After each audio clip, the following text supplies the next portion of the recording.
Shopping Center. This is Chuck Shaden with another in our series of programs designed to bridge the sound gap between yesterday and today. Today is Saturday, September 18th, 1976, and this afternoon on Those Were the Days, we're going to tune in to some comic strips on radio. Between now and 5 o'clock, we'll be listening in to the sounds of the funny pages as they come to life on the air. Our special guest is Joe Sarno, curator of Chicago's Nostalgia Shop at 3816 West Lawrence.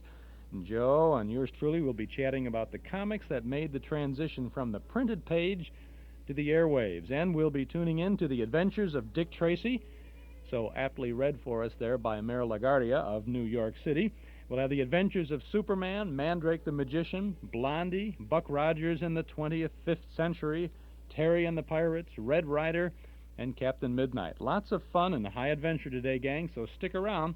The fun begins right now with this message from our friends at Northwest Federal Savings.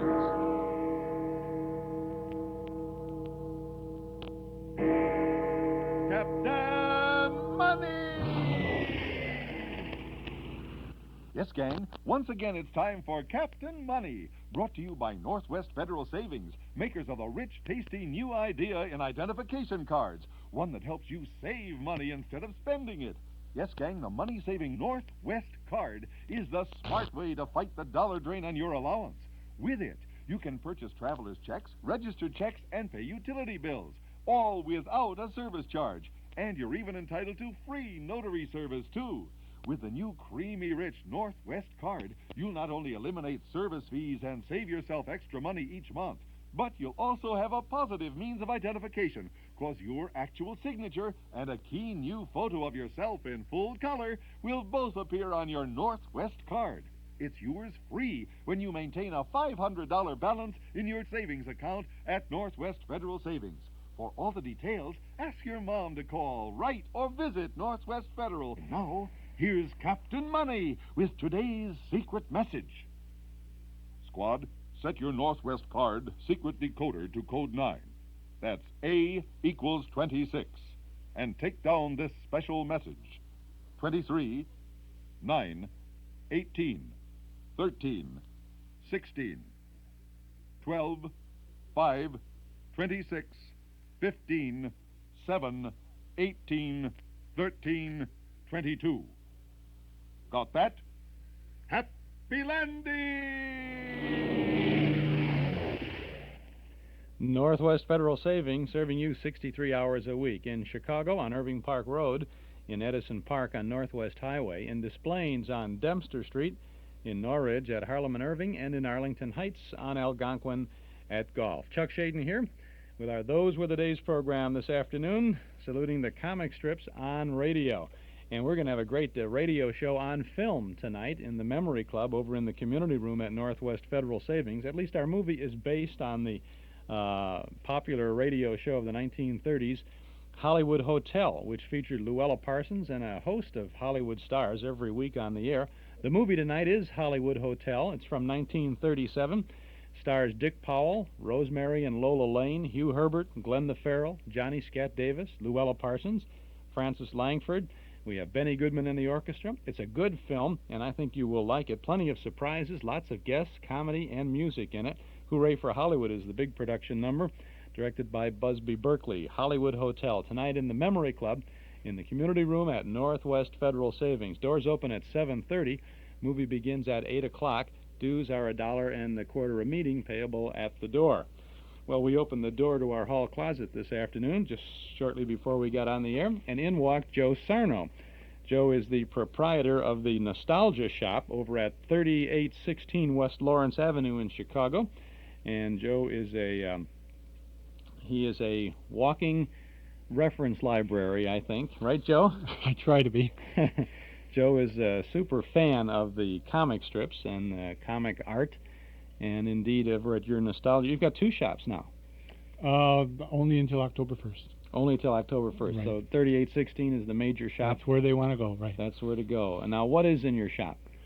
We carry up mostly comic books, Sunday pages, some movie magazines, Big Little books, toys, especially toys related to the comics. Like we have a Denny Dimwit doll and a Little Orphan Annie cups and things like that. So all of that is over there. And Joe is over here this afternoon. Who's watching the store? Billy and Carl Patton. Okay. Not General? No. General Patton isn't over there. Not this year. Daddy Warbucks might be seen over there at any time, though. Anyway, Joe is here, and we're going to be playing a lot of the comic strips that found their way to radio in the Golden Age, and we're going to talk just a little bit about them. Joe, our first radio show is Dick Tracy, and we have a 15-minute broadcast from 1947. When did Dick Tracy get started on radio? On radio? In the comics? I should say in the comics. That's what I meant. 1934, I believe, is the correct date, and Dick Tracy has evolved quite a bit since then, but it's always been a crime fighter comic strip. A lot of action, and that's, I think, been its major appeal through the years. Did Chester Gould wrote, and did he both write the strip and draw it all along the line? Has he been doing yes, right. He's as far, maybe there may have been other inspirations. I understand that his sons are helping with the strips now. But he did write and create it and draw it and lettered it and colored it and everything else. And it's been a monumental work of fantasy detective work. Now, did it start as a Chicago Tribune comic strip? I'm a little vague on it. I think it started in one of the other papers first. For some reason, the Chicago Tribune didn't initiate it right off the bat. I don't know what the reason was for that. Did it go to Dick Tracy went into the comic book format, then, didn't right? it? Around they started reprinting in the comic books around 1938. 38. Right. They First reprints they of reprinted, this strip. There's only about 3 or 4 original stories in the comic books. Almost everything was reprinted. I always wanted to get one of those Dick Tracy two-way wrist radios when he had those on. They used to have, didn't they have a Crime Stopper clue or something at the top of the show? Do they still have that? I don't. Currently, with the change in format, I'm pretty sure they dropped Crime Stoppers. Dick Tracy is still the big lead for the Tribune strip, though, isn't it? The New York Times, too. Tracy went on the radio in the 1940s. I asked you that, and I know the answer myself. And this is from 1947, and this is a selected episode from the series of Dick Tracy shows. We have all of these things this afternoon. I think you're going to like it. This is one from July 14th of 1947. And now, Dick Tracy!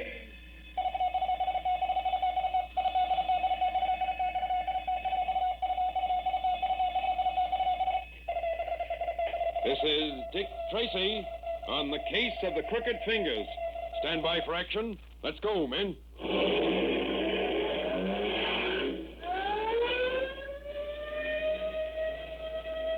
Yes, it's Dick Tracy, protector of law and order. Say, Tracy fans, you know that it's just 158 years ago today that the Bastille in Paris was stormed and its political prisoners set free? The Bastille was a great fortress that had been turned into a prison.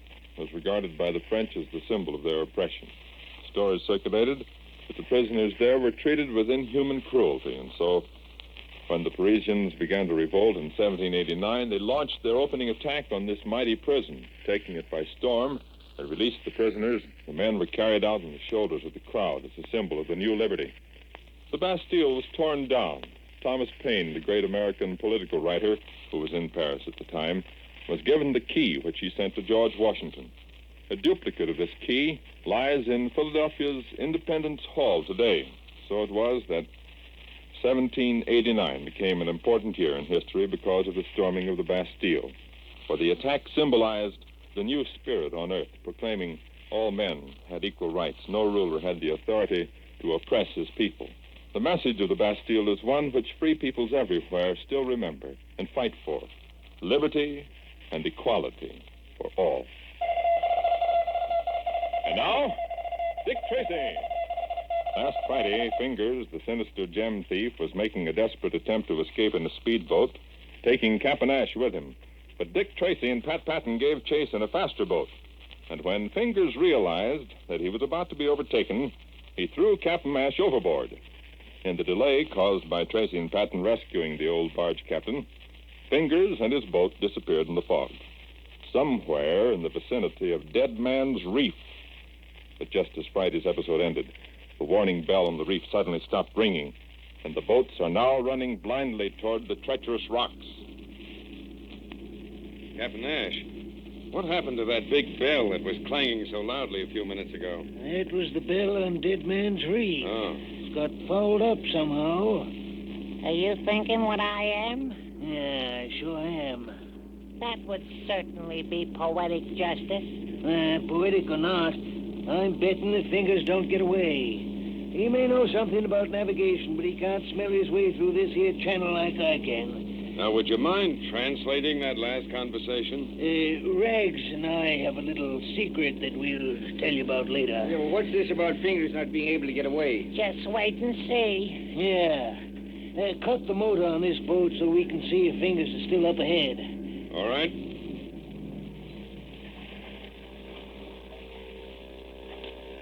Yeah, he's still up ahead. Better not steer directly to where the sound of his motor's coming from. Better bear off a little to your right. Oh, Captain Ash, you're wonderful. The way you can get through this channel in a fog even without the bell to help you. I told you I could do it by smell. Better bear off a little further to the right. What's the matter? I can smell the rocks now. Smell. Why do these things always happen to me? Now, don't be self-centered, Pat. It's happening to Fingers, too. Only he has no Captain Ash to guide him. Well, I just hope that last ducking in the ocean that Captain Ash got didn't do anything that his senses smelled. It didn't, young fella. I can smell them rocks powerful strong right now. We're mighty close. What should we do? Hey, better cut the motor down and listen.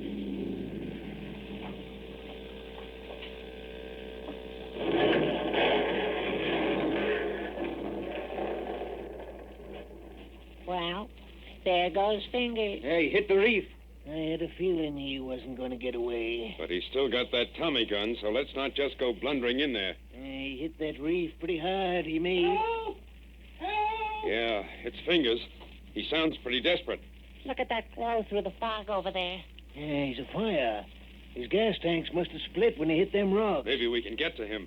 We just can't sit here and let him burn to death. Help! Help! Remember, them tanks may explode any minute. But at least we have to see what we can do. Let's move in, but slow.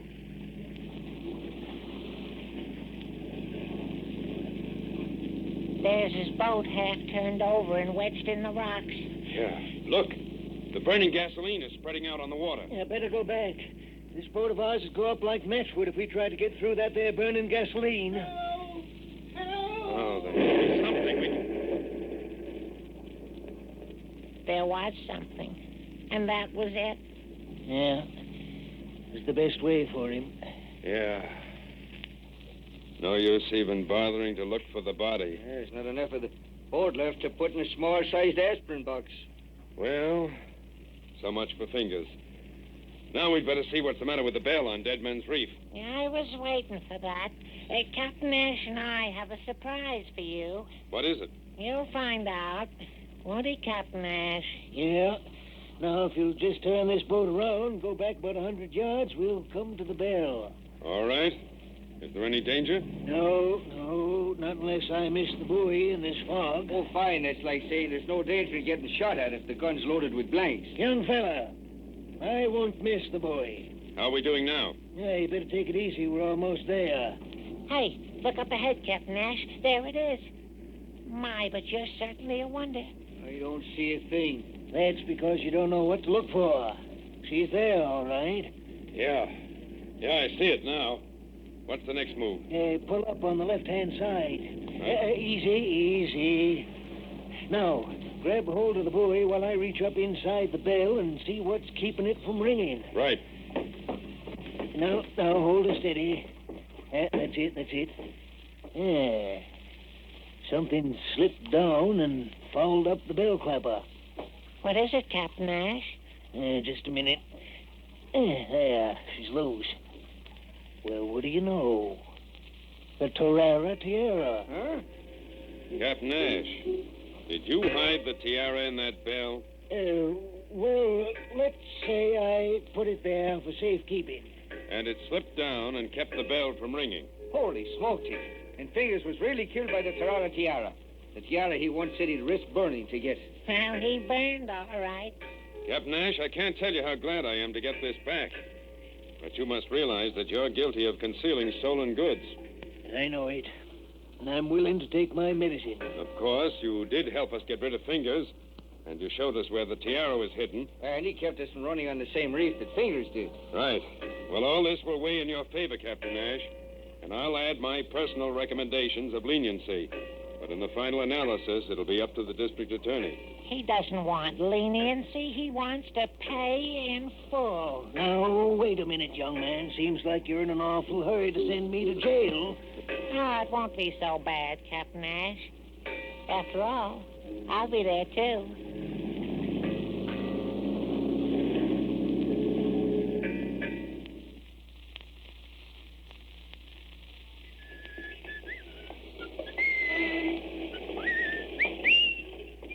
Well, you're just full of sweetness and light today, Patrick. What's prompting this happy mood? Principally the prospect of not having anything to do for a few days.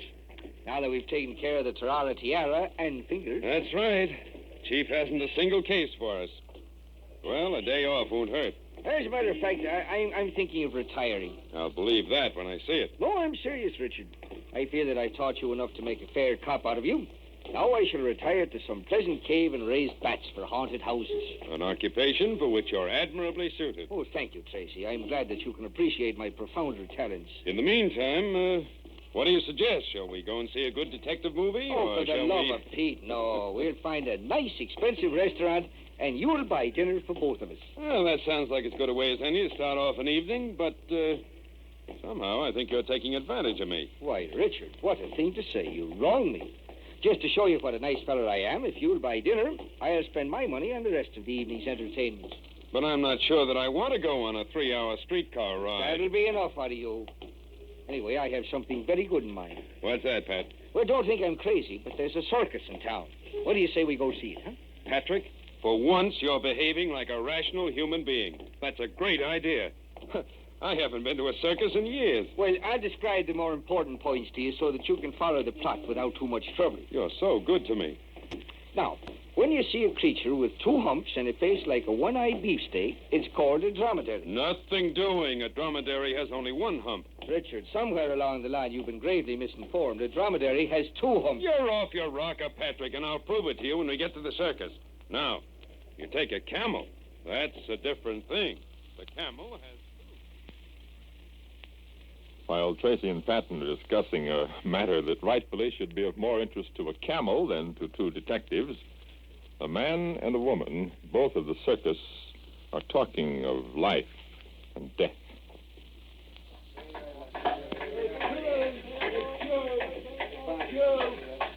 Well, you took long enough to get here with us. I am sorry, medium. I did the best I could. After all, I am the ringmaster. I have other duties besides dancing attendance on you. They should be secondary. I shall explain it to the owner of our circus. Now, look at these clumsy apes. They have not even got my fortune-telling booth up. Take it easy, medium rare. You ain't queen of the circus, you know. Yes, I am. I shall always be queen of the circus. What did you say, medium? Never mind. Stay here until these fools have put up my booth. I must talk to you alone. What else can I do? Okay, medium rare. Your place of business is ready for the circus. I am a seeress. I tell the truth. I read the future. Come off it, medium. You're a lady raghead and as big a fake as all the others. I tell you, I know everything that is going to happen. All right, I'll bite. What is going to happen? The future is too precious a commodity to waste on idiots. You couldn't even predict high tide with an almanac. Very well, you fool. I will tell you what is in store for the circus tonight. Death will strike. Death with pounding hooves, beautiful, trampling, screaming death. Don't you know better than to talk like that around a circus? You put a whammy on us. I'm getting out of here. You're bad medicine. I tell the truth. I know the future. What do you mean by that? Snap your whip.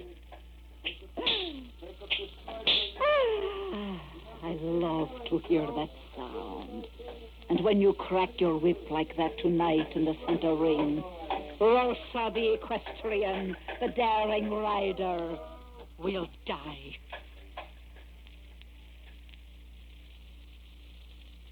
In a moment, we'll return to Dick Tracy. But first, Well, first, so you want to lead a band, huh?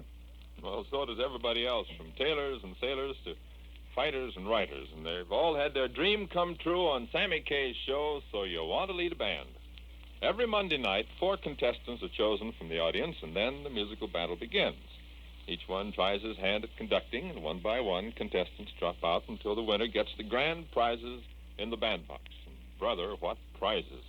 Refrigerators and nylons, electric ranges, prizes contestants of any age can come away with. Recently, 2 different generations were represented on the show. One was an 18-year-old high school student who was later selected as the nation's best amateur band leader. The other was a grandmother of 72 who provided a colorful addition to the proceedings by taking off her coat, pushing up her sleeves, and leading the band through a favorite Bobby Sox tune. In her enthusiasm, she forgot to stop the orchestra. The musicians sustained the final note with admirable endurance until Maestro Kaye reminded her that the band stopped only when the conductor gave the signal. Help yourself to So You Want to Lead a Band Monday nights when it's heard on most of these ABC stations. Now, back to Dick Tracy. Where is Simeon, my pet monkey? I haven't seen her around, medium. Find her with her and bring her to me, for she is the one who will help kill Rosa. Just what kind of a circus show is it that Dick and Pat are going to see? You'd better tune in tomorrow for The Adventures of Dick Tracy, featuring Jeff Morrow and Carl Eastman, and heard overseas through the Armed Forces Radio Service. This is George Gunn speaking. Here's a listening tip for you boys and girls who like exciting adventure stories. We have a swell adventure show called Sky King, a daring two-fisted series about the thrilling exploits of Schuyler King, an ex-Naval Air Forces officer who is back home after 4 years in the Pacific. Yes, Sky has returned to his Flying Crown Ranch. But his adventures are liable to take him to the 4 corners of the earth. Remember, for suspense and thrills, for hair-raising adventure, join Sky King on his daring missions when he's heard weekdays, Mondays through Fridays, over most of these same ABC stations. Stay tuned now and tune in Sky King. This is ABC, the American Broadcasting Company. That's The Adventures of Dick Tracy from a Monday in 1947, July 14th of that year. This is Chuck Shady, joined by Joe Sarno this afternoon for our tuning in to comic strips on radio. And we have lots more ahead of us. Superman, Mandrake, Blondie, Buck Rogers, Terry and the Pirates, Red Ryder, and Captain Midnight. Stick around for all of that. Running boards and rumble seats were standard equipment on a new Ford back in 1931 when Nelson Hirschberg Ford first put up their "We're in business to serve you" sign on on Irving Park Road. In the 45 years since then, running boards and rumble seats have become but a fond memory. But Nelson Hirschberg Ford is still in the business of serving thousands of Chicagoland families with the bright new Fords at the same location, 5133 West Irving Park Road at Laramie. When you visit Nelson Hirschberg Ford, you'll discover what's made their business prosper all these years. You'll discover that Nelson Hirschberg Ford wants your business today and tomorrow, too. They stand on their reputation as one of Chicagoland's oldest, most respected Ford dealers. And you can be sure that when you buy a new Ford or a clean select used car from Nelson Hirschberg, you'll get more than an automobile. You'll get a Nelson Hirschberg automobile, one with reliability and dependability as standard equipment. Ask the man who owns one. Nelson Hirschberg Ford at 5133 Irving Park Road, 5 blocks west of Cicero at Laramie. Now, as we continue our look at comic strips, Joe Sarno, I want to ask you a question about the Dick Tracy shows that were on radio. They were, of course, involved with premiums, as so many of the kids' shows. Can you think of some of the premiums that they may have offered on the air? You're a super premium nut, like so many of us, I guess. Dick Tracy program seemed to specialize in the badges, detective badges, sheriff badges, usually with a little picture of Dick Tracy embossed in a brass badge. Other than that, I don't recall too many premiums that were offered on the air, but there was a lot of toys. Dick Tracy pen knives, which, matter of fact, I think I have a pen knife at the shop. I recently acquired a Dick Tracy pepper shaker. The salt shaker, for some reason, is Moon Mullins. And an odd couple, if right, there ever was sure one. is. And lead casting figures of Dick Tracy and Pat Patton, a few things like that. I think in some of this, like maybe children's Toys R Us, you can get a Dick Tracy wristband radio. Right. Those are new or continuing to be manufactured Dick Tracy items. There are little kits with a little plastic revolver and well, badge. toys is one thing. Toys are one thing, but the premiums, that's another story. Now, you don't get premiums anymore from Dick Tracy. Right. No, you don't. Dick Tracy made a transition not only from the comics to radio, but also to television to a certain way. Wasn't our friend Ray Rayner, Captain Pettibone, when he was showing some Dick Tracy comics or cartoons? Right. And before that, Ralph Byrd was Dick Tracy in the movies, and then he also played in a series of TV shows. And there was a Dick Tracy cereal, Saturday afternoon cereals. That we showed those at the Memory Club. We had them at the club, yeah. How about the premiums that were offered by Kellogg's Pep, the super delicious cereal? A lot of things came from Pep, didn't they? Right out of the cereal box, which was a specialty with Pep. As a matter of fact, they had a series of Pep pins, and one of the Pep pins was Dick Tracy, which is a very desirable pin. You could go. My mother would go to the store, and she'd get a box of soap with a towel in it, and then I'd get a box of Pep with a pin in it. Right. Remember little Pep pins? And they had all the comic strip characters on them. Right. There's 96 different Pep pins. You have a good collection of them at your place. I've got a complete collection. I'm going to help you complete yours pretty soon. That's right. I'm getting close to it. That's right. Joe's gotten me a pretty good start on it. Pretty good. I think you need only 6 pins. I think that's it, right. Yeah, I guess that's it. We have to get something to stop you from kicking the mic, though. Okay. We'll try our best. By the way, Kellogg's, that's into Superman. Kellogg's sponsored Superman throughout almost his entire stay on radio and early television. I can't remember any other sponsor than Kellogg's Pep for Superman. At one point on the Dick Tracy thing, before we go on to listening to a Superman episode, I thought Dick Tracy had started on radio about the 1940s, but I discovered that it was in 1935 that Dick Tracy came on the air on the Mutual Broadcasting System. And I wouldn't be a bit surprised if it didn't originate in Chicago, as so many of the kids' adventure shows from Mutual over at WGN Studios. Superman began in 1940 on the Mutual Broadcasting System, and we're going to have a 1945 broadcast of Superman in just a moment.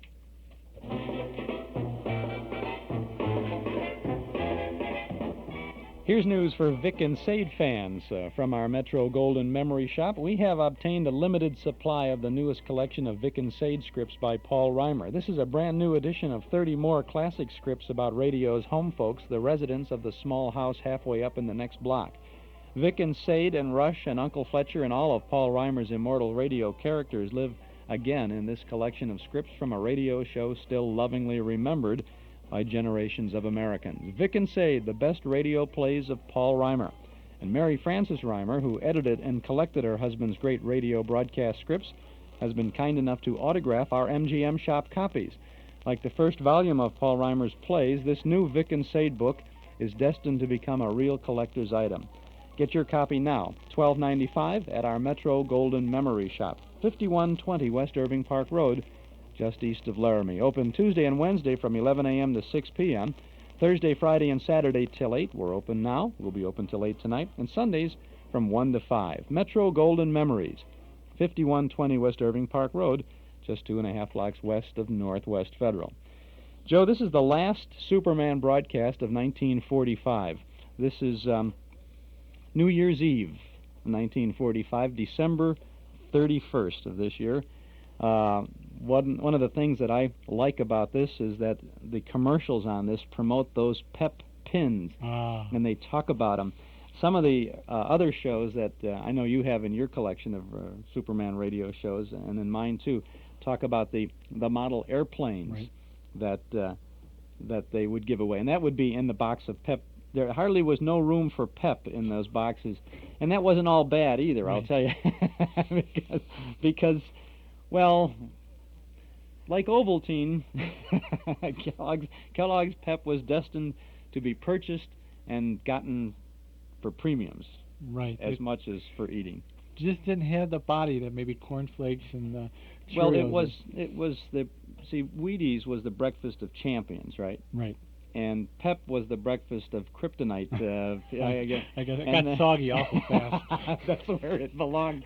Well, I don't know. Do they don't make Pep anymore, do they? I hope they don't, because the attorneys will be marching into the studio. I think Kellogg's does fine. Kellogg's Pep in the little miniature boxes that they have in the 10-pack. Oh, you can get them in the restaurant when you're on the road. Right.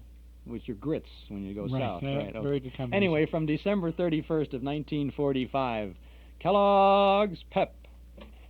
Kellogg's Pep, the super delicious cereal, presents The Adventures of Superman. Faster than a speeding bullet, more powerful than a locomotive, able to leap tall buildings at a single bound. Look, up in the sky, it's a bird, it's a plane, it's Superman. Yes, it's Superman. And today, his nemesis, the deadly kryptonite, has again loosed its power against him. We'll learn the outcome in a moment. But right now, let's stand by for a word from our good friend, Dan McCullough. You know, older folks often think that they have a corner on reminiscences. They have a corner on reminiscences. You know, thinking back and remembering all the fun they've had. But I know a lot of fellas and girls who are reminiscing these days when they go over their collection of comic buttons from packages of Kellogg's Pep. Because every single one of these funny paper characters looks so doggone lifelike that, well, you keep chuckling over the things that they've done in the comic strips.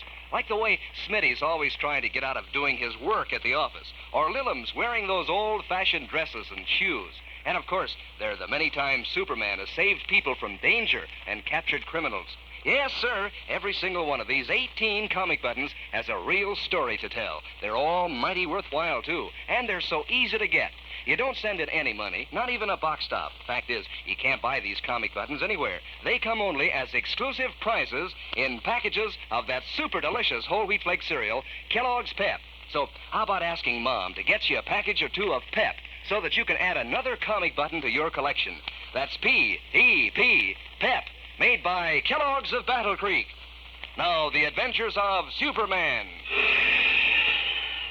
Aware that a powerful racketeer known as the Laugher had purchased one of the 2 stolen pieces of kryptonite, a strange green glowing element which robbed Superman of his great strength,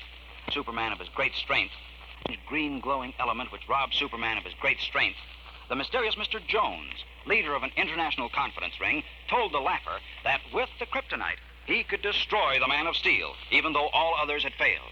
That day, a letter for Clark Kent was delivered to the Daily Planet, and unaware that it contained a tiny fragment of kryptonite, Jimmy Olsen put it in his pocket and met Kent at the Metropolis Bridge, from where they were to proceed in Kent's car to a Christmas Day dinner at the home of editor Perry White. As they started across the bridge, however, Kent collapsed at the wheel, and his car crashed through the rails and plunged into the river. As we continue now, Kent, who was hurled through a window, has regained consciousness and can see his car with Jimmy trapped in the front seat, sinking through the green depths below him. Swiftly, he resumes his identity of Superman, then freezes, horrified, as he realizes he cannot come within 10 feet of Jimmy without again succumbing to the effect of the green, glowing kryptonite in the boy reporter's pocket. Listen. What'll I do? Got to save Jim, but I can't get close to him. Oh, he'll be drowned. I must save him somehow. Wait a minute. Car's rear bumper is about 10 feet from him. Down to it. Down! Now, if only the bumper will hold the weight of the car. It must. It's my only chance. Up out of the river. Up! There. So far, so good. Now I can tip the car a little. Spill the water out of the window like that. There. Now we'll go to... the police launch is coming this way. Down to the deck. Down! What's this? Quick, Captain. There's a boy in the back of the car. What? Where's Superman? Get him out, please. Give him artificial respiration. For heaven's sake, hurry. All right, Superman. Sergeant Morris, give me a hand here. Yes, sir. Uh-oh. How is he? Can't tell yet. Come on, get him out, Sergeant. All right. He's alive, isn't he, Captain? Yeah, he's alive. Oh, thank heaven. Yeah, but he's in bad shape. Got to get the water out of him. Right. Take his coat off.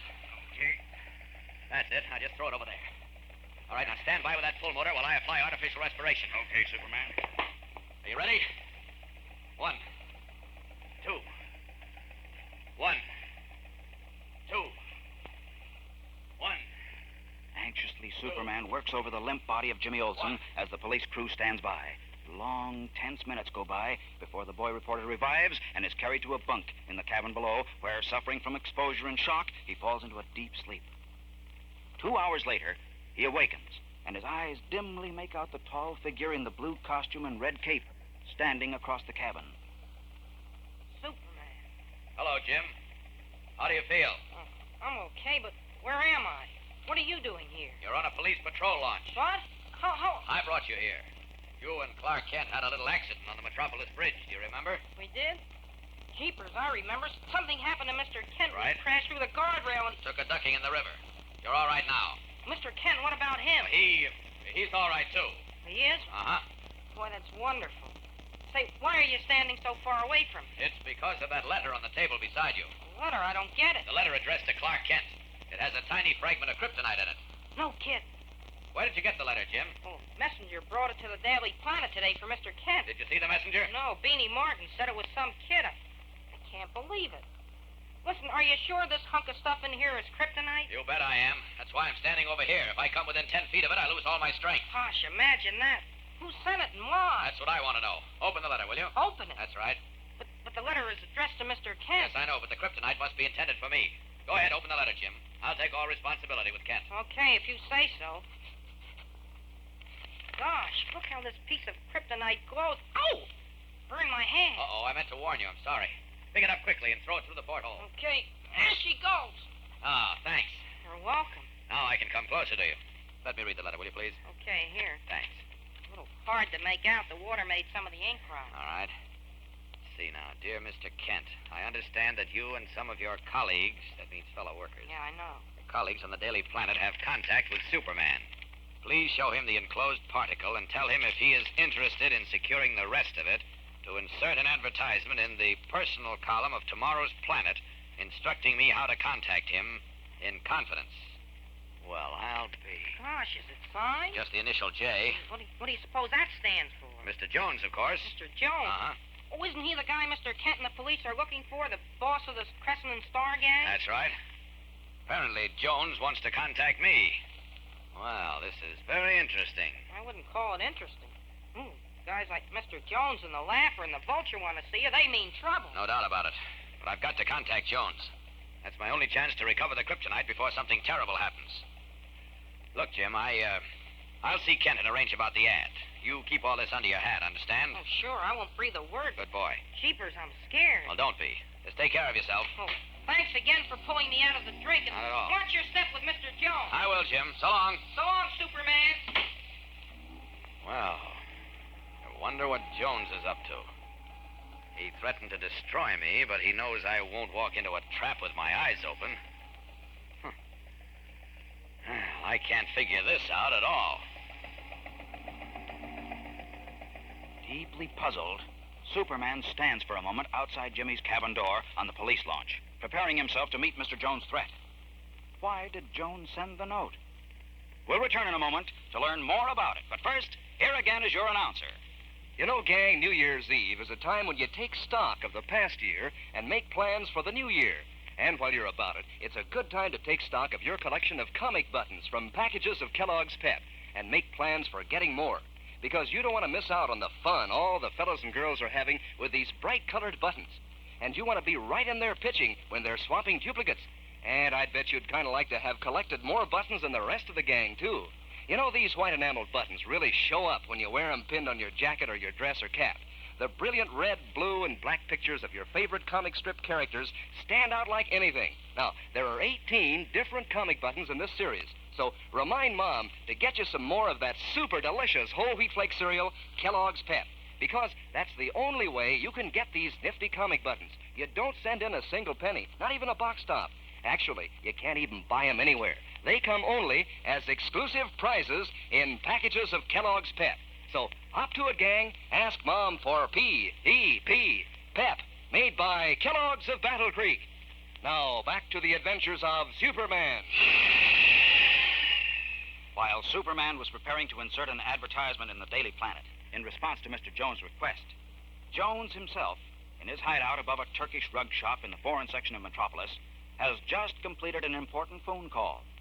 Now, his cold blue eyes gleaming behind his glasses and his thin, scholarly face showing a trace of a cruel smile, he picks up his silver and crystal atomizer and carefully sprays his throat. His companion, the huge gangster racketeer known as the Lapper, regards him impatiently. This is one of the first times I've ever seen you smile, Jones. That phone call must have been good news.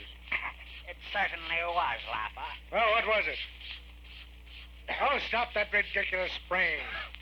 Why'd you do it? Yeah, that's better. Because germs often adhere to a telephone. What was the call? It was from a gentleman named Bush. Who's he? The chemist who dissolved the piece of kryptonite for my late partner, Sidney, and injected it into the Atom Man. What? How'd you find him? It was a simple matter of elimination for my agents. My files show a list of chemists who are available for, shall we say, extra legal affairs. Listen, Jones, I've been thinking. If this guy Bush can dissolve the kryptonite, why don't we let him dissolve it all and create another Atom Man? It isn't that simple. We need the Atom Man's electronic throat converter and gloves, which the FBI have. Oh, yeah, I forgot that. And besides, the Atom Man couldn't destroy Superman. We must destroy him. Are you sure you can finish him? With your piece of kryptonite and a certain other substance which my assistant has received, we can't fail. Have you made all the necessary arrangements on Mount George? Everything's all set. As soon as you've got the man in the blue costume and red cape, my boys will take over the whole works in the mountain. Good. If all goes well, he'll be in our hands tomorrow evening. Our scheme is foolproof. Daring, if you like, but foolproof. He won't have a chance. I wish I could be that sure. You think we put an ad in the Daily Planet like you told him to in the note? Yes, he'll put in the ad all right. And then, despite his X-ray vision, he'll walk into our trap and never suspect he's in it until it's too late. You hope. I know. Take my word for it, Laffer. Tomorrow night, in Project 3 on Mount George, Superman will finally perish. Tomorrow night, in Project 3 on Mount George, Superman will perish. So says Mr. Jones, head of the greatest confidence ring the world has ever known. Superman, he says, will walk open-eyed into a deadly trap and not realize he's done so until it's too late to save himself. Is Mr. Jones right? Does he really possess a means of destruction more terrible than the late atomic monster? What is Project 3 on Mount George? In Wednesday's episode, Mr. Jones, the cunning spider, weaves a deadly web for Superman, and the Man of Steel does walk into it. There's thrilling action and suspense ahead, fellows and girls, so don't fail to tune in Wednesday, same time, same station, for the adventures of Superman. Faster than a speeding bullet, more powerful than a locomotive, able to leap tall buildings at a single bound. Look, up in the sky, it's a bird, it's a plane, it's Superman!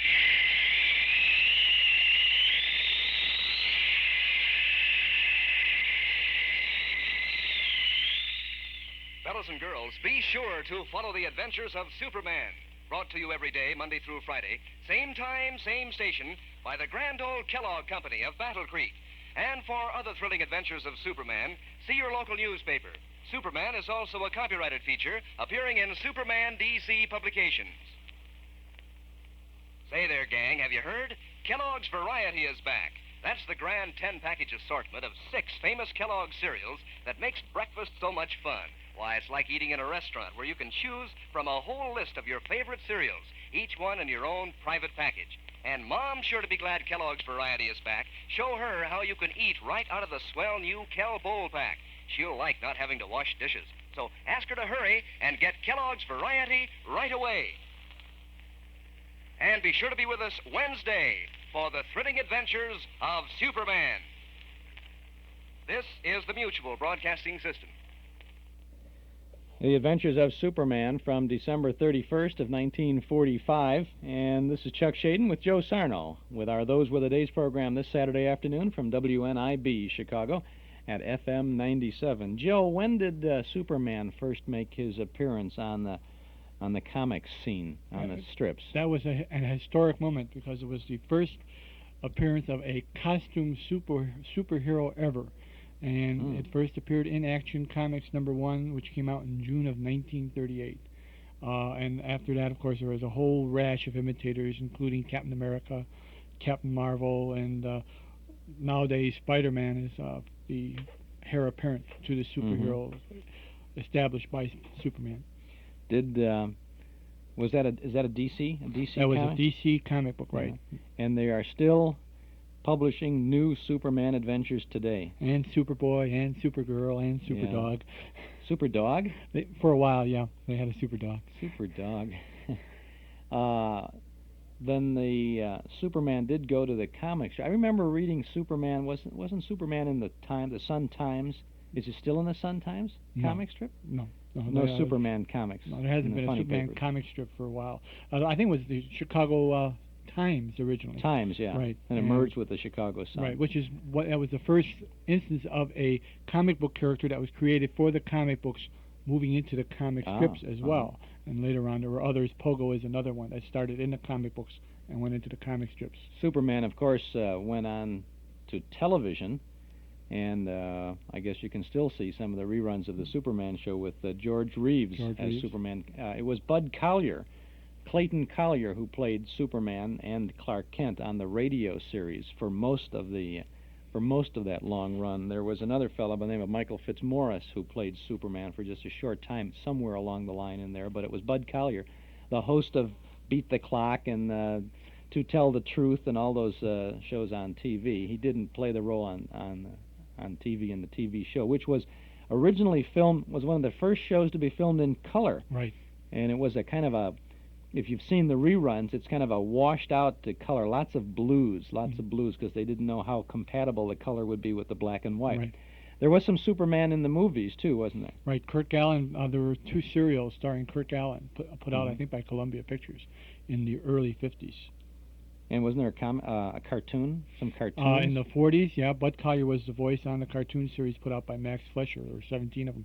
Very, very artistically done. Very nice. We've had a few of those popping up at the Memory Club every one. That's a Lucky Strike extra, you know. We have so many extras and so much to talk about this afternoon that we're having a good time with our guest Joe Sarno, who is the proprietor of the Nostalgia Shop, the center of comic fandom in Chicago, I would say, at 3816 West Lawrence Avenue. Joe, how many comic books do you have in your shop? We try and keep our inventory around 10,000.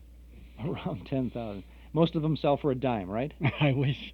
You wish? Although a lot of people wish, right? That's Superman #1. All right, let's find out. That Superman #1 you were talking about, Action #1, where Superman made his first appearance in there. A realistic figure. How much is that worth today? Realistic, if you could find one. $2,000 if it's complete and in good shape. I've heard of it going for as much as $4,000. I guess I'm gonna have to give up those 3 copies of it that I have. Okay, I'll get you. Don't I wish I had $2,000 for a comic book. Right. All right, that's #1. I can understand #1. You're talking in good condition, mint condition. Right. All right. Superman #40, for example. I don't know anything about it, or Action #40, let's say. Is that would there be anything special about it? And maybe putting you on the spot for #40. But I wouldn't know. I mean, there are, like, for instance, a certain villain might be an origin story of a certain villain might bring up the price. I would say a Superman #40 in mint would average about $40 for the book. $40. Right. So, did you ever have an Action #1 in your possession at one time or another? I did. Unfortunately, the center page was out, making an incomplete story, and I traded it for about $800. I can understand. You traded it for about $800 in trade, right? Oh, in trade merchandise, right? Because you do a lot of trading. Right. You trade and buy and sell to the general public, right? Right. I mean, someone who has what they think is a good comic collection will come to you, and you can kind of give them an idea of what it may be worth, if anything, and get information from you, and you may buy comics from people who have an attic full of things that that they have. People are not so easy to part with their comics these days, though, are they? No, they aren't. I think sometimes they have an exaggerated idea of value, but I think more and more people are really, they're looking at this and say, hey, why should I sell this? This is too good to sell. Hang on to it themselves. Right. I can understand someone taking the centerfold out of Playboy, but not out of Action #1. What is the average? Now you deal mostly in old comics. I know you have some of the current comics and all that there too, but the average excuse me, the average price of a comic that you might have in your shop. Okay, I would say most of our comics, we have what we call an open file system, where we have roughly around 4,000 comics, all different, where people can go through and take a look at. And most of these range in price from 50 cents to $1.50. We have a closed files where we have more valuable items that might be $8, $9, $10, $15. These are the 1940s books. You have many books worth that you would try to sell for over $100? They come in. They occasionally. They're a little harder to find. There aren't that many, really. Most they're confined to the early 40s, some of the late 30s, and getting a book from that period in really fine shape is very difficult. So I would say, for instance, we've had Captain America number 10 in our shop. We've had 3 copies, and we sold them for as little as $10 and as high as $50, and the difference is the condition of the book. If you ever get a Disney book with Scrooge McDuck swimming in the money, I always enjoyed Uncle Scrooge McDuck. He would dive in the big piles of silver and gold, and or Andy Panda was no slouch either. Andy Panda, Scrooge McDuck, and I love the Daredevils. Remember the Daredevils? Oh, yeah. And the Boy Commandos. We had Boy Commandos, and I used to think one of the greatest guys of all was Plastic Man, because he was elastic, you know. And I always figured, we lived 4 blocks from the nearest little store to go grocery shopping. My mother would want to send me to the store, and I figured, if I were like Plastic Man, I could get real tall, you know, and take one step, and then I'd be at the store. But he used to wrap himself around street poles to disguise himself, and the crooks they'd have a meeting under the lamp pole, you know, and the lamp pole was really Plastic Man. And one of the crooks would say, funny how this lamp pole is all red and blue, you know, and that was Plastic Man. Those were the days, and we're having some fun with those days this afternoon on our Those Were the Days program here on WNIB Chicago. Joe Sarno, an interesting guy who knows a lot about an interesting hobby, joining us for lots of the good old shows. We got the Mandrake the Magician coming up in just a little bit. We're going to find out a little bit about him. But first, I'd like to tell you a little bit about our cassette tape of the month for September. We have 2 good mysteries waiting for you, and here is a scene from the House of Mystery. The House of Mystery.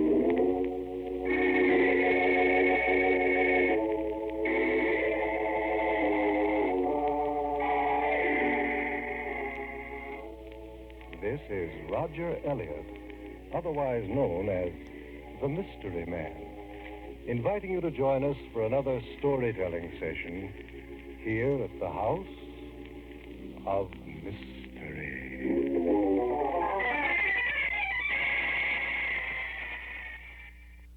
The House of Mystery, a good mystery on our cassette tape of the month for September. And that's only half of the excitement, because we also offer Murder at Midnight. 60 minutes of chilling sounds. They're both from 1947. On our cassette tape for September, Roger Elliott, the mystery man there, tells of his involvement with a gift from the dead. And that's on the House of Mystery. And on Murder at Midnight, the title of the story is The Island of the Dead. These 2 shows are yours for only $5 during September from the Hall Closet, Box 421, Morton Grove, 60053. It's our cassette tape of the month, and I think you'll want to have this pair of exciting mysteries. The House of Mystery, Murder at Midnight. Only $5 from the Hall Closet, Box 421, Morton Grove, 60053. Or you can get your September tape at any office of Northwest Federal Savings. But by mail, just send $5 to the Hall Closet, Box 421, Morton Grove, 60053. We'll also send you a list of previous tapes of the month that are still available. And if you would like that list but don't care to order our September tape, then just send the large self-addressed stamped envelope to the Hall Closet, Box 421, Morton Grove, 60053. Or you can pick up that list or any of our Hall Closet tapes at our Metro Golden Memory Shop at 5120 West Irving Park Road in Chicago. Eden's Plaza Shopping Center, where Eden's Expressway, Skokie Boulevard, and Lake Avenue meet at Wilmette. Eden's Plaza Shopping Center, where you'll find quality merchandise for the entire family. Eden's Plaza Shopping Center, easy to reach, easy to park, easy to shop. Many fine stores open to serve you 7 days a week at Eden's Plaza Shopping Center in Wilmette. Now, we're back with Joe Sarno, and Joe, we have a radio show now called Mandrake the Magician. Mandrake the Magician was, I don't ever remember listening to this show on the air. It started on the Mutual Network again, about the same time that Superman started, about 1940, and Mandrake was played by Raymond Edward Johnson, who was the same man who was Raymond who opened the creaking door of the inner sanctum. He said, "Good evening, friends of the inner sanctum." Now, I don't know if that's the only reference source that I have, that's the only one I have says that Johnson was Mandrake, so we may hear him on this tape that's coming up.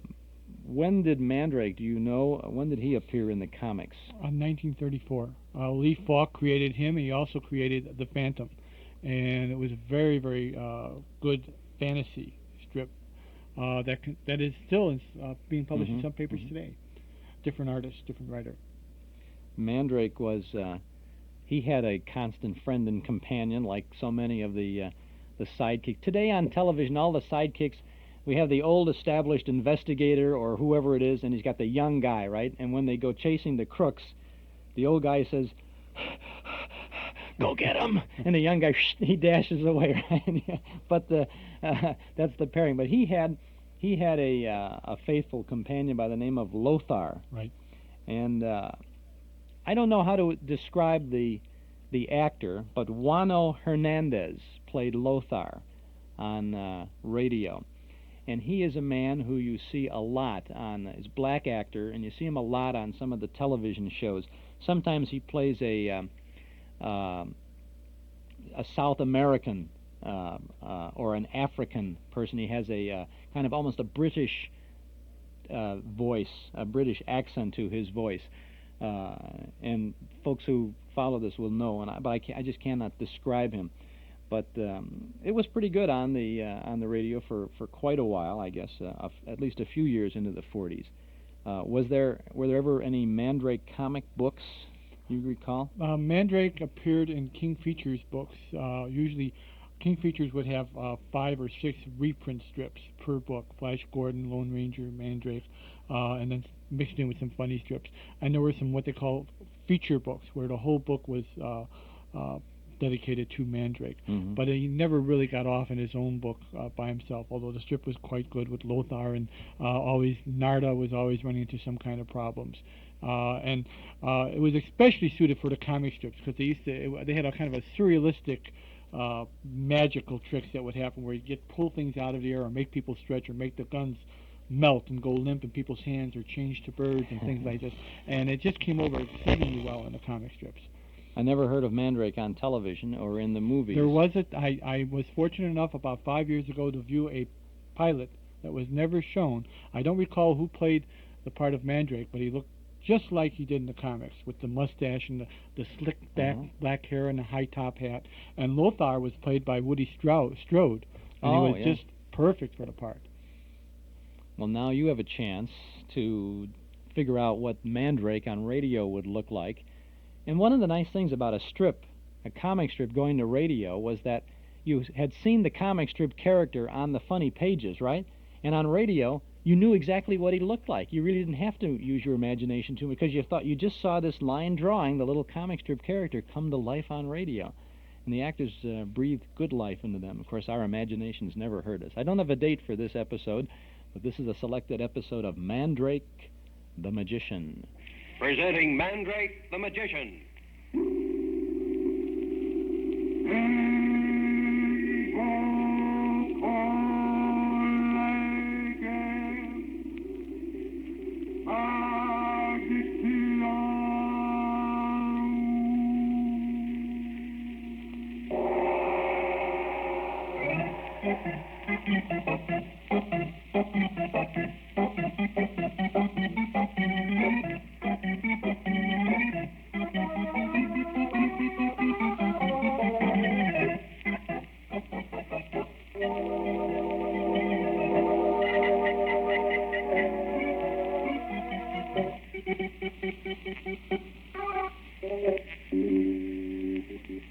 closing a chapter of exciting adventure in which an enemy submarine that had been destroying United States shipping is sunk, Mandrake finds himself in possession of a small red Morocco book, a vital clue to widespread sabotage.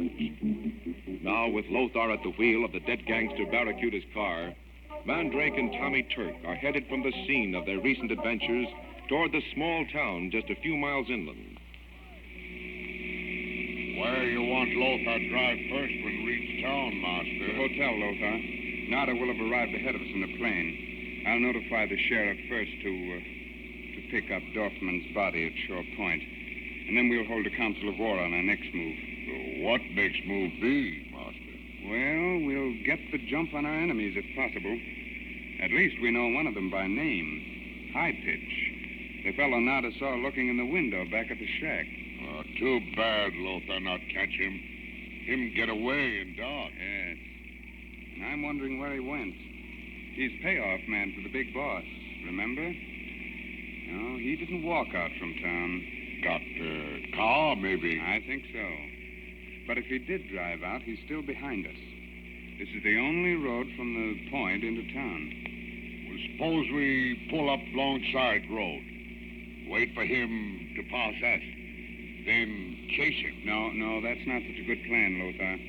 Better to have all cars coming from the point stopped by the police. We can't afford to let High Pitch slip through our fingers. Besides, well, there's one element of danger, Lothar. You understand.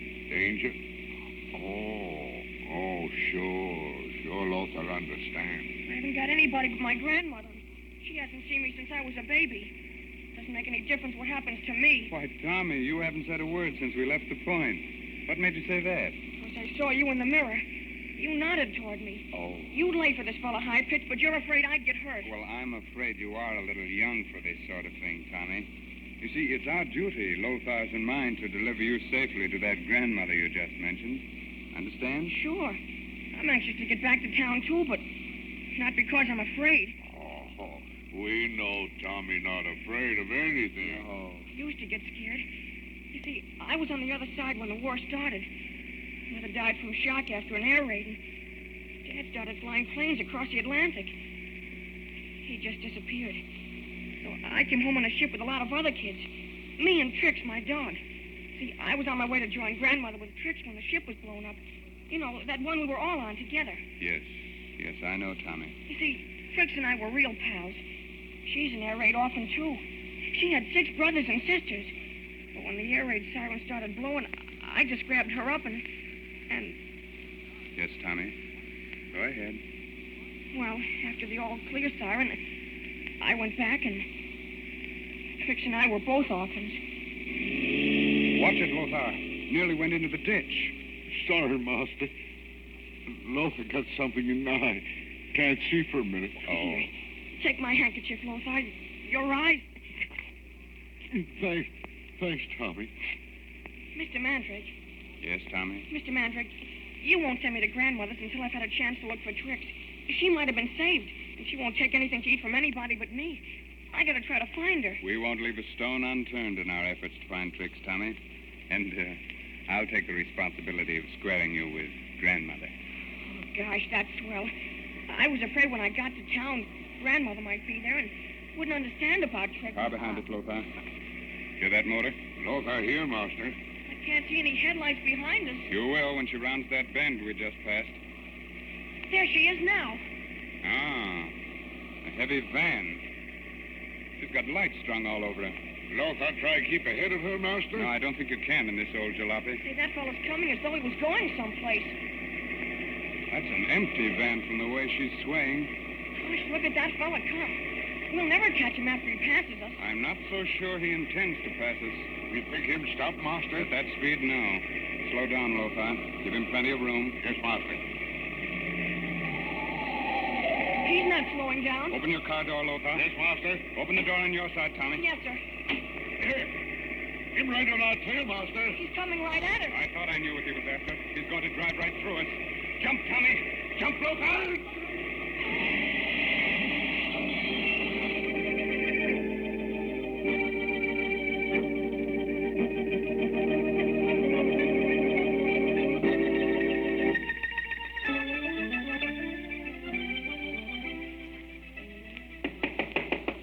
there?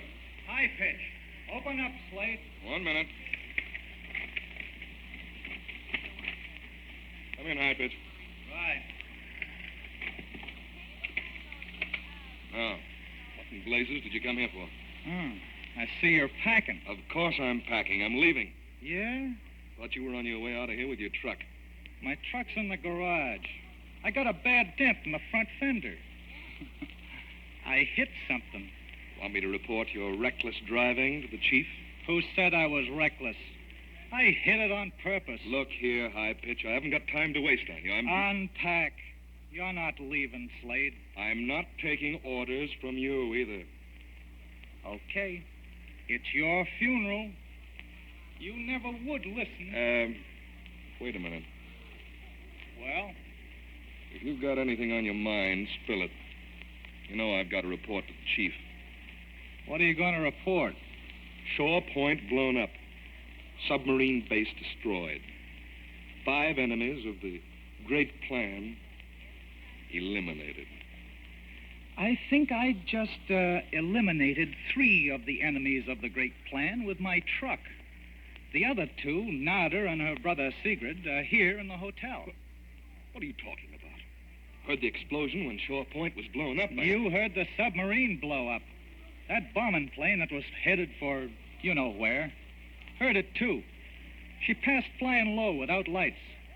You're joking. Yeah? Swell joke on Captain X, Alex Jefferson, and the crew of the sub. They went up like they was tied to a skyrocket. One'll get you 10, they ain't come down yet. Cute. What do you think?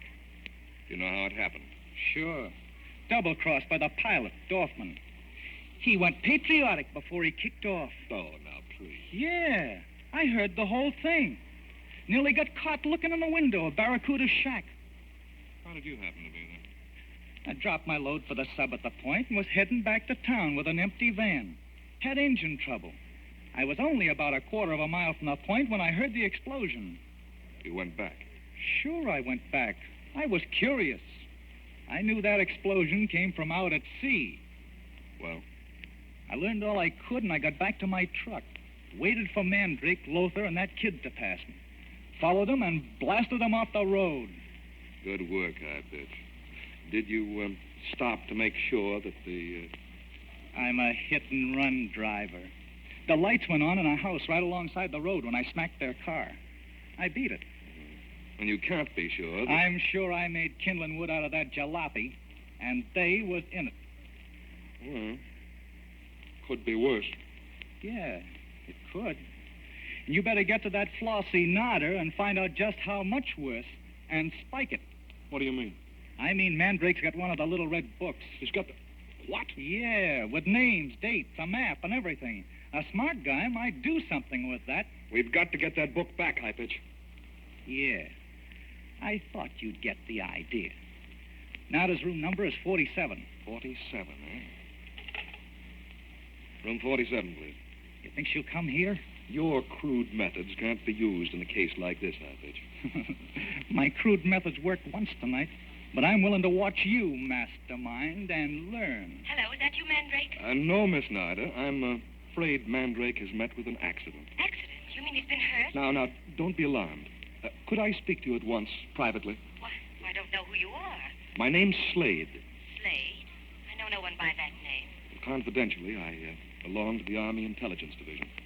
Oh, I see. Now, it's vitally important that I obtain all the facts and evidence in your possession pertaining to certain happenings tonight. Turn over at once to my superiors. You understand? Yes, of course. We're particularly interested in a little red book. Oh, I have it. Mandrake gave it to me for safekeeping. Oh, splendid. Now, with your permission... Please come to number 47 at once.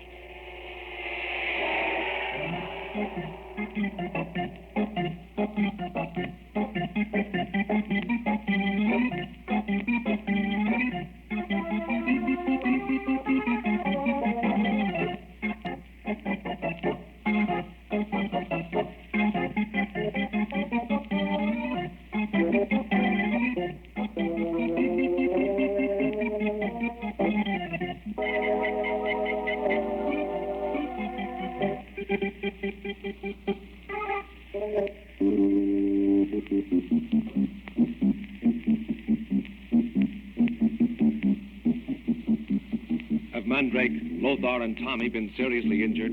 Will Narda fall into the trap being prepared for her? Be sure to listen next Wednesday at the same time to Mandrake the Magician.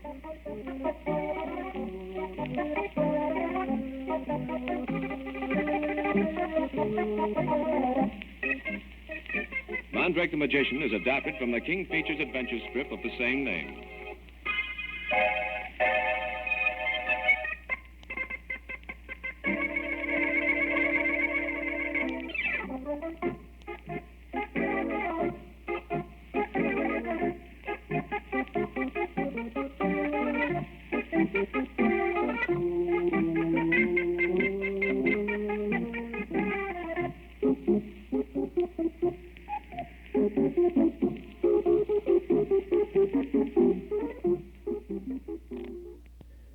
Sound like Laurel and Hardy walking down the street there at the end of that, huh? Da-dum-bum-bum-bum.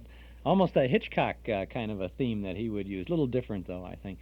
Mandrake the Magician from radio in the mid-1940s, World War II 1940s. He said, tune in next Wednesday at this time, almost as though it was a weekly show, rather than saying tune in tomorrow or tune in Wednesday. I don't know. Mandrake the Magician from radio. Chuck Shady here with our Those Were the Days program on WNIB, Chicago, FM 97, every Saturday afternoon from 1 until 5 here with all the good old radio shows. This Saturday, we're listening into some of the comic strips on radio. Our guest is Joe Sarno. Next Saturday afternoon, we're going to have Science Fiction or Fact, an afternoon of sci-fi on radio.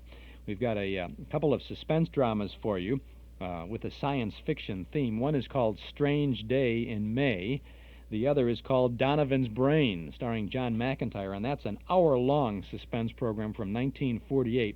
Absolutely sensational, a great classic broadcast, Donovan's Brain. We'll also have Dimension X from 1950. We'll have Exploring Tomorrow, a story called The Mimic. We'll have 2000 Plus, The Rocket and the Skull, and an X-1 drama from 1956. So I hope you can join us next Saturday from 1 until 5 here on WNIB for our Those Were the Days program, Science Fiction or Fact. Our programs are always lined up for you in our Nostalgia newsletter and radio guide. And radio's all-time favorites, Amos and Andy, are pictured on the cover of the October issue of our Nostalgia newsletter. That's just the beginning of another issue full of good reading and good information. A one-year subscription is only $6. I'd like to invite you to subscribe right now because our annual subscription rate will be going up in November. Our guide has 32 pages of photographs and stories from and about the good old days, as well as the complete schedule of old-time shows that we broadcast on Saturday afternoons here on WNIB, Monday through Friday mornings on WXFM, and Thursday nights on WBEZ. The full schedule with lots of information about the old shows. Subscribe now to our Nostalgia newsletter. Give us a call here at 545-2260. That's 545-2260. Give us your name and address. Your subscription will begin with the October issue. You'll beat the rate increase coming up in November. We'll include an invoice for your one-year subscription, $6, but as I say, going up soon. So call us now at 545-2260. I think you'll like our October newsletter. In addition to the Amos and Andy cover picture, there's a great article from 1935 about Freeman Gosden and Charles Correll looking at their future as Amos and Andy. From 1938, there's an interesting look at the workaday world of news commentator H.V. Keltenborn, complete with photos. Bob Kemper has written an interesting article about his youthful visits to the Hollywood radio studios back in the 1940s. It's called Confessions of a Radio Studio Tramp. Mark Nelson's Film Clips column this month is all about Bela Lugosi, and Carl Pearson's Notes from the Bandstand. It concerns itself with the Dorsey brothers, Tommy and Jimmy. There's more. We have our Dime Store classified ad page, news of our Memory Club movies, letters to the editor, lots of fun. Subscribe now to our Nostalgia newsletter and radio guide. A year subscription, still only $6. But that rate will be increased with the November edition, so start your subscription with our big October issue and have lots of good nostalgic reading at the good old rate, $6. So call us at 545-2260, 545-2260, or send $6 to Nostalgia Newsletter, Box 421, Morton Grove, 60053. Now, no matter where you live in the great Northwest Territory, there's a Northwest Federal Savings Center nearby. 5 Northwest Federal doors that open to savings. We're celebrating with over 30 eye-opening gifts, all name-brand items like a Water Pick water purifier or a Presto Minute burger, and that's just for openers. You'll also find outdoor sweepers and carpet sweepers, alarm clocks and cookie makers, Webster's New Collegiate Dictionary, gifts for every member of your family. They're all free or available at greatly reduced prices when you save $250 or more at any of 5 convenient Northwest Federal Savings locations, open 63 hours a week. Take advantage of this gift celebration at the Northwest Federal Savings Center nearest you. Do it soon, because the doors to this gift opportunity only stay open till October 11th of 1976. 1 gift per family, please. It's Northwest Federal Savings time, 63 hours a week. And it's time for us to get involved again with another comic strip that made a transition from the funny pages to radio and to movies and to television.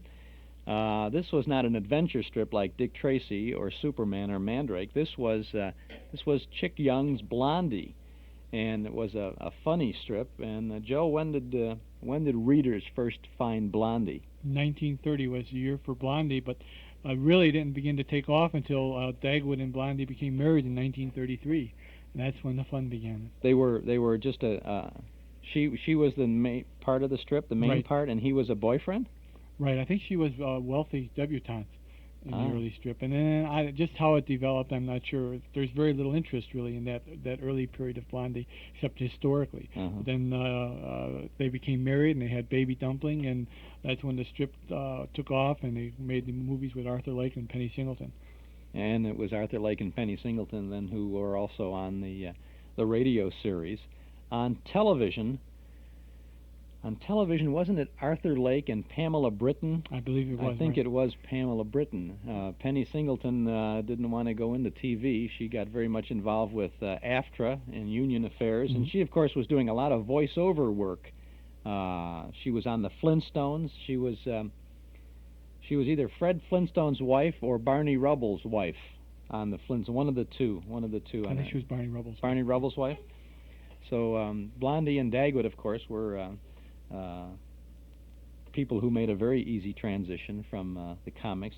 We had Blondie comic books, too, didn't we? Right. Again, they were mostly reprints of the comic strips, but occasionally they would come in with an original story with somebody else doing the artwork. But to me, Arthur Lake and Penny Singleton will always be Blondie. They were just perfect for the parts, on radio and in television. They, I think, in the last year or two, had gone on tour in the country in a play, Penny Singleton and Arthur Lake, and they were playing up in Milwaukee. They never got down to Chicago. I was either trying to get up there, hoping they'd come in here. It would have been sensational to have a chance to talk with the two of them. One day we'll do that, you know. This is a Blondie show from 1945. This is about a half-an-hour broadcast. This is from May 27th of 1945. Radio fans will find lots of the standard Blondie-related things in this. A lot of the good old, well, you'll just have to listen to find out. As a matter of fact, it opens very familiarly to me. Don't touch that dial. Listen to...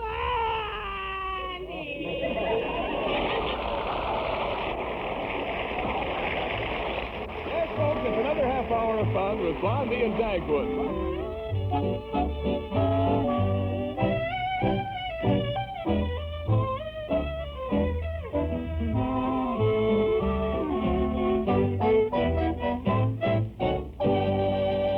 And now for our weekly visit with our neighbors, the Bumsteads of Shady Lane Avenue.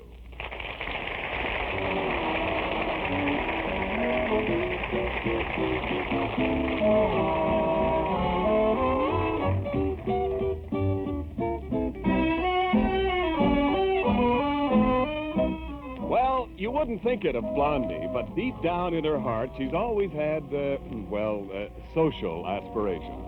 It's not that she wanted to be one of the 400, but she would like to be one of the 500. The social leader in the Bumsteads' hometown is Mrs. Trollifran, the president of the Leisure Club. And for quite some time, Blondie has wanted to join. Now, at last, Blondie has one foot in the door, But let's listen to the Bumsteads breakfast table conversation this morning. Well, Dagwood, today is the big day. Yeah, what's so big about it? Looks like an ordinary-sized day to me. Today is the day when Mrs. Trowelfran is going to drop in for tea. Oh, the society woman? Uh-huh. Oh, yeah. She's the one who looks like a walking Davenport, doesn't she? Oh, Dagwood, don't say that. Well, you've got to admit that she's the overstuffed type. Who looks like a Davenport? Bob said Mrs. Trowelfran does, and he's right. I was dashing to school once, and I turned a corner and ran right smack into her. Yeah? Didn't hurt me a bit. Did she know who you were, Alexander? What did she say to you? All she said was, oh. Am I going to see the lady who looks like a Davenport? Never mind, Cookie. Dagwood, little pitchers have big ears. What? She means that Cookie and I are hearing everything you say, Pop. Oh, yeah. Thanks, Alexander. What is she coming over here for, Blondie? Well, it's just a social call. But if she likes me and likes our house and so on, she'll put my name up for the Leisure Club. The Leisure Club? Leisure Club. Well, what's so funny about it? Well, you haven't got any leisure, Blondie. You've got too many problems now. Getting dinner, going shopping, and taking care of Alexander and Cookie and me, too. I know, and you take more time than anyone. But, Dagwood, belonging to the Leisure Club means that you're someone. Well, aren't you someone? No. Then what are you, nobody? Well, yes. Hey, wait a minute. What does that make our children? And what does that make me? Oh, now, Dagwood, I meant someone socially, and you know it. Oh. Don't you want a little social prestige? Oh, no, I don't think so, Blondie. Why not? Well, if we have social prestige, I'll have to wear my tuxedo all the time. Well, that'll be wonderful, Dagwood. You always look so distinguished in it. I do? Mm-hmm. Yeah, but the last time I wore it at the Junior Chamber of Commerce dinner, everybody kept asking me for more butter. Oh, I wouldn't worry about it, Dagwood. Incidentally, dear, Cora Dithers has been trying for years to get into the Leisure Club, but Mrs. Trowelfran has never paid any attention to her. I wonder what she'd say if she knew Mrs. Trowelfran was having tea with me this afternoon. She'd probably say I didn't want to get into that old club anyway. Oh, Cookie, what's the matter? Alexander's kicking me under the table. Alexander, are you kicking Cookie? Oh, no, Mother. I'm just swinging my leg, and she keeps putting her foot in the way. Ouch! Now she's kicking me. Oh. I'm just swinging my foot. Here now, Alexander, you stop kicking Cookie, and Kiki, you stop cooking Kick. Hey. How'd I get mixed up in this? Hey, now listen, you kids, cut it out, or else I'm going to start swinging my foot. Okay, Daddy. Yeah. Yeah, okay, Father. Now, I want you both to apologize to each other. Yeah. Go on, say you're sorry. I'm sorry, Alexander. I'm sorry, Cookie. Yeah. Oh. Now, see here, stop that. Yeah, now, I don't want to butt in, Blondie, but while Mrs. Trowelfran is here, you'd better keep our little social lion completely out of sight.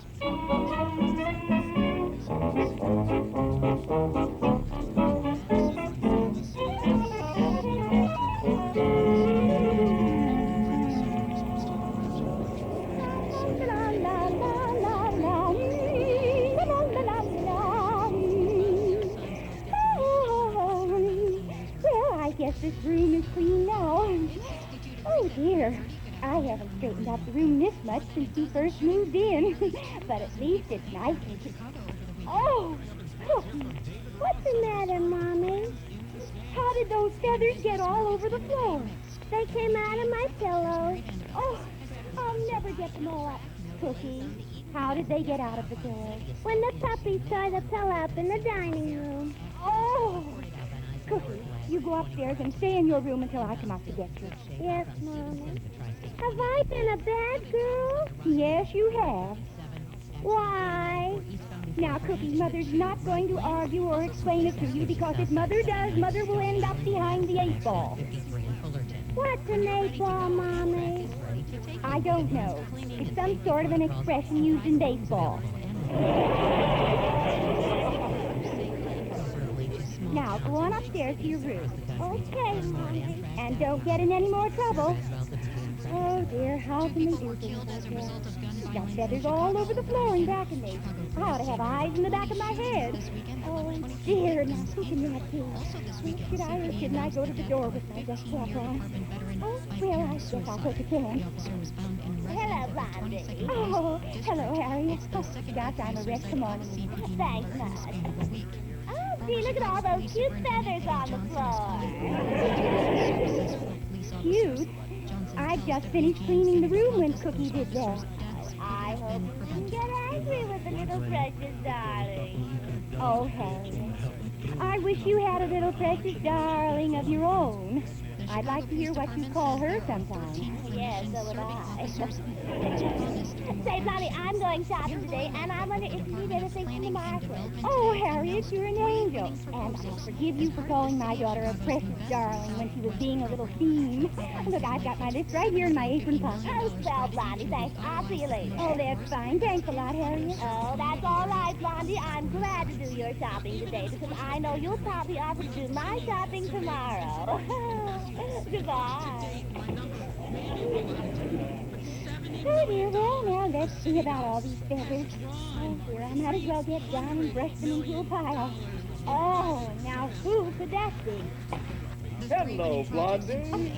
My, what a cute little death cat. Oh, hello, Mr. Niles. Come in. Oh, thanks. By the way, Mrs. Trolifran is coming here to tea this afternoon. Yes, so she told me. Oh, do you know her? Oh, sure.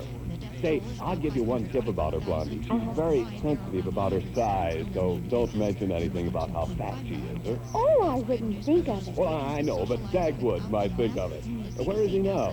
Well, I hope he's at the office of the J.C. Dithers Company, keeping out of trouble. Come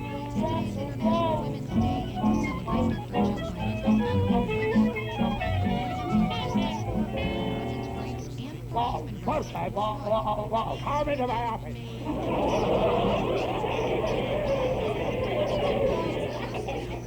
I'm already in your office. How did you get in here? Oh, I just slipped in while you were talking mooey with Dimples. Oh, and I was talking to Dimples, huh? Yeah. Funny I didn't see you. Well, you had your eyes closed as usual. Oh. You always do that when you talk to Dimples.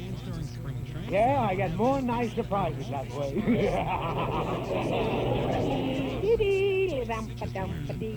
Screw and watch time, tick-tock. You know, I didn't like it at first, but it grew in me. Good, huh? Oh, brother, that's true. I gotta watch out for you. What were you doing in my office? Well, I was just looking for a letter, Mr. Dithers. I guess I mislaid it, huh? Typical Bumstead efficiency.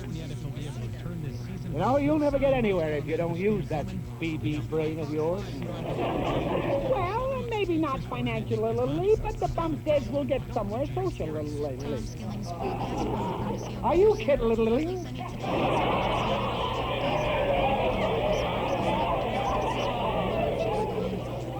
Name me 3 people who can stand you. Name me just one person outside of Blondie who'll put up with you.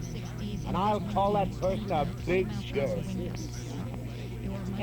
Just name one person, huh? Well, how about you? A giant jerk. Now, never mind that. Bumstead, if you want to keep your job, you'd better deny that. Oh, well, excuse me, Mr. Dithers, you are not a big jerk.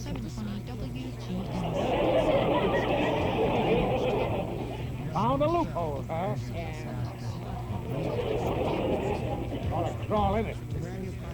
What makes you think you'll amount to something social? Oh, nothing at all, except that Mrs. Trolifran is having tea at our house today, that's all. Mrs. Grover's name, Trolifran? Yeah, that's right. She's a very big woman socially. A physical too. Last year at the beach, she was voted Mrs. Barrage Balloon of 1944. Maybe so, but she's so important that she's number 1, 2, 3, and 4 of the 400. You know, Cora's been dying to meet her and get into that leisure club. Yeah. Well, maybe after Blondie joins, she can sort of smuggle Mrs. Dithers in. Excuse me. Huh? Hey, who are you calling? I'm calling Cora. Huh? She'd want to know about this. Oh, no, Mr. Dithers, don't tell Mrs. Dithers. Blondie's just having tea for Mrs. Trallifran. Exactly. And these days, we've all got to share things. There's so much for Mrs. Trallifran. I'm sure Blondie could spare Cora a little bit. Oh, hello, Cora. Did you know that Mrs. Trallifran is having tea with Blondie this afternoon? Yeah, that's right. What? Goodbye. Wait a minute. Cora, hang up your phone first. Cora. Holy smoke, she was so excited she rushed right up without hanging. I heard the door slam. Oh, Bert, I hope she's dressed.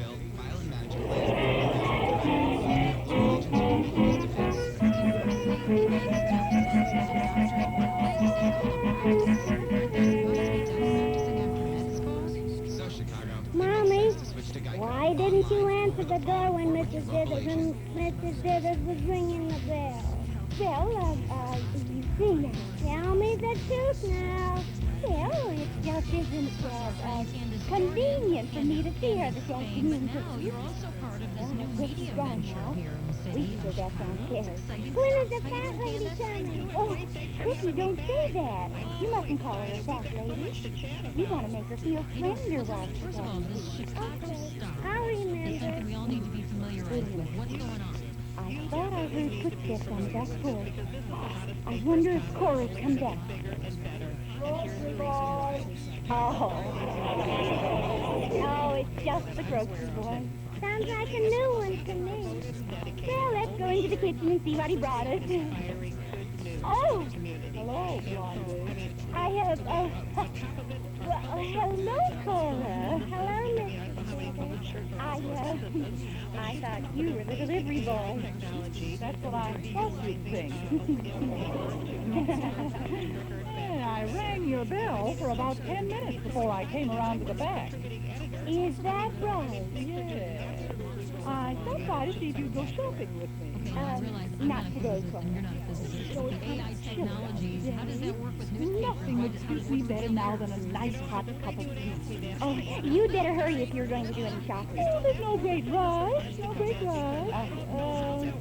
Anything special happening this afternoon? I don't know, dear. I haven't seen the afternoon papers. I mean here. Oh, I see. A nice day, isn't it? Lovely. Oh, I'm sorry, Cookie. I didn't mean to snap at you. That's all right, Mrs. Dithers. By the way, Cookie, who's coming here this afternoon? The fat lady. Don't say that. What? Mrs. Trallifran is coming here for tea, isn't she? Yes, she is. Oh, egad, how I love tea. Are you trying to catch the party? You know I am. That I do. Cora, I wouldn't mind, except that it'll seem odd to her if she just expects to see me and you're here, too. Yes, but you know how badly I want to be asked to join the leisure club. Oh, Blondie, couldn't I drop in accidentally while she's here? Well, I guess that wouldn't hurt anything, Cora. Oh, that's wonderful, Blondie. I'll see you later. Goodbye. Goodbye, Cora. That's the first segment of the first half of the Blondie show from May 27th of 1945. Penny Singleton and Arthur Lake starring here. Before we started this broadcast, we were talking about the various aspects of Blondie over the years. We got our facts flip-flopped a little bit on the early days of the comic strip. Dagwood was the kind of a playboy figure, rich son of a wealthy family, the Bumstead family. And Blondie was a flapper. She was more or less of a gold digger. And that is the point that didn't have much interest for too many people. This was in the early 30s then, see, and it was people didn't want to, they were in the Depression, so then all of a sudden Chick Young made some changes in the strip, got them married, became Mr. and Mrs. Average Family in the midst of all the problems that everyone else had, and the strip really took off. We also said something about Penny Singleton doing the voice on the Flintstones, one of the characters. Someone called and suggested that she might have done a voice on the Jetsons. Now, I don't know. She may have also done a voice on the Jetsons, or only. Maybe someone who is a fan of those two shows might give us a buzz and let us know what they think. We'll take a vote and figure out, in the absence of any hard documentation on this thing, so we'll find out about that. This is Chuck Shaden with our guest Joe Sarno on our Those Were the Days program this Saturday afternoon from 1 until 5 on WNIB Chicago, listening in on radio to the comic strips. We'll have more of this Blondie show in just a moment or so. You probably haven't had a chance to see the new Betamax video recording system by Sony. Why don't you pay a visit to Townhouse TV and Appliances for a complete demonstration of an exciting new way to watch television? Because you can watch it and you can save it. You can save it forever, or you can save it for a more convenient hour for you. Because the new Betamax videotape recorder lets you watch one show and tape another at the same time if you like. So if you're watching this show and you want to see that one too, no problem. Nobody fighting about who's going to see what now. You just tape one of the shows and then the whole family can watch it later. Or you say, I can't watch it now. We have to go out. We're going to do this or something. Set the timer. Let it go on. And then when you get home later, it'll have taped that hour show you're looking for, and it's all right there for you. Put it up on the shelf, and when you say nothing to watch, go up on the shelf, take that out, slip it in the Betamax, and watch a good show. Why don't you see the Betamax video recording system by Sony at Townhouse TV and Appliances, 7243 Touhy Avenue, just west of Harlem. They're open Monday, Thursday, and Friday nights till 9, and Saturday until 5. This is Carmelita Pope. If you just think of rug cleaning when you hear the name Magicist, you don't know the full story, because Magicist also cleans carpeting and furniture in home or office. Magicist takes down, cleans, and rehangs draperies. Magicist offers rug repairs, such as binding and serging, takes up, cleans, and relays carpeting. Magicist offers soil retardant to keep carpets and rugs cleaner longer, Staticide to end annoying static shock, ACL 60 to eliminate carpet odors. Magicist offers a 20% cash and carry discount on rugs and draperies. Magicist sells new and unclaimed rugs and offers Saturday service, commercial cleaning rates, and welcomes bank cards. Magicist wants you to know the whole story because it's a clean one the whole family will enjoy. See the white pages. Chicago phones 378-8600. Clean with Magicist and get your whole house Magicist clean. 9x12 domestic rug Magicist clean, only $24.85. Want to see a good movie tonight? Why don't you come over to the Memory Club? We have a good one for you. In the community room at Northwest Federal Savings on Irving Park Road, 4901 Irving Park Road. Our movie tonight is Hollywood Hotel. It's from 1947. It's a typical Warner Brothers Busby Berkeley musical. Well, it's not so typical. It's a great one. It's an outstanding film. Dick Powell, Hugh Herbert, Glenda Farrell, Rosemary Lane, Lola Lane, Johnny Scat Davis, Benny Goodman in the orchestra. Luella Parsons is in this, based on the radio show from the 30s, Hollywood Hotel. Fantastic sets, 1930 sets, you know, all that Art Deco kind of a thing that you see. Just, you know, there's a one scene in the movie where they go into the Hollywood Hotel and you see this big ballroom where all of the show is going on and Luella is broadcasting. It's like something out of the movies. It really is. It's such a gigantic room. Only Warner Brothers could stage something like that in Hollywood. You have to see the film. You can too tonight in the Memory Club. We'll open the doors at 7:30. We'll roll the film at 8 o'clock. We'll have a Lucky Strike Extra following the movie, and hope that you will join us for the film. Dues are $1.25 a meeting, payable at the door. And as I've said so many times, you are a member of the Memory Club. Even though you may never have been there before, you're automatically a member because you like all this old nonsense that we like, too. Not so much nonsense. Sometimes it makes more sense than a lot of the things, huh? Now, let's get back to this second portion and final portion of Blondie.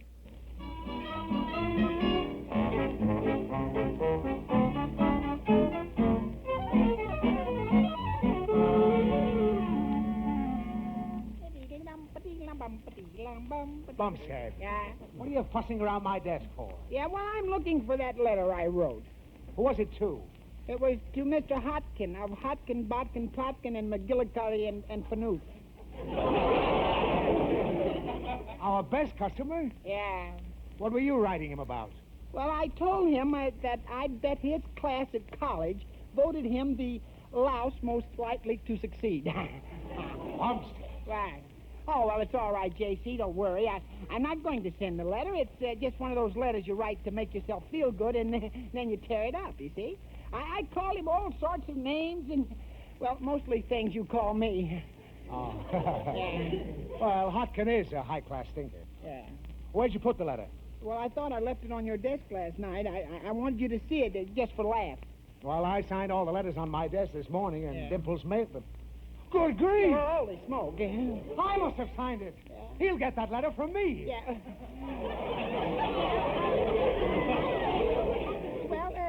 Well, goodbye now. Bumstead!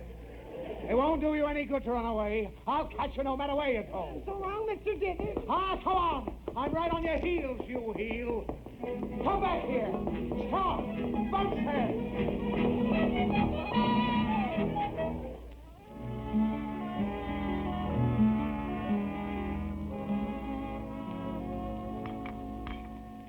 And, Mrs. Trallifran, will you have lemon or sugar in your tea? Well, if you don't mind too much, Mrs. Bumstead, I'll have both. Oh, I don't mind. How many lumps? Oh, about 5. There you are, Mrs. Trallifran. Oh, thank you so much, my dear. My, you've a lovely little home here. Well, we like it. And it's so neat and clean. How many do you have in help? Just my husband. And sometimes he's not much help. Well, husbands are husbands. You are so right, Mrs. Trallifran. Thank you, my dear. I don't notice any family portraits on the wall. Where did your family come from? Oh, well, we all lived on a plantation way down yonder in Louisiana. I wonder if we have any mutual friends in, Louisiana. I reckon we all must have. Oh, excuse me, please. Of course. Oh, hello, Cora. Blondie, my dear. Oh, so glad I found you at home. Really, I am. Oh, come in, Cora. Thank you. Mrs. Trallifran, may I present Mrs. Divot? Oh, I'm delighted to meet you, Mrs. Trallifran. How do you do?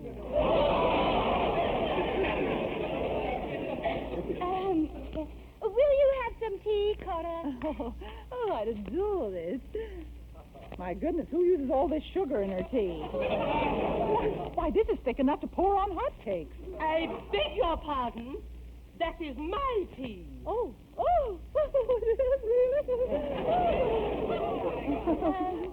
How many lumps in your tea, Cora?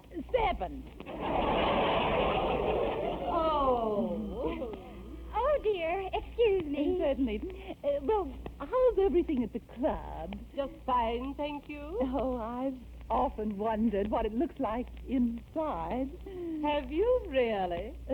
Yes, I have. Well. Oh, Harriet. Oh, hello, dear. I'll just take the groceries. Oh, no, Blondie. I can come right in and dump them on the piano. Oh, but Harriet, all right. Here's the onions and the garlic, the corned beef, the cabbage, and the salami.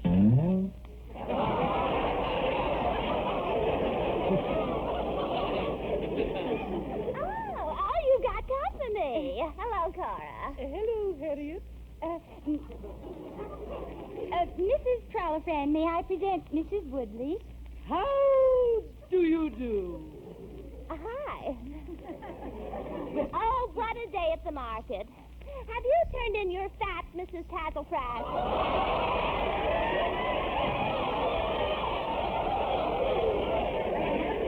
What's that? Harriet, I got 4 meat points today. Speaking of fat. Why, speak of it. Speaking of fat, I weighed myself today. 114 pounds. Isn't that awful? Yes, and it's getting worse. Oh, well, I dread the day when I hit 130. Herbert says you'll leave me. Well, thanks very much for the groceries, Harriet. Isn't there any tea? We are just fresh out. Well, I'll make some, huh? So sorry you have to go, Harriet. Thanks very much for the groceries. Oh, okay, Blondie. Goodbye, Cora. Goodbye, Mrs. Telephone. Goodbye. One of your neighbors, I suppose. I suppose. Hi, Mom. Hello, Mrs. Dithers. Hello, Alexander. Fighting again. Mrs. Trollopan, this is my son, Alexander. How do you do, Alexander? Well, I'm very glad to know you, Mrs. Trollopan. Gee, it seems funny to see you sitting on a Davenport and...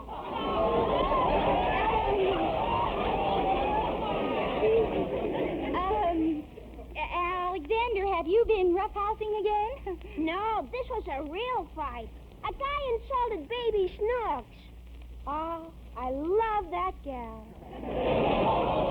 Well, who were you fighting with? With Eddie Rockwood, Mrs. Dithers. Why, that's my little nephew. Oh, well, he isn't very little. We call him Fatso. Oh. Well, he's rather a handsome boy. Not anymore, he isn't. He banged his nose right against my fist. Alexander, you run right upstairs and clean up. We've heard all the details. We want to hear from you. Oh, yes, ma'am.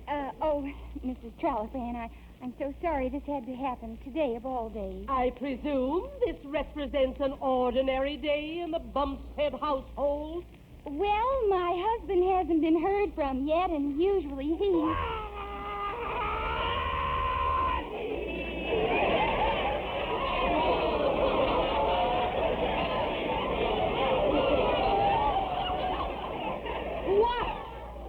What was that? That was my husband. Sounds like someone's pig caught under a fence.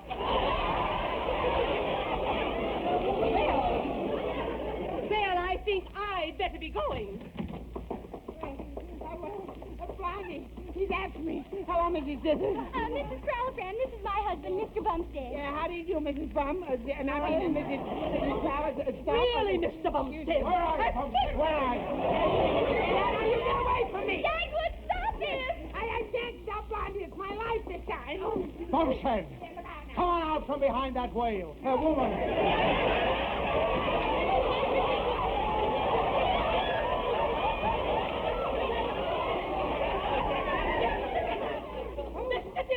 Stop chasing Mr. Bumstead around me.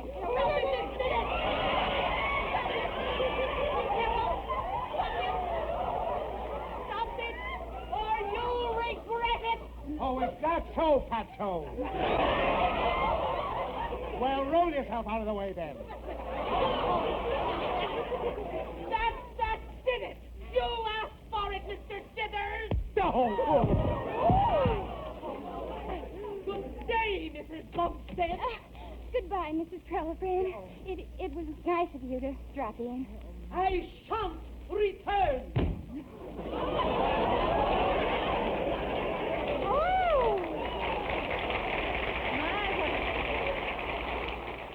What a beautiful left jab. Yeah. Oh, my. I'm sorry, Blondie, but Mr. Dithers was in a murderous mood. Oh, it's all right, dear. I should have known better anyway. Oh.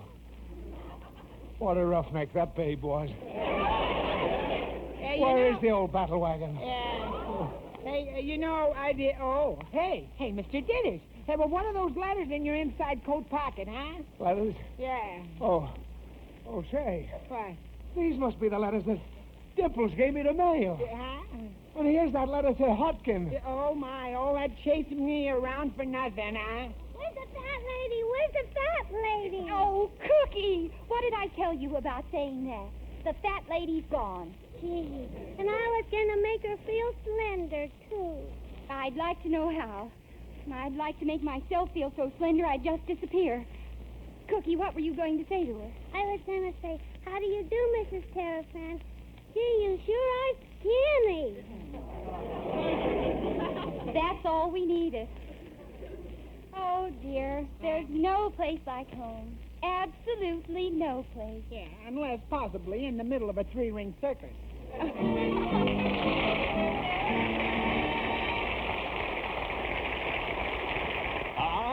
Don't go away, folks. The Bumsteads will be back in just a moment.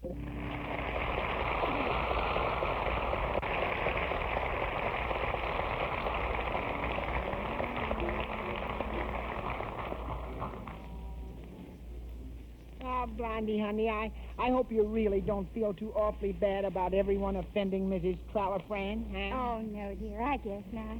Of course, it would have been nice to have been one of the 400, even if we were only one of the zeros.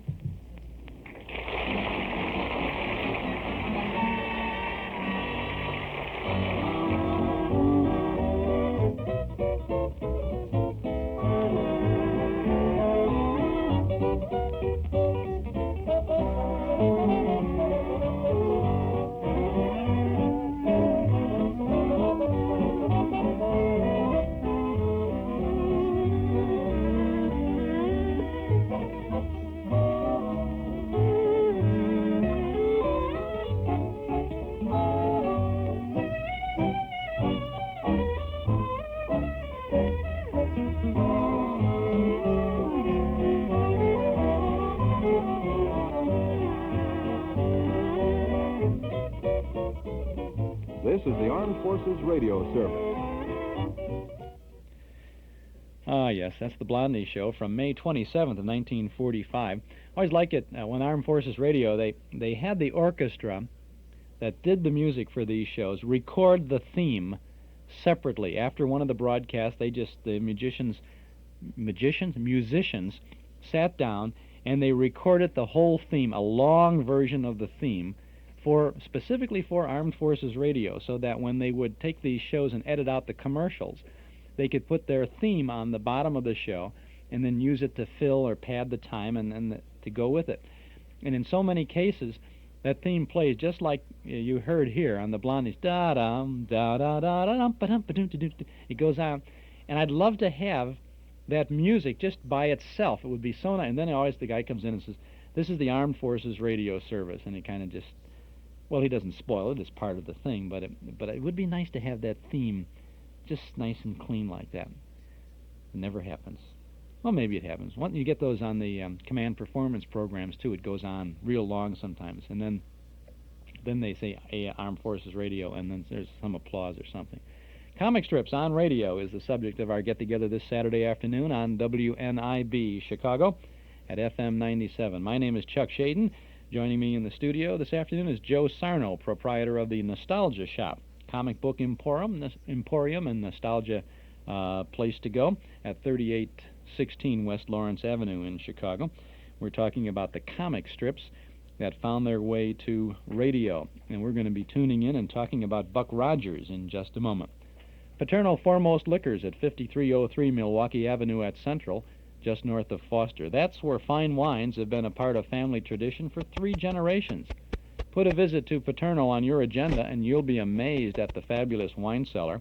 Choose from hundreds of different wines from every corner of the globe and chat with a member of the Paternal family who'll be pleased to help you select just the right wine for that special occasion, or the perfect wine to make an ordinary event a special event. Paternal Foremost Liquors, Chicagoland's one-stop beverage mart for imported and domestic wines, beers, cordials, soft drinks, whatever. Visit the wonderful world of Paternal, Monday through Saturday from 9 in the morning till 10 at night, Sundays from noon until 8. Paternal Foremost Liquors at 5303 Milwaukee Avenue at Central, just north of Foster. Eden's Plaza Shopping Center, where you can shop with confidence for all the family. Eden's Plaza Shopping Center, where Eden's Expressway, Skokie Boulevard, and Lake Avenue meet at Wilmette.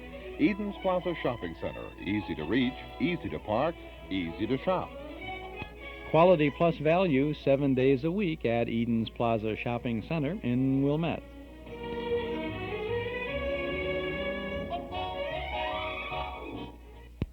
Joe Sarno, when did readers of newspapers or comic books first find Buck Rogers?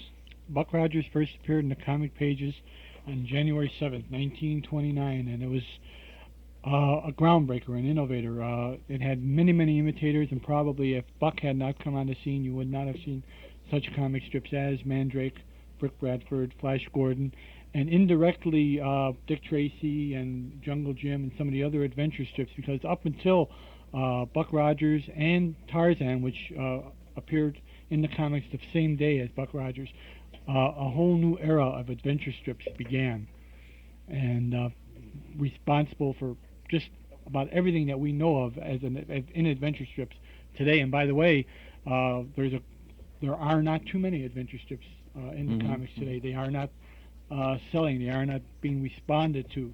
So nowadays you have your Peanuts and your Broomhilda, and a Dick Tracy strip, which is still flourishing, is a kind of a rarity. Well, would you say that's because of the space age technology that we have today, or no interest in the future? Yeah, I think that people are looking for a little bit different type of entertainment. Just like in the 30s, people wanted to forget about the Depression, so they were looking for fantasy, escapist literature, and escapist musicals that were presented in the movies.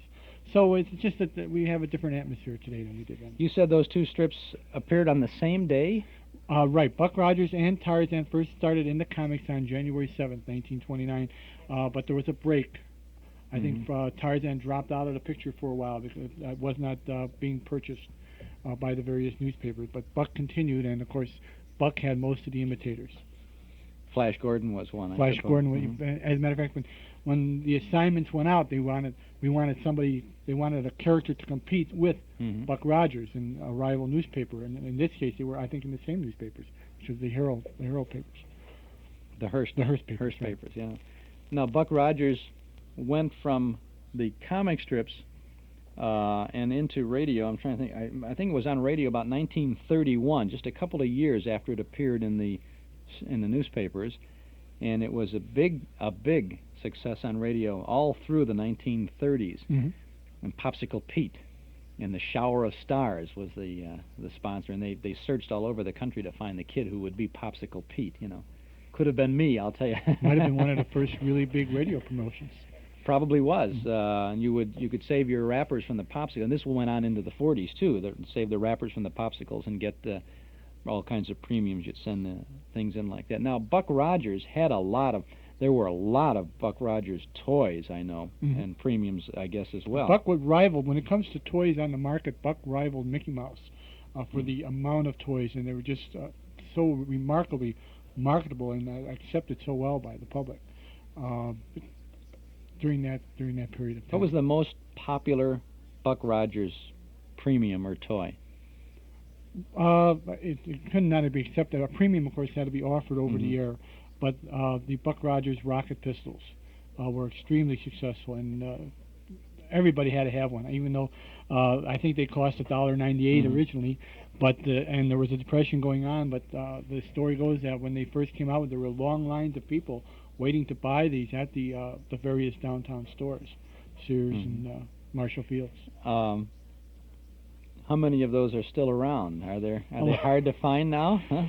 I was at a toy show about a year ago, and there must have been about 20 of them. Oh, yeah? Which was sort of unusual. I thought it was. And Buck Rogers rocket pistols, there were 4 different models. The last one was the atomic disintegrator, or atomic pistol, which came out around 1948. It was the last of the metal Buck Rogers pistols. But I have seen about 10 of those in the original boxes, because they're really not that old. Well, what about those earlier ones, though? Are they? What do they go for these days? The from a collector's U-235, point? I believe, was a little black pistol, and you had a cock. These were put out by Daisy Manufacturing, and you had to cock the handle in order to make it pop. And I think those are going for about $100. $100. Right. Whereas the other ones, the disintegrator and the atomic pistols, go for $35. I think I have one in the shop for $35. What other Buck Rogers things do you have in the shop?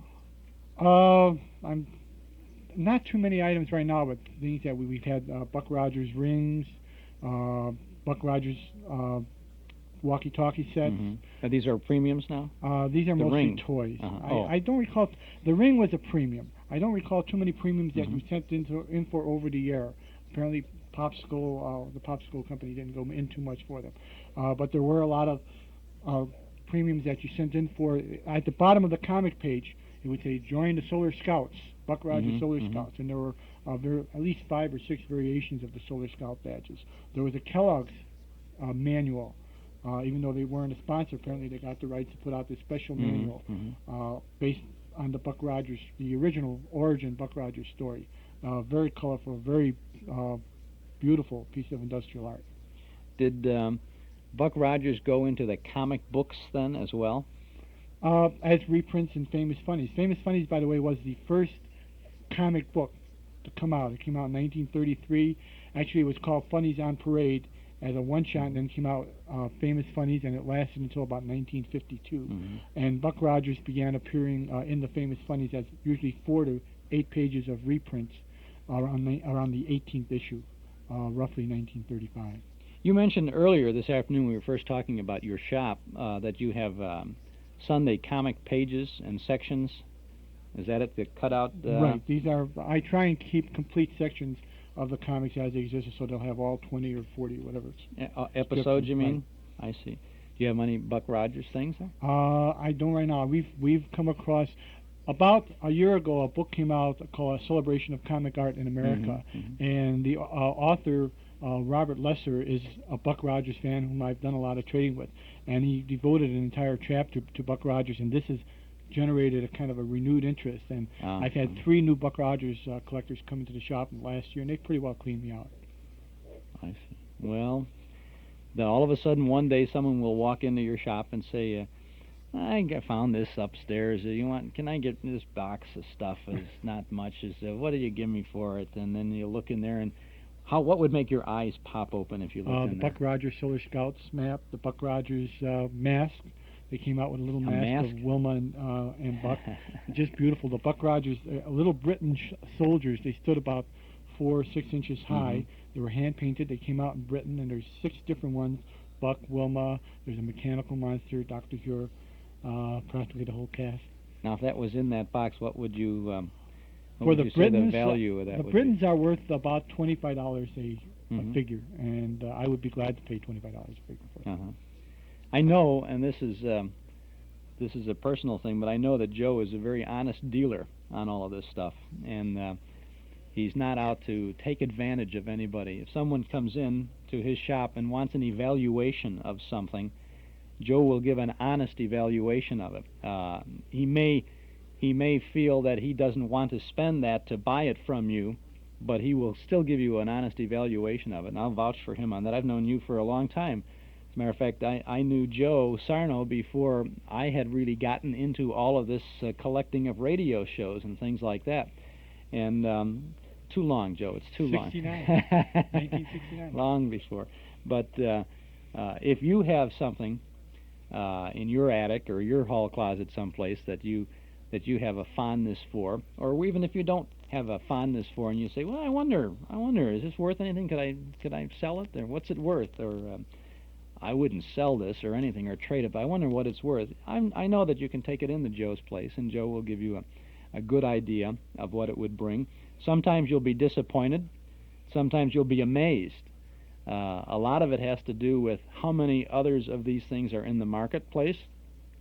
It depends on the condition. Something in mint condition, meaning in absolutely perfect shape, or with just a slight little aging to it, maybe is worth a lot more than one of those Buck Rogers ray guns that someone dug up out of the ground in the backyard, and it's all rusted and no picture on it or anything else, although that has probably got a little value for somebody anyway.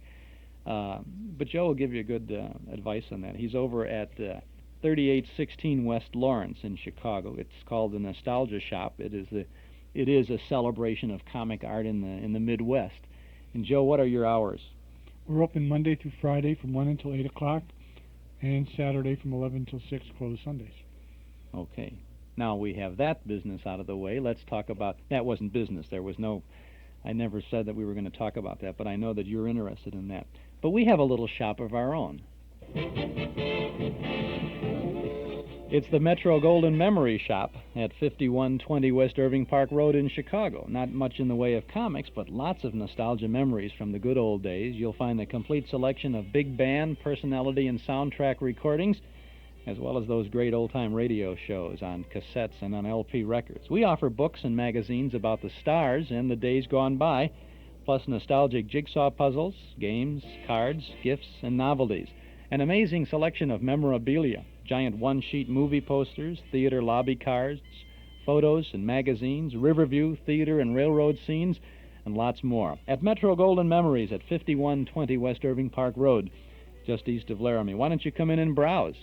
Take a visit over to Joe Sarno's Nostalgia Shop, and then in the same time frame, come on over to the MGM Shop at 5120 West Irving Park Road in Chicago. Our shop is open Tuesday and Wednesday from 11 a.m. to 6 p.m., Thursday, Friday, and Saturday till 8, and on Sundays from 1 to 5. See all the goodies at the Metro Golden Memory Shop at 5120 West Irving Park Road, 2.5 blocks west of Northwest Federal, just across the street from Nelson Hirschberg Ford. Metro Golden Memories, the MGM Shop.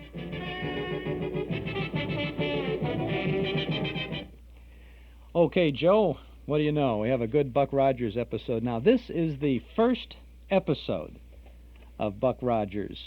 The sound is not as good as we would like it to be over the years, but just think this show has gone through outer space and everything else with Dr. What's his name? Dr. Huer. Dr. Huer and Wilma Deering. Wilma. Who are the others in the cast now? Well, Buck and Wilma had a brother, I can't remember his first name now, but that also was involved in the cast. Later on, they brought in some villains, some of whom became good guys. Black Barney. Mm-hmm. Some of the character names elude me right now. But Black Barney was a pirate, and of course, they adopted quite a bit from the Old West and from piracy. Everything. The high seas. You took the seas and transformed it to space, so you had pirates such as Black Barney. Two grown men here talking about all this stuff. That's what's fun about this. Now, I don't know that this is the first episode of all of the Buck Rogers shows. This may be the first. It's marked. I have it from the searching. It marked episode 1. It may be episode 1 in a story, a sequence from the show. But you're going to hear some of the Popsicle Pete stuff in here, Popsicle Confections. So if you promise to take a napkin out and hold it on the stick here, then you won't drip on your tape recorder. As we listen to Buck Rogers in the 25th century. Buck Rogers in the 25th century.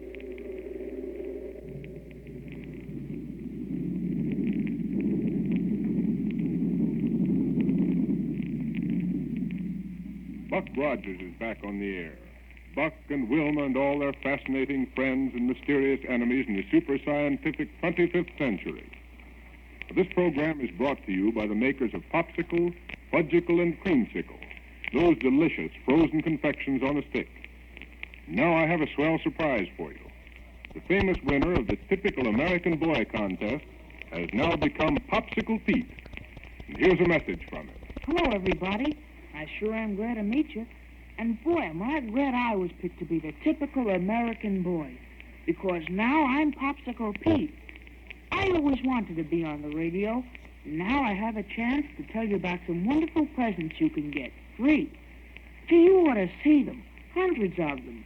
You get them just for saving bags from nifty Popsicle, Fudgicle, and Creamsicle. Some gifts, even better than Christmas. You can get a wristwatch, a movie camera, table tennis, a wallet, a doll. Gee, lots of gifts. Just save the bags from Popsicle, Creamsicle, and Fudgicle on a handy stick. Boy, did they taste good. Wholesome, too, and nourishing. Made fresh every day of the finest ingredients. The biggest 5 cents worth anywhere. And say, kids, get the free illustrated Popsicle gift list at your ice cream store. A free coupon comes with it, worth 10 bags. And now for Buck Rogers and his thrilling adventures 500 years in the future. As you probably know, Buck was born right here in our own times, in this 20th century. And the story of how he got started on his amazing adventures so far in the future is mighty interesting. But instead of telling you about it, let's turn the dial that'll project us ahead in time and find out all about it that way. Now, the capital of 25th century America is Niagara. And there it is that Dr. Hewer, the great scientist, has his marvelous laboratory. In one room of it, he's working on a strange-looking device that sends a peculiar greenish light down onto a human figure lying on a table before him. Shall we join him there? Okay, then, here we go. 500 years into the future.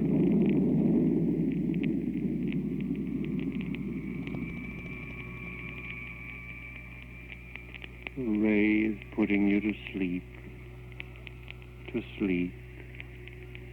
Relax and sleep. Sleep. Sleep. Good. The ray's had its effect. Now I can go ahead. Yes, come in. Oh, hello, Wilma. Hello, Dr. Hewer. Why don't you have more light in here? Coming in from outside, I can hardly see a thing in this spooky greenish glow. Part of a little experiment I'm conducting. Oh. But tell me, have you seen anything of Black Barney here in Niagara? Why, no. Hasn't given up his job of Prime Minister on Mars, has he? Oh, no. But one of his Martian rocket ship factories has worked out a new control device for me. I rather hoped he'd get here with it today. Oh. Meantime, I've made ready for a final test of this little invention here. Like to stay and see it? I'd love to, Doctor, and you know it, but I just dropped in to find out if you'd seen any sign.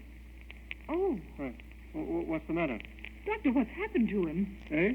Is he all right? Doctor! I see. What's happened to him? Why is he lying here on this table? Don't worry, Wilma. Don't worry. Doctor, what are you... He is offered to be the subject of my test. That's all. But then, why is he... Simply lying here, comfortably asleep, under the influence of my electro-hypnotic ray. Oh. I was afraid something had happened to him. Not a thing. Surely you don't think for a minute that I'd do anything... No, of course not. But the electro-hypnotic ray... Are you sure this experiment won't hurt him in any way? Oh, absolutely sure. Well, you can't blame me for being a little shocked for a minute. But what's that thing up near his head that looks like a miniature power plant with a loudspeaker on top of it? That, Wilma, is my latest scientific achievement. My newly perfected electro-hypno-mentalophone. Your what? Well, you remember the mentaloscope, don't you? Sure. When you put a person under the mentaloscope, all his memories showed up on a sort of moving picture screen. That's right. And this is an adaptation of it. Oh. With this, the electro-hypno-mentalophone, the memories of the subject will come to us verbally, through the loudspeaker here. Provided, of course, that my calculations have been correct. Sort of read a person's mind aloud, you mean? Yes, that's it exactly. Where do you ever get ideas for things like this, Dr. Hewer? Surely people don't just barge in and ask you to work them out. Hardly. The scientific research and experimentation that led up to the development of this machine was started way back in the 20th century. Why, I always thought that the people back in the 20th century weren't much better than savages in what they knew about scientific things. Oh, not at all, Wilma. Oh, we owe a great deal to the scientists of those days. Were it not for the groundwork laid by men like Einstein, Fitzgerald, Compton, Millikan, and the rest, we'd be without a great many of the things we have today. They never really got anywhere with rocket ship development or anything like that, though, did they? Well, successful rocket flight depends on two things that have been brought into existence only recently. One of them must be a neutron. Yes, a neutron. The material that defies gravity and makes it possible to lift a big spaceship off the Earth and away from its terrific gravitational pull without too much waste of power. And what's the other? Impervium. The only metal capable of withstanding the high temperature of rocket blasts for any length of time. Oh. But now, let's go ahead with this experiment. Yes, let's. And you can tell me how this apparatus works as we go along, and just what it does to them.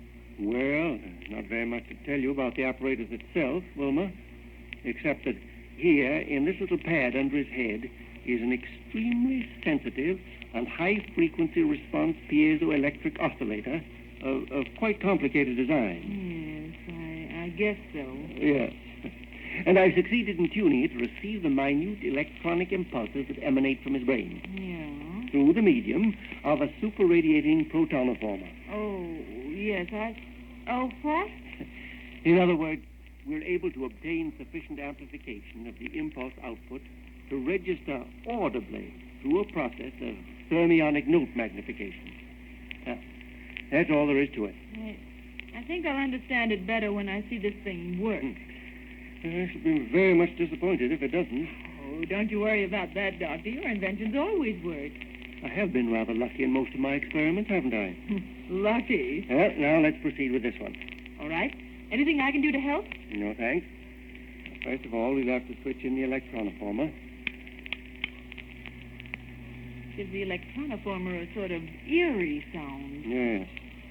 And now, when I switch on this microphone and speak to him, my words will be registered directly on his brain. Not through his ears, you understand, but directly on his brain. Uh-huh. And if we're successful, we'll receive his subconscious response through the loudspeaker. Go ahead, Doctor. Now, young man, what is your name? I said, what is your name? Buck Rogers. We made work. But, Doctor... My invention's a success. Doctor, what happened? It worked even better than I thought it would. He didn't move his lips, though. And how could we hear him talk if he didn't move his lips? It read his mind aloud, Wilma. It read his mind aloud. Sounded like his real voice, though. And of course, because he thinks of speech in the same manner that he utters it. Great day, it doesn't seem possible. Ask him some more questions. Yes, by all means. Listen. Buck, you were born back in the 20th century, were you not? Yes, sir. But this is the 25th century. You see, Wilma, his memory's preserved intact. May I ask him a question? Surely, go ahead. Go ahead. Buck, how did you happen to come to the 25th century? One day in the year 1919, I was in the lower workings of an abandoned mine near the city of Pittsburgh. Yes? All of a sudden, the supports that held up the walls and ceiling gave way and the whole thing caved in on me. Yes? Some kind of peculiar gas was released. It put me to sleep. It kept me in a state of suspended animation for 500 years. Then the ground shifted and let in fresh air, and I woke up. Well, how did you know you were in suspended animation for 500 years? Instead of the year 1919, it was the year 24-something. To be exact, it was 24... How did you know what year it was? I was told about it by Lieutenant Wilma Daring, a beautiful girl soldier I met when I first did it. Oh, then you knew Wilma Deering. Well, I certainly do. She's the finest and bravest girl who ever lived. Why, Wilma... Buck Rogers? Yes? Did you find anything new and different when you first came into the 25th century? A great deal, thanks to Dr. Hewer. Dr. Hewer? The greatest scientist who ever lived. What's this? Nowhere in the universe is there a scientist who's done so much good for humanity, or done anything that can use No, wait. Wait a minute, Buck. Just forget Dr. Hewer and go on with what you were saying. But he's the man who invented the first rocket ship that took us to the moon. And it was that trip that proved the practicability of interplanetary flight. Practicability of interplanetary flight? Nothing wrong with this machine, Doctor. Where else have you gone by rocket ship, Buck? But first to Mars, where we helped King Ronaldo put down an invasion by the Martian Tiger Men. Yes? Then to Saturn and the Saturnian moon, Venus, Jupiter, and even far-off Pluto. Which planet did you find most interesting? Well, that's hard to say. Jupiter has the biggest field for exploration simply because it's so much larger than the rest of the planets. Very true. Do you expect to do any more rocketing around through outer space? Well, there's nothing else I'd rather do, sir. Well, Wilma, do you like my little contraption? Oh, it's wonderful, Doctor. I told you it would work. Well, is there anything else you'd like to ask, Buck, before I turn off this green ray? Let's wake him up and see if he remembers anything that happened during the experiment. All right. Go ahead. All right. Come on, Buck. Wake up. Huh? I say, wake up. You've been asleep. Sleep? Uh-huh. Oh, hello, Wilma. Hello. Hey, where'd you come from? What are you doing here? I've just been let in on the test of Dr. Hewer's Electro-hypno-mentalophone. Yeah. Oh, doggone it. Instead of helping you with your test, I fell asleep. Say, I'm awfully sorry, Doctor. Sorry? Well, yes, sir. I was going to help Buck, you. I put you to sleep with this machine. Oh, really? That's right. Oh, I guess that's one on me then. How did it work? Even better than I expected. Oh, good. Oh, it was marvelous, Buck. You told us your whole life history without even opening your mouth. Hey, now, wait a minute. It's all right, Buck. You didn't say a single thing you shouldn't have. Oh, thank goodness for that.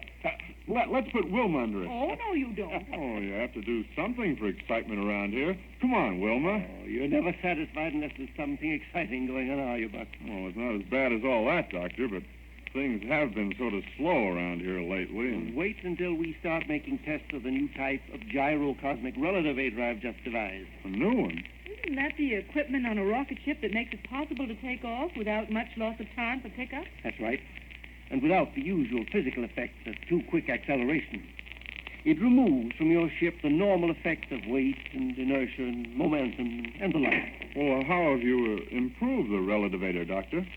Buck, if this new instrument does what I hope it will, there'll be practically no limit to the speed of a rocket ship immediately upon taking off. Good night. Imagine getting into the control cabin, opening the power lever, and going a couple of 1,000 miles an hour just like that. That's exactly what we'll be able to do, Wilma. Boy, that hardly seems possible, does it? But when can we test it out, Doctor? Have you already got it installed on a rocket ship? No, Buck. As a matter of fact, I don't even have it yet. Huh? Oh, it's been made up all right. The one we'll use for the test, but it isn't right here yet. I don't understand, Doctor. Well, yes, sir. Can't we get it here? The sooner we can get it and start trying it out, the sooner we can break the monotony of just sitting around here doing... Wait, Buck. Listen. Yes, Doctor. I hear it, too. Well, yeah. Hear it? Yes, sir. But what under the sun is it? Look here, out of the window. Look, here's Wilma. And it's coming right down this way. Wilma!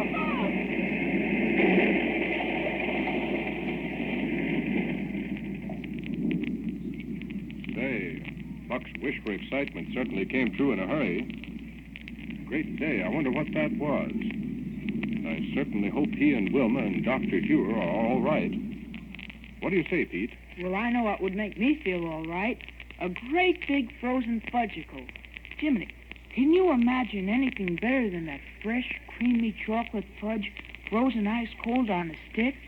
Fellas and girls, what's the best, purest, biggest nickel's worth you can get? Right, a fudgicle. Delicious and full of healthful energy. Made only from pure milk products. Swell to eat and easy to digest. And don't forget to save the bags for those wonderful free prizes. Exciting gifts like cameras, dolls, sweatshirts, gorgeous jewelry, and lots of other things. Now listen, kid. Be sure to get your free popsicle gift list at your ice cream store. Don't take no for an answer.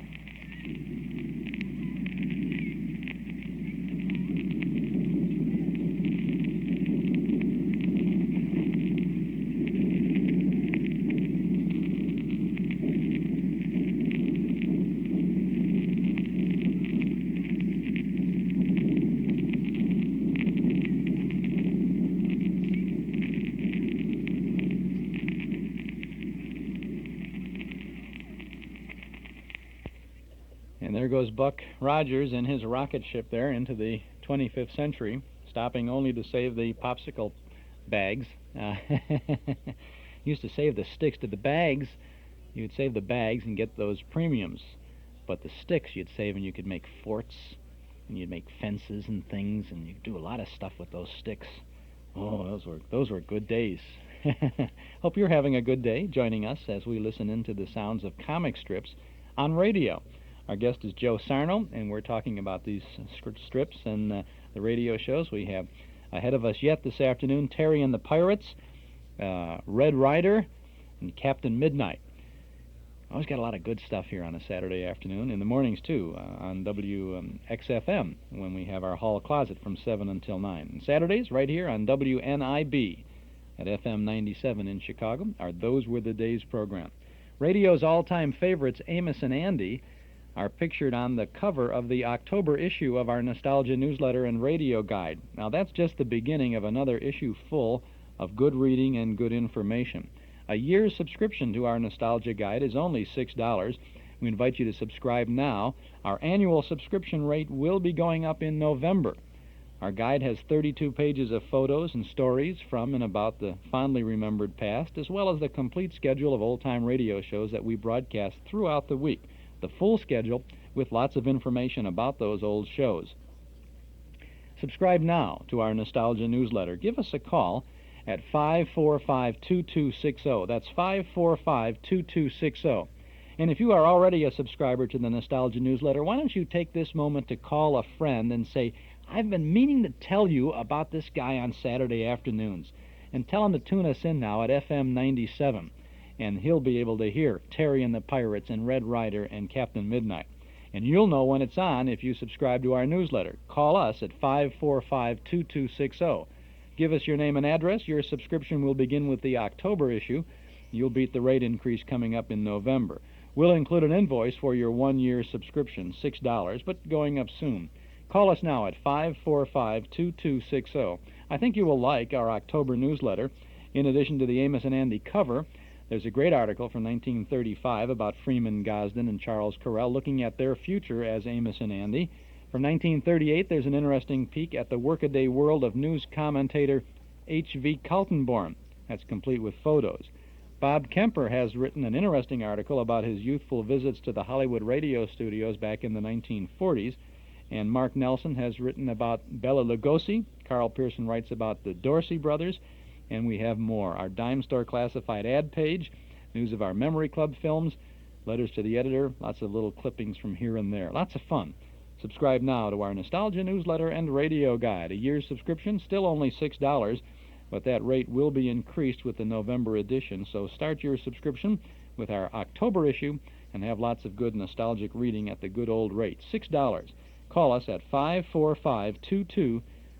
That's 545-2260, or send $6 to Nostalgia Newsletter, Box 421, Morton Grove, 60053.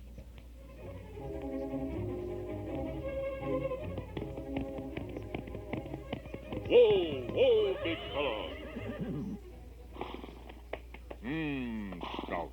Well, Pronto, here we are at the Northwest Federal Silver Mine. Heap plenty silver here for making loans. Right, Pronto. Wait. What's that? Sound like footsteps. Yes. Look, it's a man. Let's see what he wants. What you want? Huh? Oh, pardon me. I must be lost. I'm new out here. I just agreed to buy that ranch down the road a piece. I see. Have you arranged for financing yet? Huh? Oh, well, no, I really don't know how to go about it. Here, take this silver bullet. On it is inscribed the name of Northwest Chicagoland's leading financial institution. Northwest Federal Savings. That's right. They'll send out their faithful companion for a prompt appraisal of your ranch. And in a couple of days, you'll have the best loan quotation in town, with no obligation.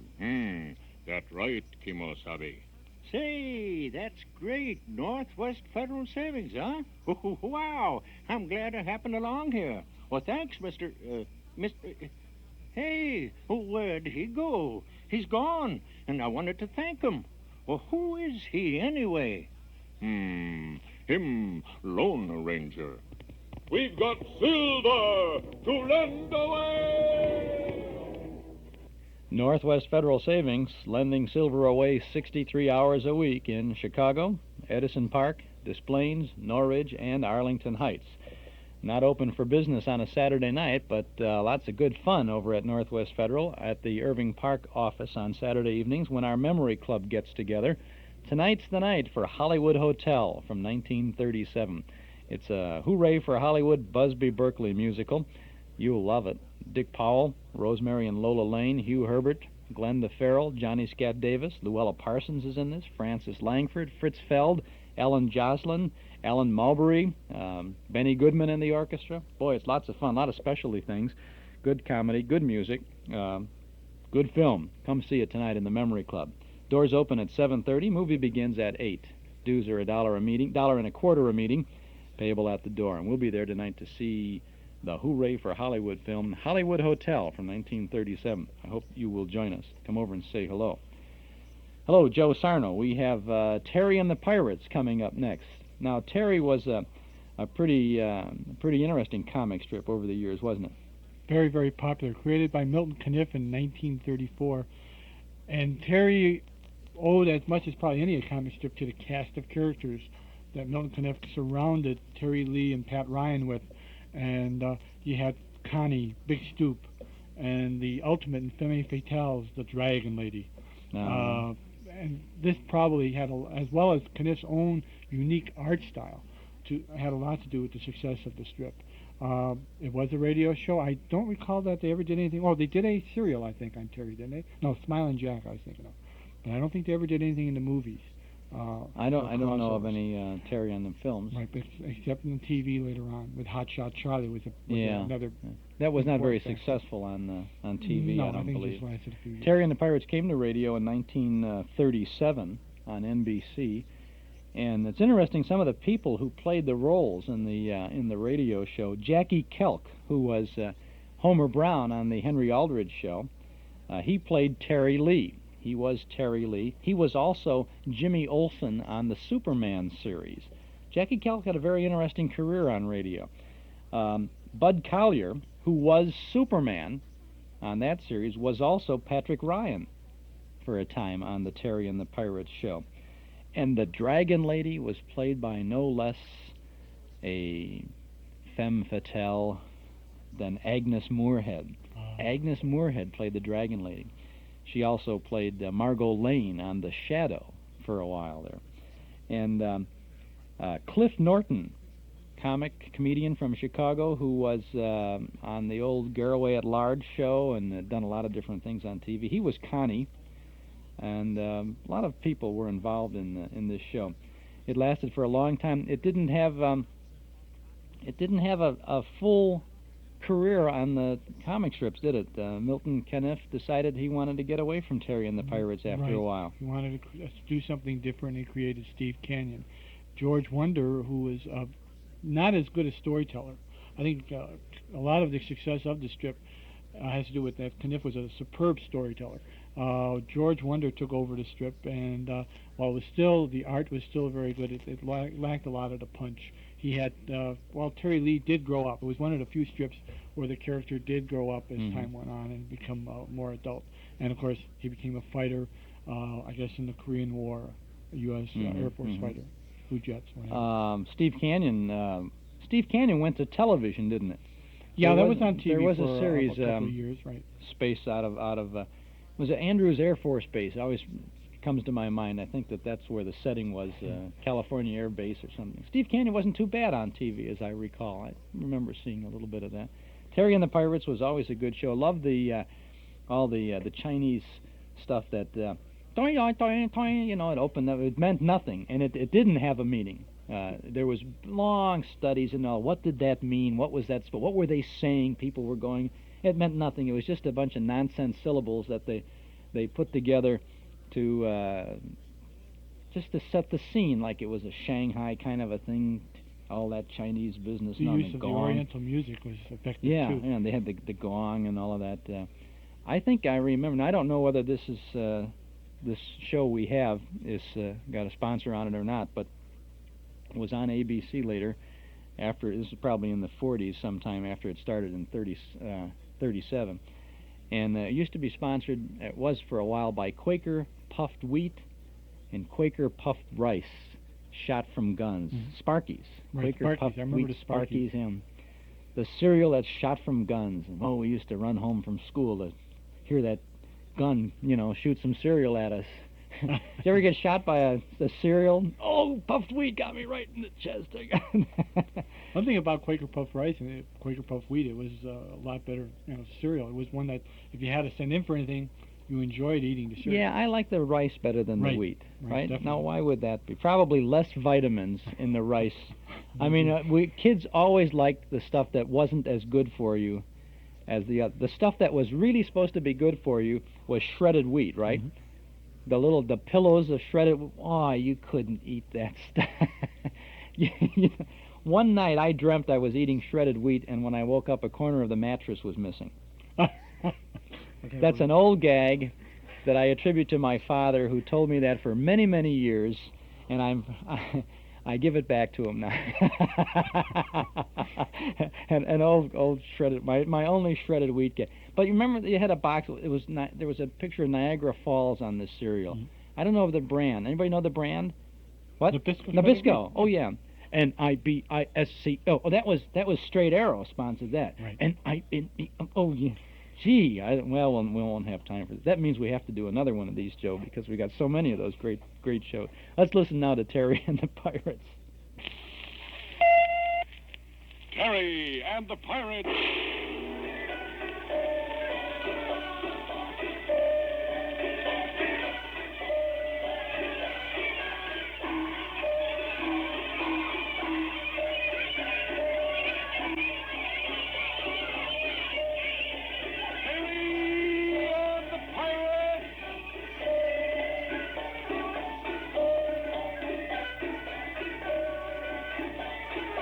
The American Broadcasting Company brings you Terry and the Pirates.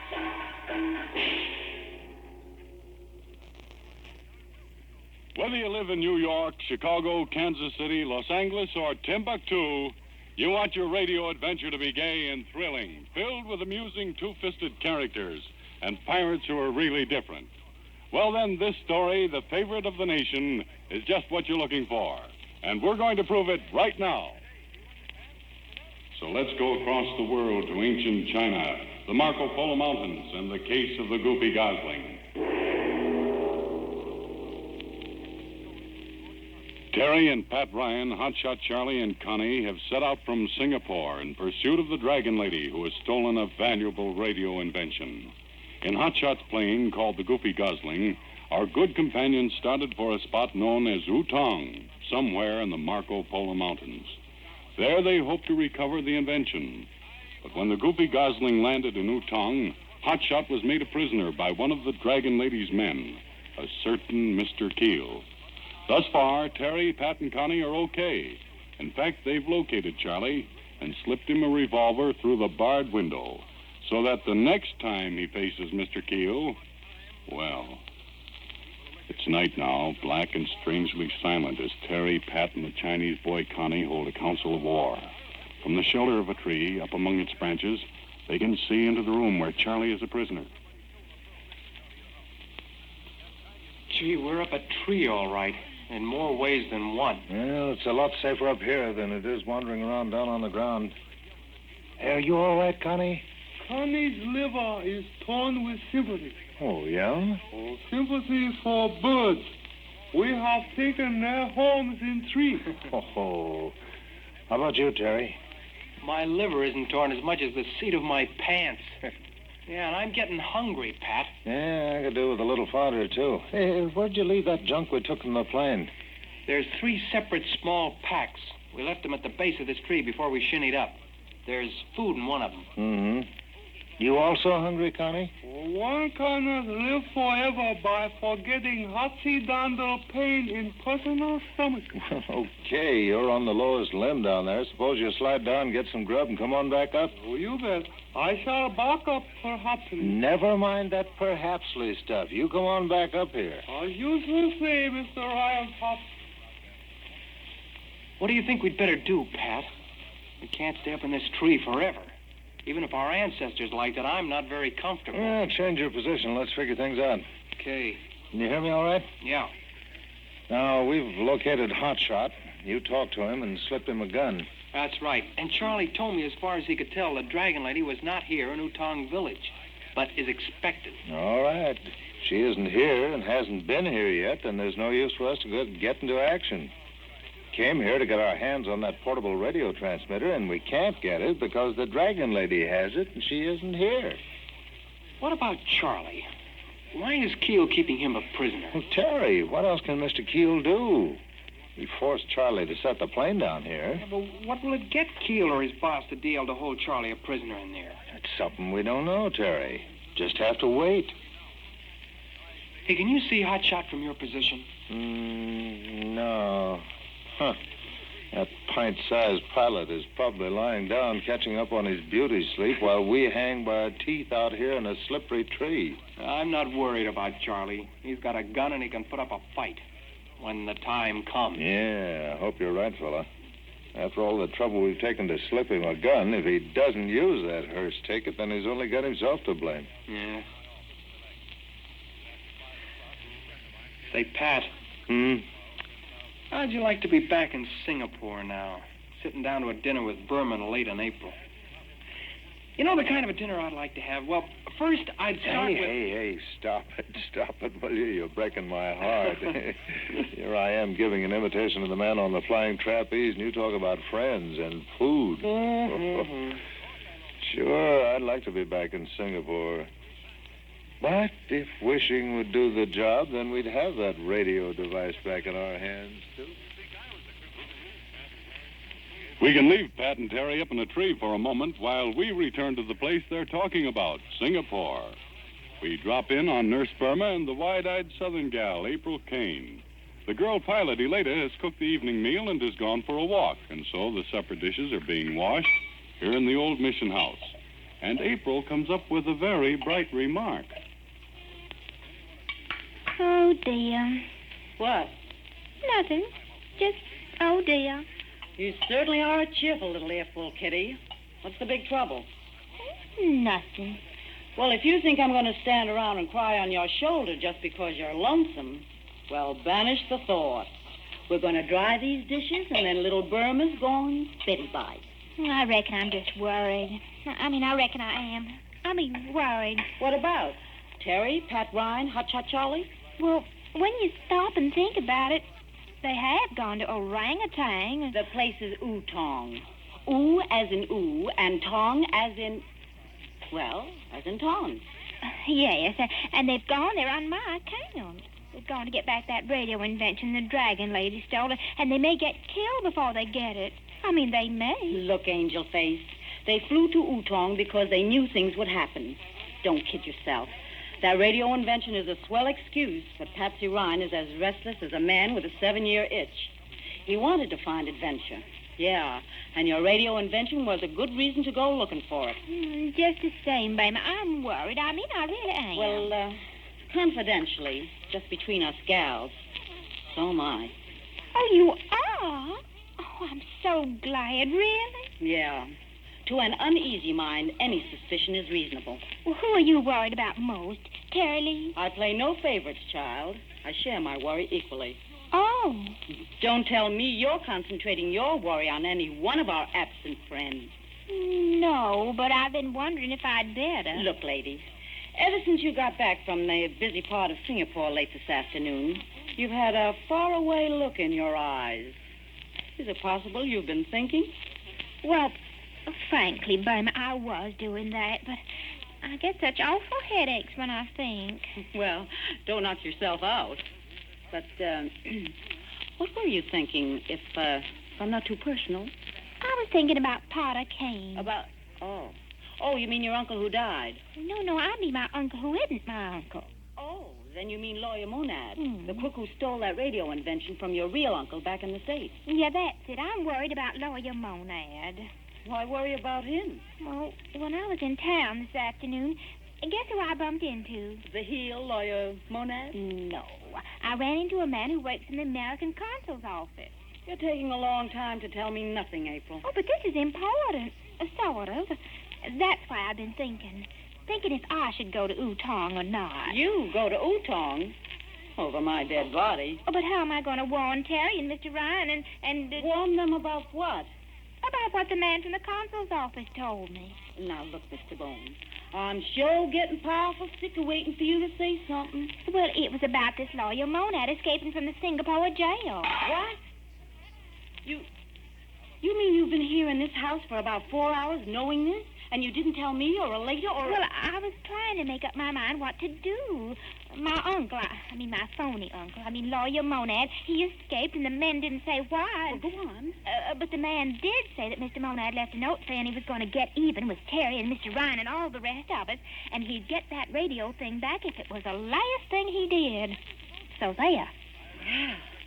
Now I am worried. I wish your lady were here.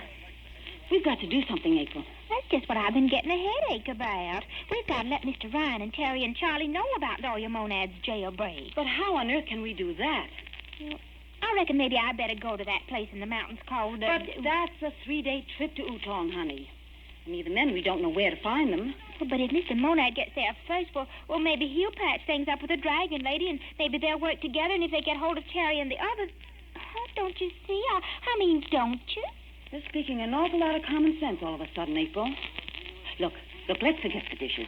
We'll find her later, then we'll look up the quickest route to Utong. I suppose one of us ought to make the journey, but not you, Sugar. You'd only get into big trouble. The road through the mountains up to the place where we find Pat, Terry, and Connie. That road is long and dangerous if Irma decides to make the journey. But if Roy or Monad is also bound for Utong, then something must be done. But wait, something is going to be done, and quickly. From his perch in the tree near the building where Hotshot Charlie is a prisoner, young Terry Lee speaks to Pat Ryan. Pat, hey, can you see it? See what? The light in Charlie's room, yeah. No, I'm higher up than you are. There's a car coming up the mountain road. Well, you sure it isn't just some... Yeah, I can just make out the headlights as it winds Well, around. you think it's coming this way? Oh, yeah, of course. Must be. Yeah, you'll be able to see it yourself in a moment. There. You see the flashlight against the mountainside? Yeah, I see it. Hey, Connie, you all right down on that lower branch? Oh, yeah. But have loose feeling in legs. Connie is all dead like sleep, but in his. Well, you be sure and hold on down there, fella. We're going to have company of some kind, and very soon. I can't tell what kind of a car it is. Maybe only a Jeep. There's a steep grade. Golly, the car lights were pointed right up here in this tree. Well, the driver wouldn't see us. He's too busy behind the wheel, Terry. One more turn, and the car will be right at that gate down there. Who do you suppose it is? I don't know, but I've got a mighty good idea.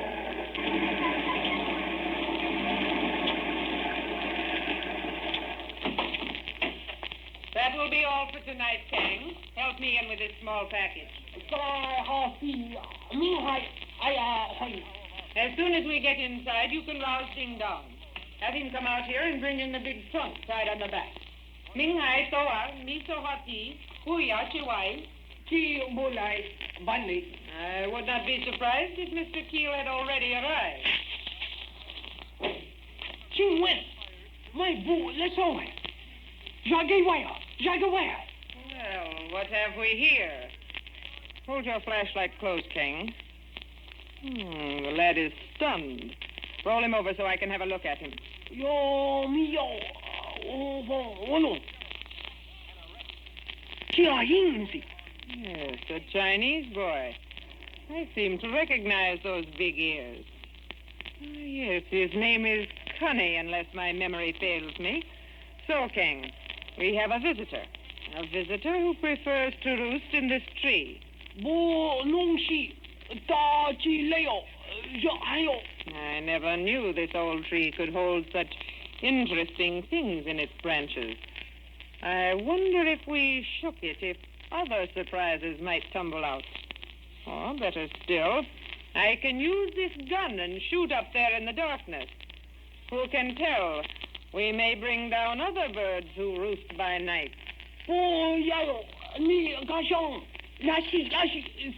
Exactly, King. You keep an eye on Connie. I will try my luck at crow shooting. Just shine the light up there, King. Anything I bring out of this tree might have flown here from Singapore. How very fortunate. Too bad Connie couldn't have held tightly to the limb he was perched on, but little accidents like this are bound to happen. And now, well, you can judge for yourself what trouble a little accident can cause. Terry and Pat and Connie have really fallen into the hands of the Dragon Lady. Of course, Hotshot Charlie has a gun. But how much help can he give our friends now? Terry and the Pirates is dramatized for radio by Albert Barker, who says, if April or Burma or Elata start for Utong, and if the escaped crook lawyer Monad is already on his way to the same mountain spot, then this will be a wild week of excitement. Just let us mix all these people up in this case of the goofy Gosling, and we'll say that for 100% thrills, you can't beat radio's #1 adventure show. Tomorrow, same time, same station. Terry and the Pirates is heard overseas through the Armed Forces Radio Service.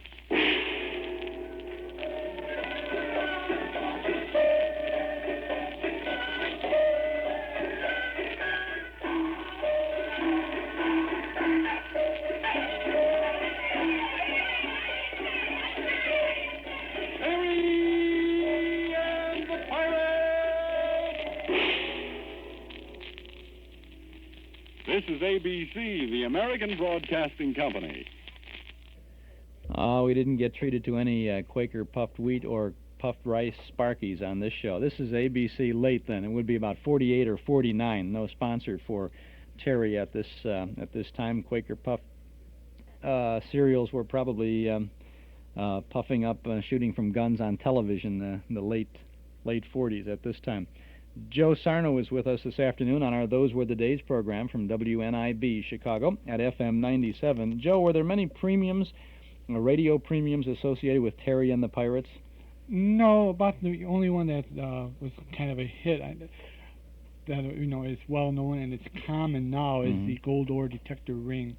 Gold ore detector ring? Supposedly it's to help you to detect if there's any gold ore in the area, and it gives you little samples of gold ore in the ring itself. And you look in and you say, that's what gold ore looks like. Now let me find some more rocks like this. Did you ever see one of those? I got one. You have one? I had not in the shop, but in my own collection. Oh. How much of your, where do you, and I know you're a collector and a dealer, and it's a hard thing, isn't it, to decide where the collecting ends and the dealing begins. How do you draw the line? You have one of everything? It would be nice. I tried for that for a number of years, and really what I narrowed it down to was either something that I had when I was a kid or something that aesthetically is appealing to me.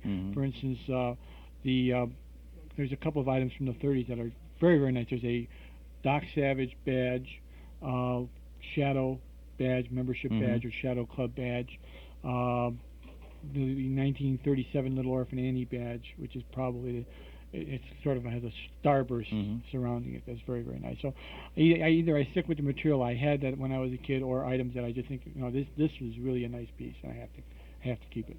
Then it mostly for you becomes a personal nostalgic thing. You say, I remember having these things when I was a kid, listening to these shows or whatever, and sending for that. And I don't have them now, so if I see one of those things, I want to get that. That's first for you. Oh yeah, sure. Well, a 1937 Orphan Annie decoder. How much? Is it worth? Well, it's not worth much. Relatively $15. Well, you say it's not worth much compared to Action number 1. Right. Okay. But when you consider the fact that you sent maybe a dime and 2 inner seal rings from Ovaltine to get it, and you waited, for the postman to get there. The fact that it's worth $15 now is, and now just as you said that, it's worth $15. I could hear people out there in Radio Land saying, "Oh no, I had one of those." Isn't that right? Right. Yeah. Now, a lot of people come. You have a beautiful thing in your shop. You have kind of like a revolving display case. It's not. It's like a Ferris wheel under glass, a long, wide Ferris wheel with little compartments in it. And in there, you have a lot of the radio premiums. It's enclosed, but people can come and take a look at it and see all those different premiums. Right. What are some of the things you have in there? Well, we split it up in a certain area. We have 4 trays of radio premiums, which include Tom Mix, Cat Midnight, Little Orphan Annie. We have about 4 trays of buttons, especially pep pins and some of the other comic strip buttons. We have a tray of comic character watches that feature comic characters. I have a Mickey Mouse watch, one of the original ones. Mary Marvel wristwatch. A couple of Hopalong Cassidy wristwatches, and then we go into some of the comic-oriented toys and some of the, for instance, maybe a few people remember this, but Cracker Jacks, which still does, they have a lot of tremendous toys, but in the 30s they came out with a series of little oval-shaped, printed, I don't know, they're like, I can't remember, but they stand up. They stand up, and you put them on your desk. They're like cameos. They're shaped like a little bit like a cameo, and they're litho tin. And each one featured a different comic character. I have some of those, along with other Cracker Jack toys and the things that you would find not just in boxes of cereal, but in boxes of Cracker Jacks, packages of gum, some gum cards, and material of that nature. That's a beautiful. That's worth a visit over there anyway, just to see that little revolving tray go on there. You press a little button, and it stops right at a certain point, and you can look in and say, How much? Oh, you're kidding. Right? It happens all the time. That's right, yeah. And it's fun. That's part of what I enjoy when Yeah. people come in with. It's fun to have fun with what you're doing, isn't it? It sure is. Yeah, that's right.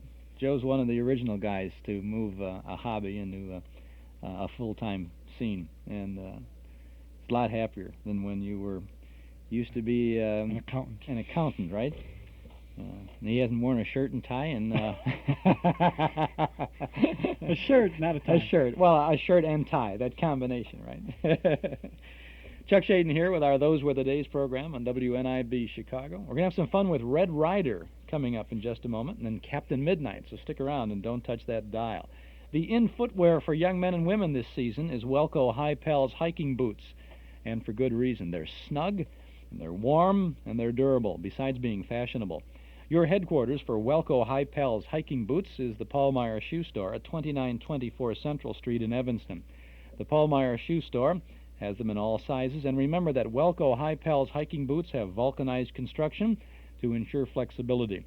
For hiking boots, it's Welco High Pals, and for Welco, it's the Paul Meyer Shoe Store at 2924 Central Street in Evanston. Go over there and buy a pair of shoes from Paul Meyer, and he'll say thank you, and then you say you're Welco. Now I have a sound for you. Give him the hook. Now I have a sound for you from our Hall Closet cassette tape of the month for the month of September. This is a scene from Murder at Midnight. Simon, where are you? Over here. I didn't know where the blazes you'd gone, Simon. What in thunder are you doing?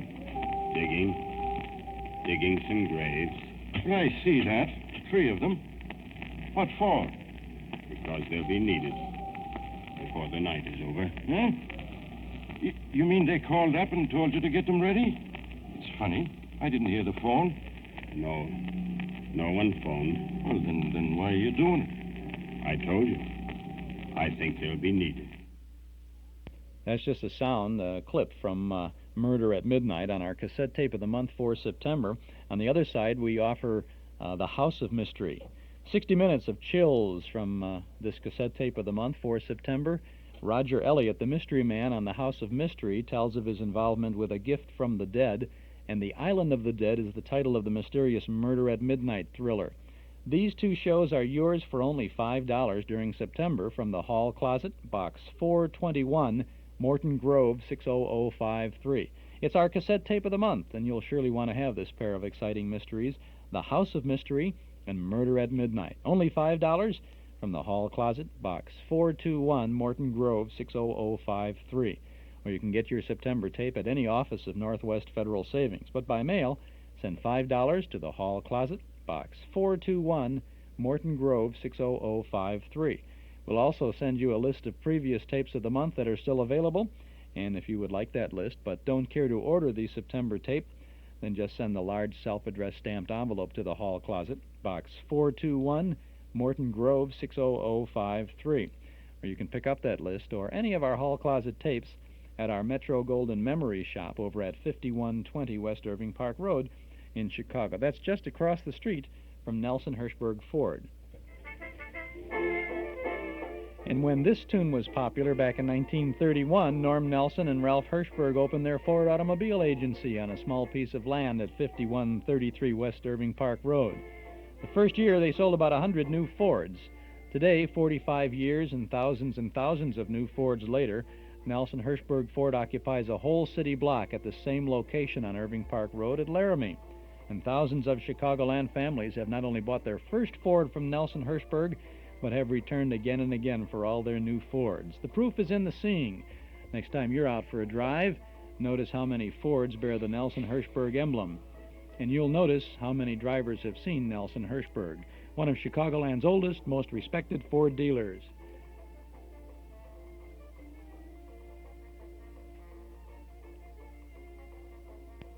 Nelson Hirschberg Ford opens 7 days a week, Monday through Friday till 9, Saturday and Sunday till 5. Nelson Hirschberg Ford, Irving Park at Laramie.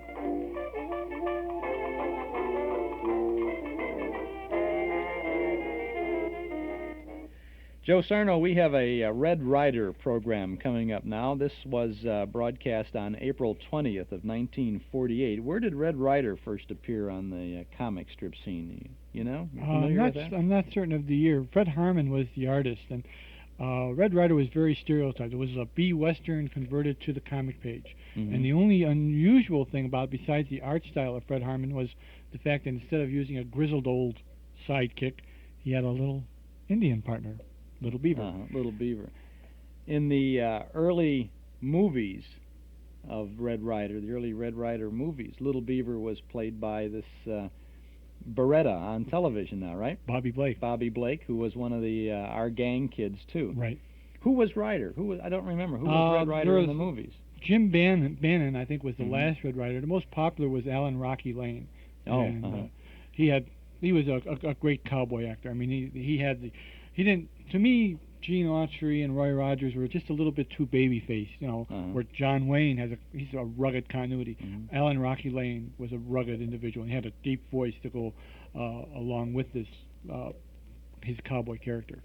This you remember a man on the TV screen on the Racket Squad TV show? It was Captain Braddock. He was Reed Hadley. Reed Hadley. Great actor. Reed Hadley once played Red Ryder on radio, and he was involved in a lot of things. He was in many of the serials, wasn't he, in the movies? His most famous part was Zorro's Fighting Legion, Great Zorro. He was Zorro. Which we showed, by the way, at the comic convention that we had. Oh, that's right. Yeah, that's right. We didn't have a chance to talk about the comic convention yet. Well, maybe we will yet. But Reed Hadley was Red Ryder, and so was Carlton Cadell. He was an announcer and an actor from Chicago for many years. He just passed away in the last year or so, I think. Reed Hadley did, too, recently. So did Reed Hadley, yeah. Brooke Temple is the name of the actor who plays Red Ryder in this 25-minute Red Ryder episode that we have.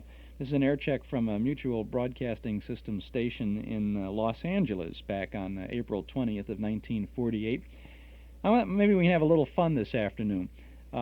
There's in every good mystery or every good adventure, there's a heavy, right? There's a bad guy. There's a couple of bad guys. There's a gang. We have there's a very familiar voice belonging to a very good radio actor, one who went on to the movies in this particular show, and he plays the boss of the bad guys in this show. Now, we have no prizes this afternoon, but we will award you an invisible facsimile if you can guess the name of the actor who is playing the boss of the bad guys on this Red Ryder show. So when he comes on, listen a little bit, and then if you want, give us a call. We're at 545-2260. Again, as I say, no prizes, but we'll give you an invisible facsimile if you call and if you're right. So now let's have some fun. This is a local bread company sponsoring Red Ryder back in 1948. The time is 8 o'clock.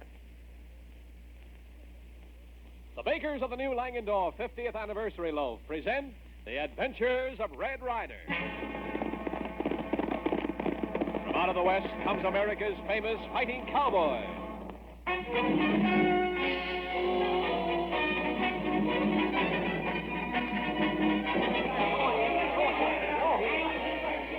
Go on and yell if you want to, but the least you can do is give me a chance to defend myself. Well, defend yourself and be hanged, Ryder. On account of you, we've lost 20,000 head of cattle. And now that I know that telegram was a fake and not sent by the railroad, I feel exactly like the other ranchers do. I think you're nothing but a low-down cattle-rustling thief.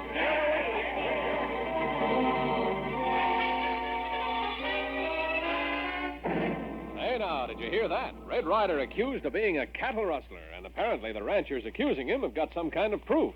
Well, it all adds up to one whale of a lot of entertainment in our Western adventure yarn, Roar of the River, with Red Ryder, Buckskin, and Little Beaver in action every inch of the way.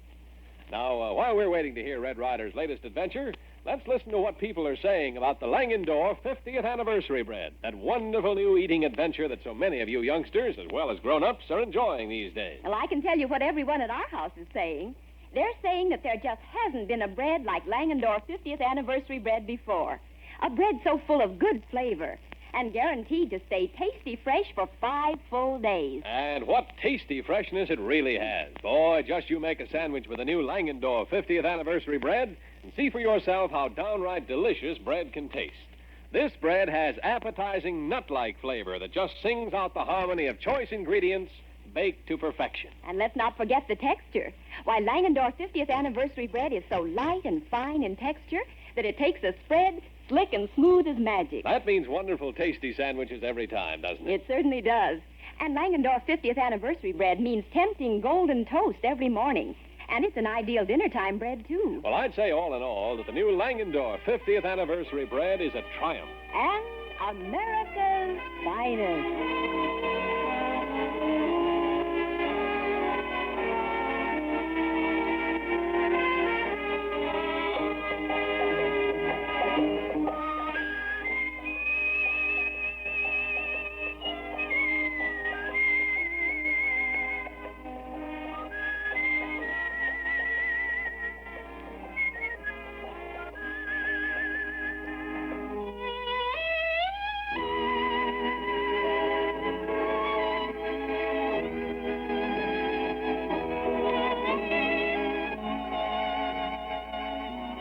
Red Ryder, like all ranchers, has a full week's work, most every week, on the Painted Valley Ranch. Yet, with a sniff of spring just around the corner, it's hard for America's famous fighting cowboy not to start roaming just a little with Buckskin and faithful little Beaver close by his side. Thus, as we join them now, we find them on the trail high above Rainbow River, on the bend that sweeps between Sombrero and Sundown. Well, boys, how do you like it? Lily's to lady things red. From here, the river looks like a painting in a book. Today, Red, what's that noise? That Reggie, he sounds like the call of a werewolf. Werewolf? No, Buckskin, that had nothing to do with departed spirits. That, my lad, was a steamboat whistle. See it, down there? Oh, me see him. Oh, just coming around bend. What's those funny things on the side of the boat, Red Ryder? They look like water wheels. Oh, those are the paddles, little Beaver. The paddles that drive the boat. That's why she's called a side-wheeler. Side-wheeler, hmm? Did they, is a side-wheeler anything like a sidewinder, Red? What an imagination. No, old-timer. Although on the Mississippi you often find sidewinders wearing silk hats and dealing poker with marked decks. We want to know what makes them that funny noise. Ooh, it sounded like coming from... Hey, hold it. Who's understand, boy? Now, there's a noise that ought to be familiar to you. Gunshots. Yeah, sounds more like home. Where'd the men shots come from, Red? Down in that valley. A man and a girl with some cattle. Come on, let's get a wiggle on. We're going to investigate. You don't have to tell me. Me, no. Get him up, Dagwood. Get him on. All right, let's go, Thunder. Let's help that rancher. Go.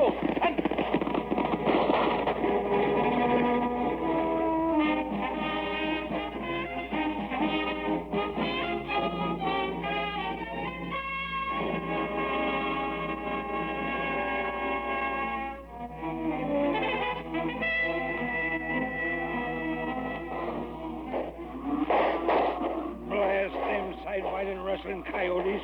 Look at them, cutting out half the herd. Dad, give me that 6-gun and take this Winchester. I just reloaded it. Yeah, give me that blessed thing. Now, if that maverick on the chest will only hold still a minute. Oh, consarn it, I missed him again. Dad, look, something's happening. Huh? The rustlers are turning and running. Well, look at that, will you? A couple of punchers and an Indian kid. Got between the rustlers and the river, and they're coming throwing lead like a hailstorm. Look at them scatter, will you, Dad? Gosh, that one cowboy certainly can handle a gun. Yeah, that Indian papoose don't do so bad with that little bow and arrow. Come on, Connie, I want to thank that gentleman.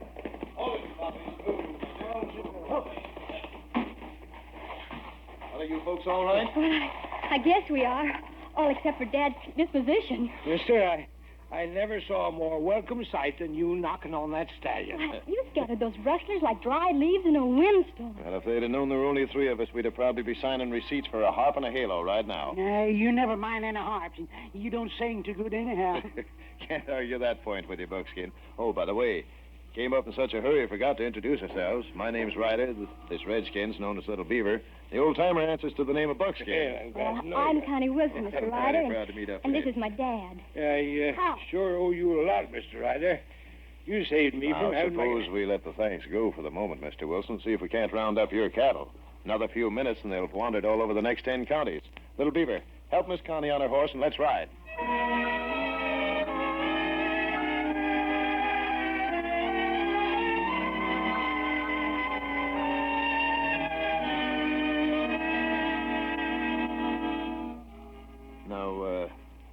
that you were saying, Mr. Wilson, about the rustlers? Well, just what I told you, Red. There are half a dozen crooked no-goods in Sombrero, I suspect. But suspecting don't prove nothing. Prove? But, Dad, you know full well who was behind it. Or if he wasn't behind it, he had his finger in it somehow or other. Well, who's that, Miss Connie? Well, I know who Connie means. Jip Hinkle, the cattle broker over at Sombrero. We've been selling through him for the last few years until we found out he was practically making his own prices. So this season, we all decided to drive to Sombrero, put our beef on the cattle cars, and ship them ourselves. I see. And he's the one man who could really benefit from stopping you? Benefit? It means his entire business. Rustling's good business for anybody. Yeah, good business, Buckskin, but not a very healthy one. Is there anybody else you suspect, Mr. Wilson? Well, the way I feel now, I suspect everybody.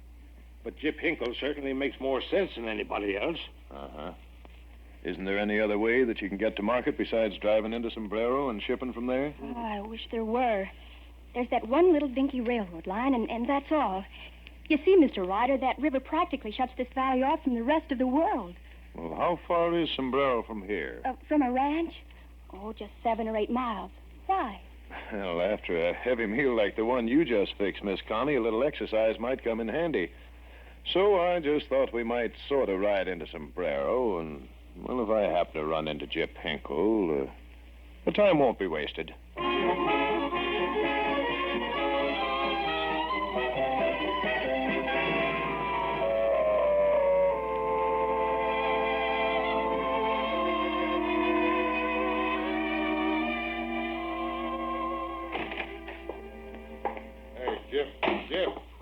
Take it easy, Polly. What's eating on you? Nothing on me. I got a hunch something will be eating on you pronto. What are you talking about? Remember I told you about a puncher in a red shirt who run us off just as we were about to grab Wilson's cattle? Yeah, what about him? He just rode into town. And I heard him down the block asking some of the boys out in front of the Ace of Hearts where he could find you. Boss, I got an awful feeling we're in for it. I seen him handle that 6-shooter. Handy with his guns, huh? What do you think would happen if someone kind of stepped on that redhead's toes and then when he yelled, talked back to him? You stop them riddles, boss. Look, you're getting out of here, and when you see him heading this way, you're picking a fight with him. You get that? I get it, but I sure don't like it. Suppose he recognizes me. Suppose you shut up and do as you're told. All I want is for that Jasper to start grabbing his gun, that's all. We got a sheriff in this town. I'm going to have that redhead in trouble right up to his neck.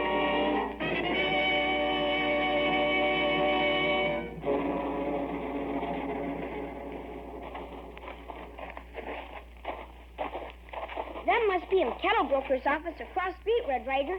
Yes, it is, son. Look at that hawk-faced maverick just coming out of it. Looks more like a buzzard than a hawk. In a pinch, either one would be bad enough. Well, maybe this pinch is coming sooner than I expect. He's heading right this way. Hey, why don't you look where you're going? I didn't think I had to. You looked as if you saw where you were going. Yeah, you're pretty salty, ain't you? Not very. Why? What are you trying to do? Make a joke out of this? It ain't funny to me, Redhead. Now, maybe that's because you've got your sense of humor recorded in Jip Hinkle's name. You're on the prod, ain't you? Well, I'll tell you something, mister. We've got an answer for troublemakers around this town. If that's true, what are you doing roaming the streets? Well, show you. Go on. Show me. But isn't this more like what you mean? Something else for you, Redhead. Here.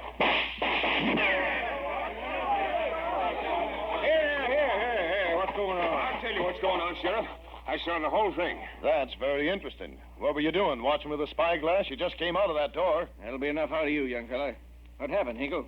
This redhead knocked this other gent down, then wasn't satisfied. Tried to blow him full of holes. And drawed first, did he? He most certainly did. Well, you're most certainly a liar.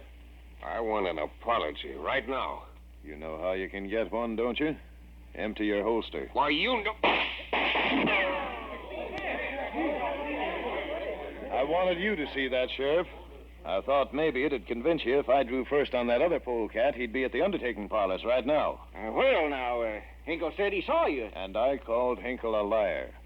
I'll increase that bid. I'll make it a dyed-in-the-wool, congenital, two-faced liar. And, Sheriff, if you're interested in stopping the rustling south of the river, ask Hinkle some questions.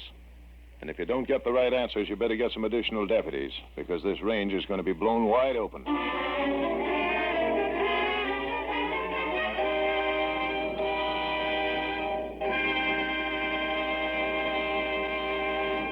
Well, now, America's famous fighting cowboy certainly made monkeys out of Jip Hinkle, Poley, and probably the sheriff, which might have been the wrong thing to do. But there's one thing certain. Red got close to the bottom of the rancher's mystery fast, and he's standing right on the brink of getting his proof. Something else that's certain is the fun you'll get from eating Dr. Penland's Vitamin B1 wheat bread. And when you know about the rich wheat flour, the pure malt sugar, the real honey that's baked into this bread, there's no mystery about your fun at all. Dr. Penland's has a downright scrumptious, old-fashioned wheaty flavor, a flavor that makes a hit with every boy and girl who tastes it. And Dr. Penland's gives you vitamin B1. Now, doctors say to keep up normal health, everybody needs to get at least 333 units of vitamin B1 every day. Well, that's what you get when you eat 2 slices of Dr. Penland's with each of your 3 daily meals. So for eating that's fun and nutritious, eat Dr. Penland's Vitamin B1 wheat bread. Okay, that's the first segment of Red Ryder, a story called The Roar of the River from April 20th of 1948. The roar of the telephone has been heard in our our Nostalgia Broadcast Center. And stop touching the dial now. It was, of course, Jeff Chandler, who is the boss of the bad guys on this show. A lot of Sharpies out there really connected right away.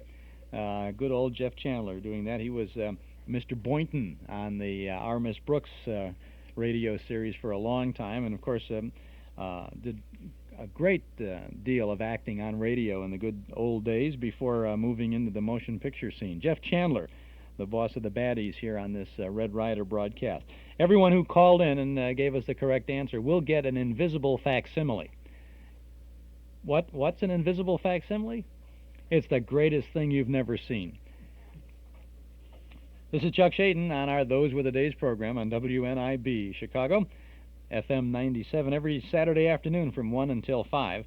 And we'll get back to Red Ryder in just a second. I want you to think about joining us in the mornings, too. We're on WXFM, just up the dial at 106 on your FM dial, from 7 until 9 in the mornings. Monday morning, we're going to have an Amos and Andy show, Bing Crosby program, and a Henry Morgan show. Tuesday, we'll have Bob Crosby broadcasting from the Meadowbrook Gardens in California, 1946. We have Burns and Allen and Captain Midnight. Going to have a Captain Midnight show in a little while, too, on this afternoon. Wednesday morning, we'll have Phil Harris and Alice Faye and a Frank Sinatra show with his guest Gene Kelly. Thursday, we have an hour-long Fred Allen show from 1939 and The Strange Dr. Weird. And next Friday morning, the 24th of September, the GI Journal with Kay Kaiser and Ish Kabibble, Mel Blanc, and Georgia Carroll.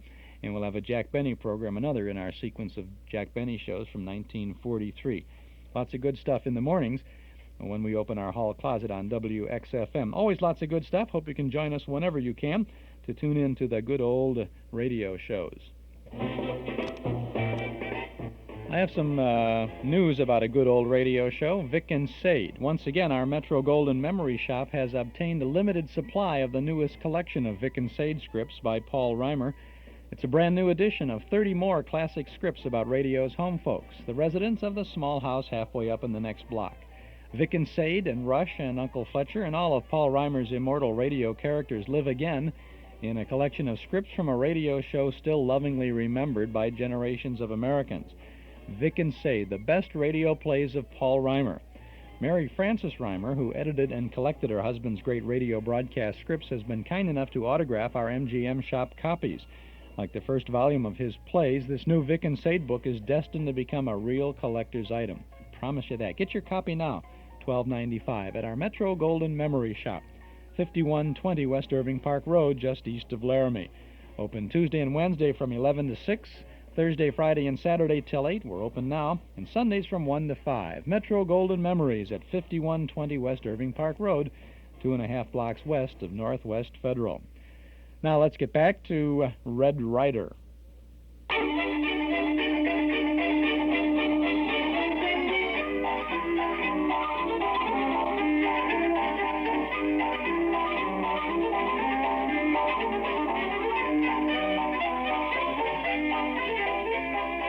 now back to Roar of the River, our rootin' tootin' Red Ryder story. Following Rainbow River, Red, Buckskin, and Little Beaver have ridden into Sombrero on the tail of a cyclone of flying fists, sizzling lead, and choking gun smoke. As we rejoin them now, we find them on the porch of the Wilsons' Tumbling W Ranch. Wilson has doubled up in laughter. Doggone it, Red. I'd have given $1,000 to have seen you taking care of Gyp and that gun-toting polecat of his. But, Red, what do you think we ought to do? Try to drive to the railhead again? Yes, but not alone. Why can't you get a half a dozen of you ranchers, band yourself together, and make a big drive? And that way, if those murdering mavericks did come after you again, you'd at least be able to give them a run for their money. What do you think, Dad? Well... Would it be possible to have Shaw, the freight agent for the railroad, get enough cars to carry that much cattle at one time? Well, there's only one way to find out. Ask them. I think that's a darn good idea, Red. If they want to gang up on us, we'll just gang up on them, huh? You betcha. If they try on something, me shoot 'em plenty full of arrows. Now, that's the spirit, Little Beaver. Never let them say they can keep a good man down. Well, how about it? Either one of you like to ride into Sombrero with me again and talk to the freight agent? We'll get the horses ready. But I've got a feeling in my bones we're still a long way from selling your cattle and having the money in the bank.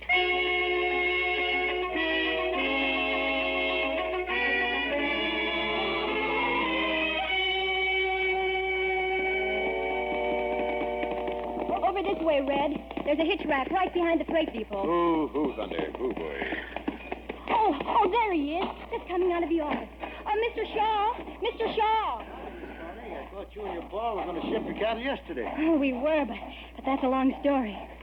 What I wanted to find out from you is, would you get enough cars ready this week to handle 20,000 head if several of us decided to ship together? I reckon I could, miss. Railroad business has been pretty slow lately. Well, that's fine. Glad you can do it. If we can drive into Sombrero tomorrow night, will you have enough cars by then to accommodate us? That's something I can't say, mister, but if we haven't got enough cars then, there's plenty of room in the holding pens till we get here, so come ahead. Well, thanks, Shaw. And if everything goes off all right, you can be expecting us by this time tomorrow.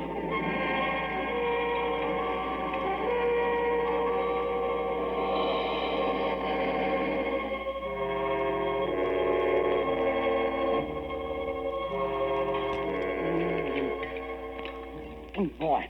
Come on, shake it up, Buckskin. Come on, it's almost sunup now, and you're still eating breakfast. All the time, hurry up, hurry up. Come on. It's not my fault Miss Connor's a good cook. Oh, the cows can wait. Never mind that back talk. There are 20,000 head of cattle and 50 men waiting, just for you. Now let those griddle case go. Come on. Hey, Red, you hear that?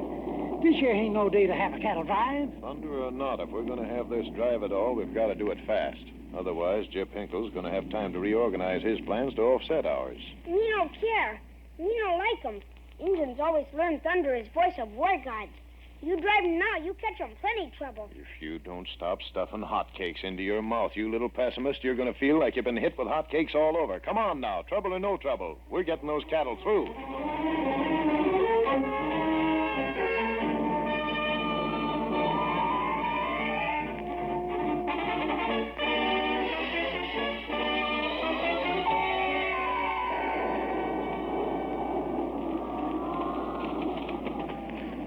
Buckskin, get out there to the right. Tell those bunches to start knocking on that herd.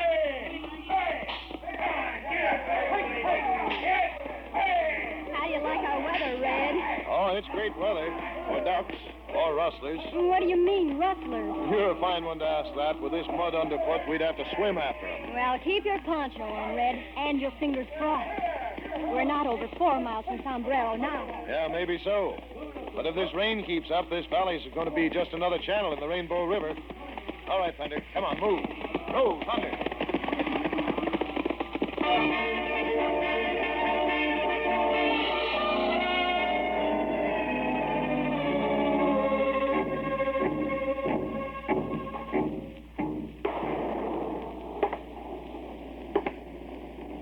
Jeepers, boys. You cut out that pacing, you're acting like a catamount in a cage. What of it? It's just the way I feel. When everything's set to beat Ryder and them cattlemen to the punch, it's got to come up a storm. You better think of something, because once they get them into those railroad cars... Oh, wait a minute. All those cars come in yet? I think so, boss. Once that train pulls out, you'll be out, too. Out of business. You think so? And I won't be if you do as you're told. Do what as I'm told? You know where that little railroad switching station is? About 16 miles down the track from sundown? Yeah. And maybe this rainstorm was a blessing in disguise. Now, go get your horse and two of your boys, and bring plenty of lead with you. You're going to make those ranchers wish they'd never been born.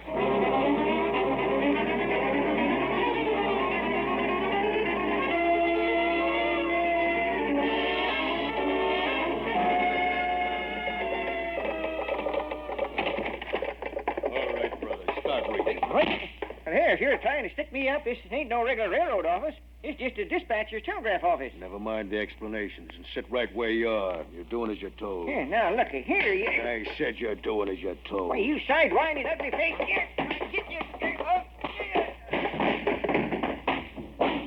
All right, boys.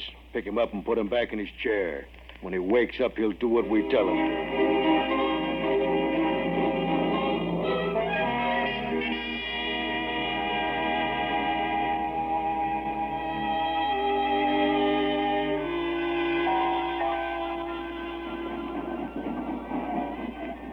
Well, Red, I guess we owe you a big vote of thanks.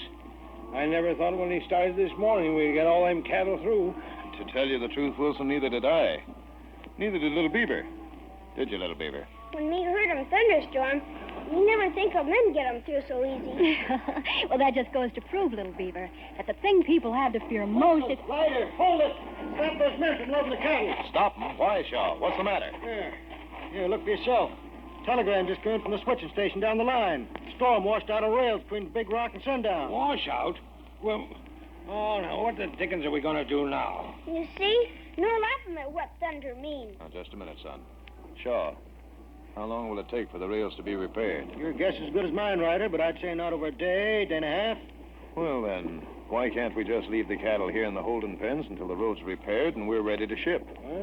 I'll stay here and guard the cattle. If anyone tries to rustle them, then that's going to be over my dead body. Well, that's mighty nice of you, Red, but, well, I sort of wonder about leaving my cattle here. Well, suit yourself about that. But if you keep driving them back and forth, you won't have any beef left on them. Red's right, Dad. And if he'll stay here and keep an eye on them, I'm sure nothing's going to happen. Oh, sure. Nothing's going to happen at all, Lou. Nothing but plenty of red-hot trouble.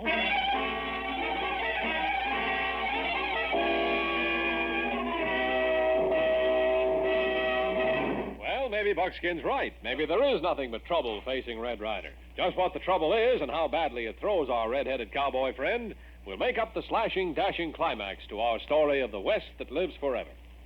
Well, there's one thing that is never any trouble for anyone. Yes, anyone nowadays can be sure of getting wonderful eating bread. How? Look for the new Langendorf 50th anniversary bread. Your first taste will tell you that this new Langendorf 50th anniversary bread is made from scrumptious, good ingredients, packed with downright good eating flavor. Mothers will notice something else, and that's the texture. So light and silky smooth, perfect for sandwiches.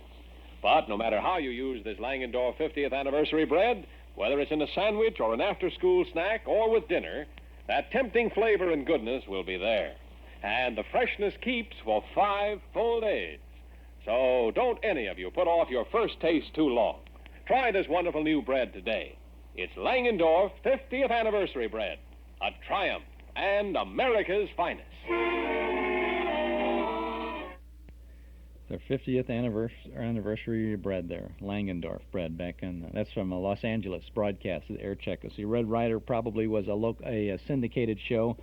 Mutual was a network that was broadcasting syndicated shows on the whole network. Interestingly enough, they had outside producers putting the show on the air, and then they offered the shows to the stations, and then the local stations put their own commercials in. That was the nature of the Mutual broadcasting system back in those days. This broadcast from April 20th of 1948. We have another segment of it just ahead of us, and we'll be tuning into it here on WNIB in just a moment. Frigidaire Appliances, TV by Sony, Magnavox, Quasar, Stereo by Sony and Magnavox, Corning Electric Ranges, Crown and Hardwick Gas Ranges. Shop no further. Townhouse TV and Appliances has them all. Visit Townhouse and you'll be surprised at the selection and at the price. And that's not all. You'll get the Townhouse guarantee. Guaranteed delivery on the day promised. Guaranteed normal installation on all products delivered. Removal of your old appliance to the basement, to the garage, or off the premises. And Townhouse also guarantees to remove all cartons and packing material as well. Townhouse means service. Get it at 7243 Touhy Avenue, just west of Harlem. Townhouse TV and Appliances open Monday, Thursday, and Friday nights till 9, Saturday until 5. Eden's Plaza Shopping Center, where Eden's Expressway, Skokie Boulevard, and Lake Avenue meet at Wilmette. Eden's Plaza Shopping Center, where convenience is important, and so are you. Eden's Plaza Shopping Center. Easy to reach, easy to park, easy to shop. Shop and save 7 days a week at Eden's Plaza Shopping Center in Wilmette. Now let's get back to the last segment of Red Ryder.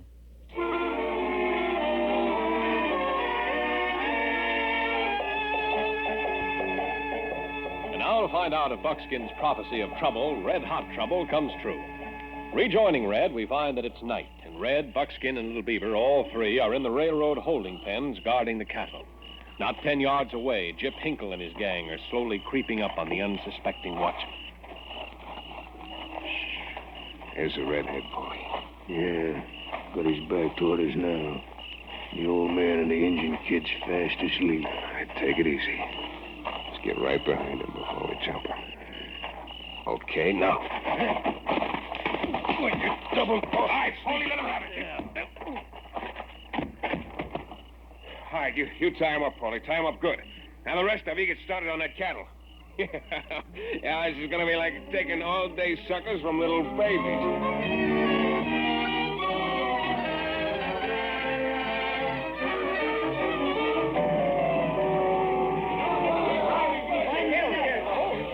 If you'd only listen. Now, don't go to yelling at the ranchers, Red.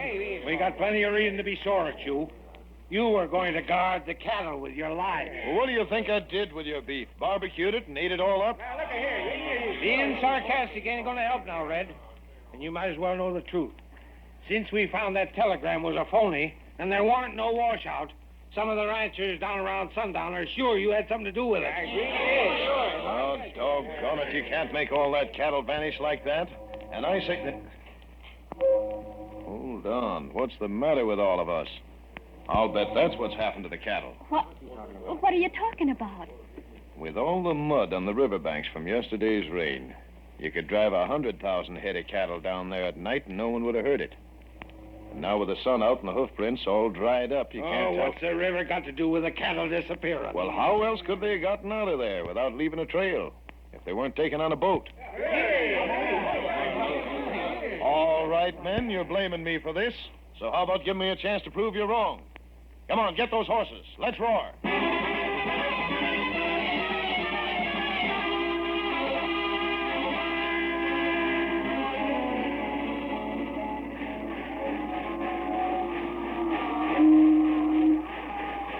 Well, Polly, how you enjoying your book? I'd enjoy it a lot more if I didn't have to have a lot of cattle for my fellow passengers. Well, in another couple of hours, when we get the money for them, you'll be able to afford the presidential suite at the best hotel in town. We certainly put it over on that redhead and his friends, didn't we? Didn't even leave a trace. What the dickens? Hey, Polly, look. There on the shore. There'll be a possum's grandfather. Gyp, them ranchers. What are we going to do? Hey, Cap, hit that barge out in the middle of the river and open her up. Gyp, cats, you see what they're up to? Yeah. Nice throwing that, they got the little engine kid shooting flaming arrows. One of them arrows just landed the bale of feed and it's caught fire. Those dirty... Captain, I don't care if the boilers do blow up. Show us some speed.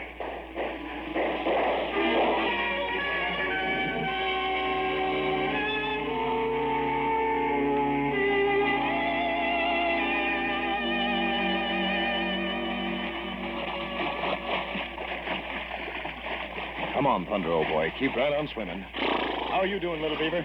We're swimming like champions. And you shot those flaming arrows like a little champion. Look at that hay burn. Easy now, boys. Gotta catch those ropes that are hanging over the stern and get up on board. I'm watching, Red. Okay, Buckskin. All right, then grab hold now. All right, pull. Pull. Watch it. Almost up to the deck. Now. Gyp, look out! The redhead is just on board. Don't Drop that gun. Duck, Buckskin.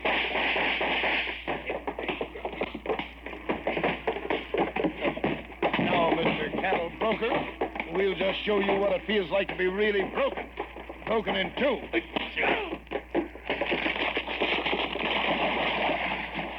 Red, you knocked the sidewinder overboard. Never mind him, old-timer. He's so full of hot air, he'll float for hours. What we've got to do now is run this boat into the nearest bank and get off these 20,000 head of cattle. Once we get them into their pens, we're going to have a couple of nice stone pens for these other cattle we just caught.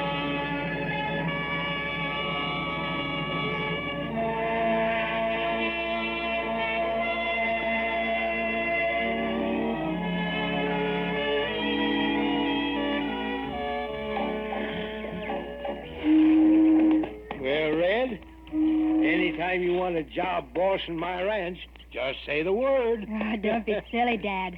A man who can sail a riverboat the way Red did the one with the cattle can be an admiral in the Navy. Yeah, I guess you mean the horse marines, Miss Connie. Well, folks, we got a lot of distance to cover, so how about it, fellas, eh? Yeah, Little Beaver's got to buy new arrows now, too, so get up, Sister Bill. Goodbye. So long. See ya. Goodbye. All right, pile after them, Thunder. Let's go, boy. Come on.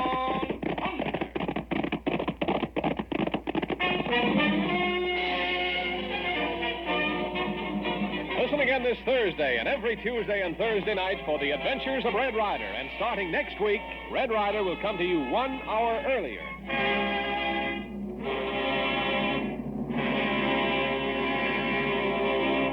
For delicious flavor, rich aroma, fine texture, try the new Langendorf 50th Anniversary Loaf. For bread guaranteed to stay tasty fresh for 5 full days, try the new Langendorf 50th Anniversary Loaf. A triumph and America's finest.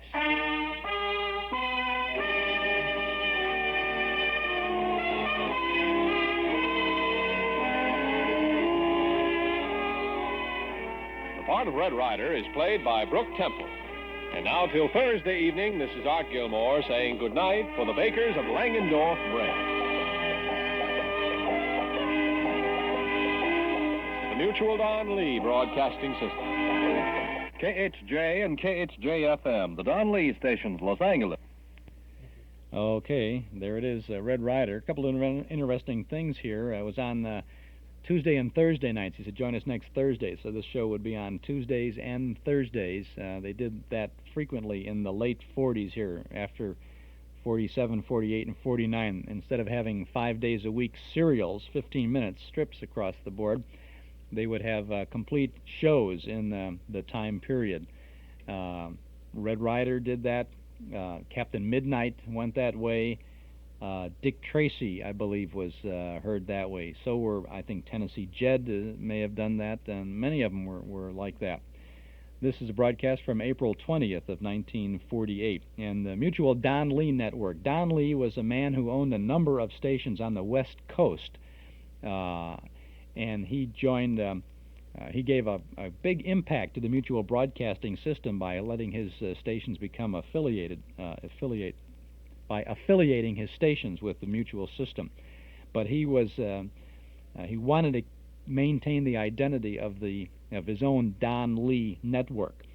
So up and down the coast, from Santa Barbara to Los Angeles to San Francisco, all the way up and down San Diego, all over the Southwest, there we had Don Lee stations, and then they became the Don Lee Mutual Network.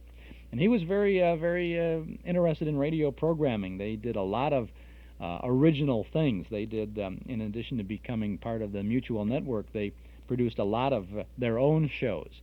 Not so much dramatic shows, but they did a lot of quiz programming and local variety shows and things like that. I can remember being in San Francisco in about 1947 or 48, I think, with some relatives out there, and we went to see a broadcast from the, I think it was the Golden Gate Theater in San Francisco, and they had the stage show was a broadcast at this one time. I mean, they had movies and stage show like the Chicago Theater here, the Oriental, or the State Lake, and when we were there that one day, it was a weekly show, and they would broadcast, And I was just so thrilled. I mean, here we just happened to be there, and I saw on the marquee, and my aunt and uncle said, okay, well, let's go. And we went in and to see the, well, I don't even remember the show, but I seem to recall that it was George Givot, an actor. He was a Greek actor, and he was a broad comedian type, and I don't there was a name for him. They used a name for him on radio and in the movies and all that, but he was, I mean, he's like Parkyakakis or one of those, the Mad Russian kind of characters. And he was the star of it, so you can tell how big it was.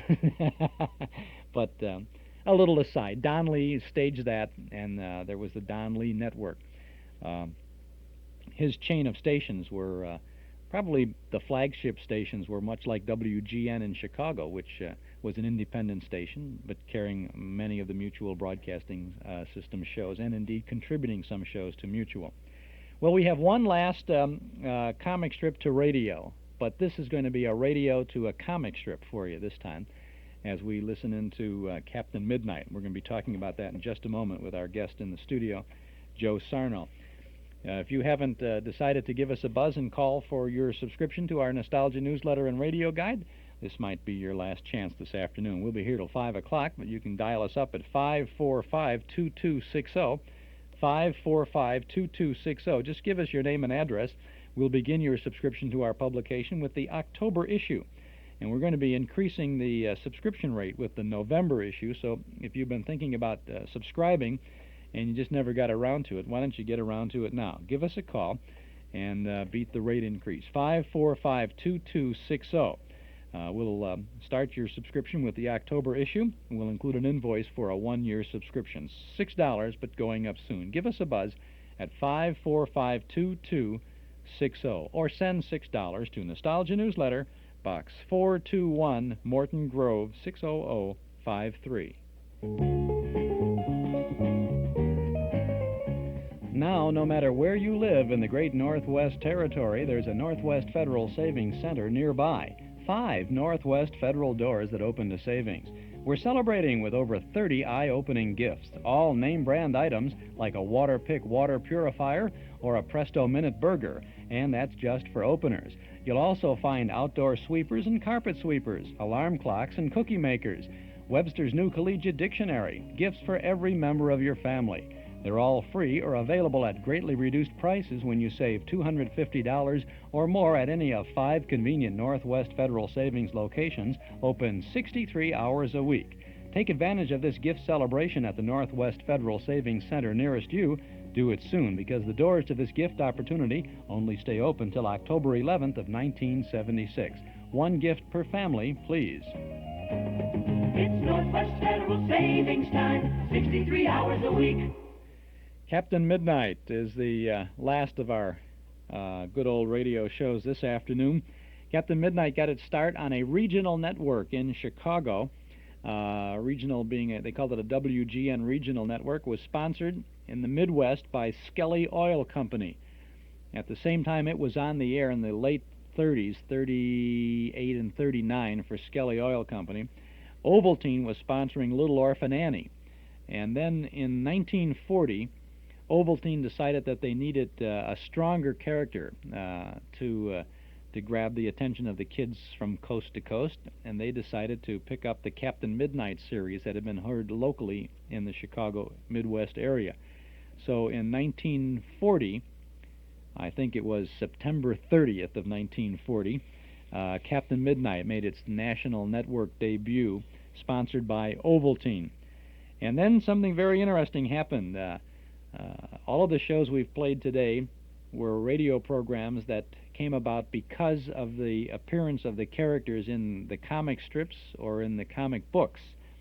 But Joe Sarno, what happened in the case of Captain Midnight? Well, the war broke out. I think that had a lot to do with the fact that it was picked up as a comic strip because it only lasted and was successful as a comic strip during the war years. And then, however, it was also simultaneously a comic book published by Fawcett and continued on as a comic book with a few changes. I think they tried to science fictionalize it, as they did with a lot of things, into the late 40s, about 1949. So here we had a radio show becoming the father, and then the offspring were the comics. Right. Another good example of that, I think, was The Lone Ranger, which Right. initiated as a radio show and was extremely popular as both a comic book and a comic strip, and I think is still being published as a comic book today. Mm-hmm. There were a few others, weren't there? And we have didn't the Green Hornet go that way? Yeah, that was a comic book. There were several that made the transition mostly from the radio to the comic books more than the comic strip. Henry Aldridge, Charlie McCarthy was in the comic strips and the comic books. Bobby Benson and the B-Bar-B Riders, Straight Arrow. B-Bar-B! Yeah, that's right. Well, this is an interesting episode of Captain Midnight. By the way, we are playing those 1939 and 40 episodes of Captain Midnight, sponsored by Skelly Oil, every Tuesday morning in our Hall Closet program at about around 20 minutes to 9. And we're running those in consecutive order. We have a whole load of those to play. But this one now, this is right in the heart of the war. The war is about a year old as far as the United States involvement is concerned. And you can really see how this is a show for the kids, but, there was no doubt about it. We knew we were at war, and we knew there were good guys and bad guys. And in the world of the youngsters, the good guys were us, and the bad guys were the Nazis, right, and the Japs.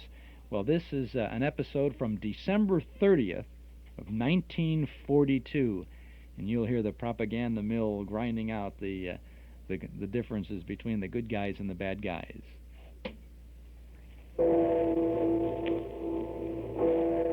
Captain Midnight!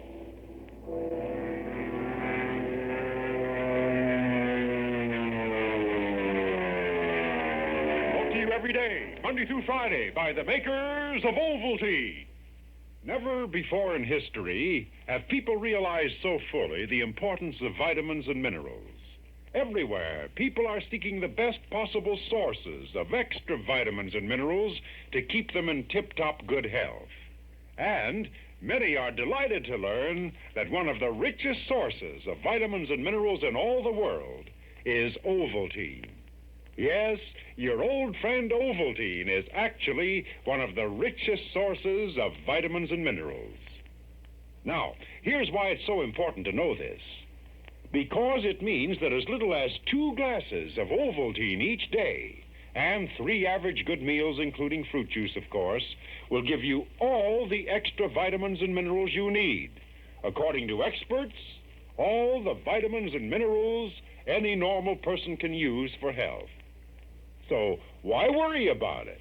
Why cause yourself needless concern about whether you're getting enough vitamins and minerals? Rely on your old friend Ovaltine to give you all the extra vitamins and minerals you need for tip-top good health. And you fellows and girls listening in, remember Mother and Dad are interested in knowing all about these things. So be sure to tell them how Ovaltine is one of the richest sources of vitamins and minerals in the world, how it's the most delicious way of getting all the extra vitamins and minerals you need. And I'll bet they'll let you start drinking it tonight. And now, we continue the chapter, The Destruction of the Nazi Submarine Base, with Captain Midnight and the Secret Squadron. In the last adventure, Captain Midnight and his agents of the Third Front arrived in a secluded French farmyard in the German truck which they'd captured in Saint Michel. And there, final plans were made, and the small band divided. Captain Midnight and Joyce to venture out in a small boat to meet Captain Thompson and the British commandos, while Chuck Ramsey and Ichabod Mudd are to remain with Monsieur Civray and Monsieur Berthaud to help the French underground in their desperate project against the machine gun nests and gun emplacements commanding the entrance to the submarine harbor. Our present scene, however, opens in the village of Saint Michel, shortly after Captain Midnight and his companions have made their escape. Darkness has just fallen, and the Gestapo officer, Baron von Karp, is entering the stable from which the secret squadron agents escaped. Behind him is his assistant, Captain Einmann. Listen as Baron von Karp asks sharply, "What? Where, Einmann? Where?" "Straight ahead, Excellency. Sergeant Müller is waiting with a flashlight." "Now I see.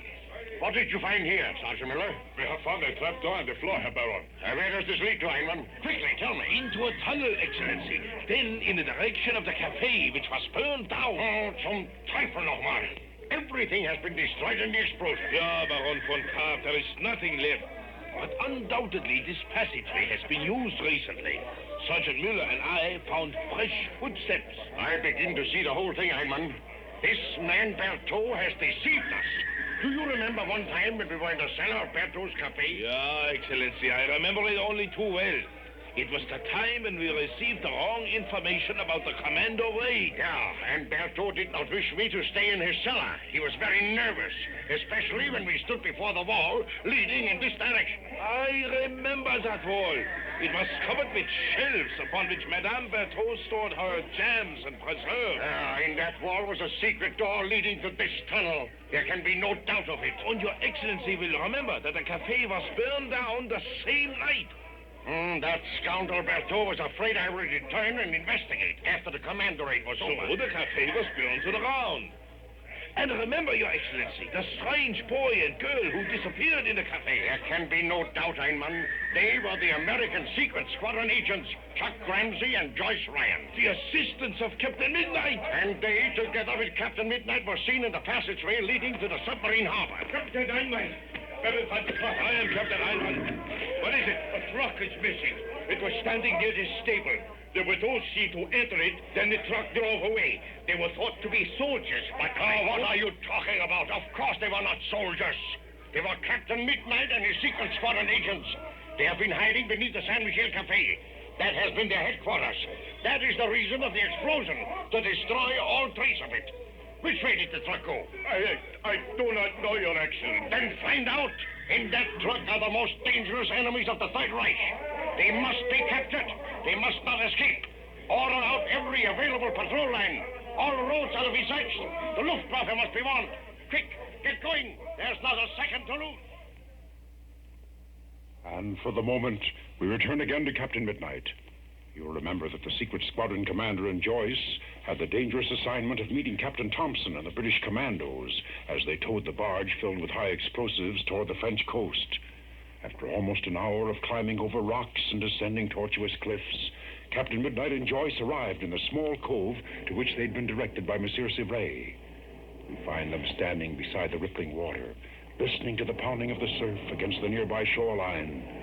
After a moment, Captain Midnight turns to Joyce and says, Well, Joyce, here we are.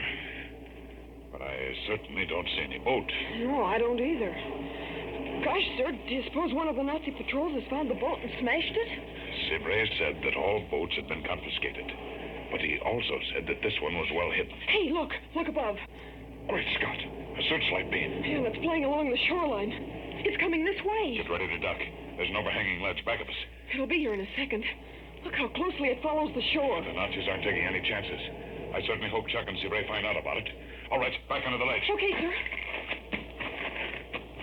Say, that's a powerful searchlight, believe me. Yeah, look, the beam stopped moving. Now it's beginning to come back this way. So I see. If we could find that boat, we'll get a break. How do you mean? By the shape of the coastline and the location of the searchlight, it commands a long line of shore. Luckily, this happens to be at one end of the line. If we find the boat, we'll have to get it out into the sea while this portion of the searchlight's arc is blacked out. Yeah, I see what you mean. There, the light's past us and start down the coast. And we know something now that we didn't know before. Oh, what's that, Joyce? Well, just as the light passed, I saw the mouth of a cave close to the water. It's to our left and almost underneath us. Maybe that's where the boat's hidden. Thank heaven you've got such sharp eyes. All right, let's work our way toward that cave. Right. I'll go first and you follow me. It is a boat.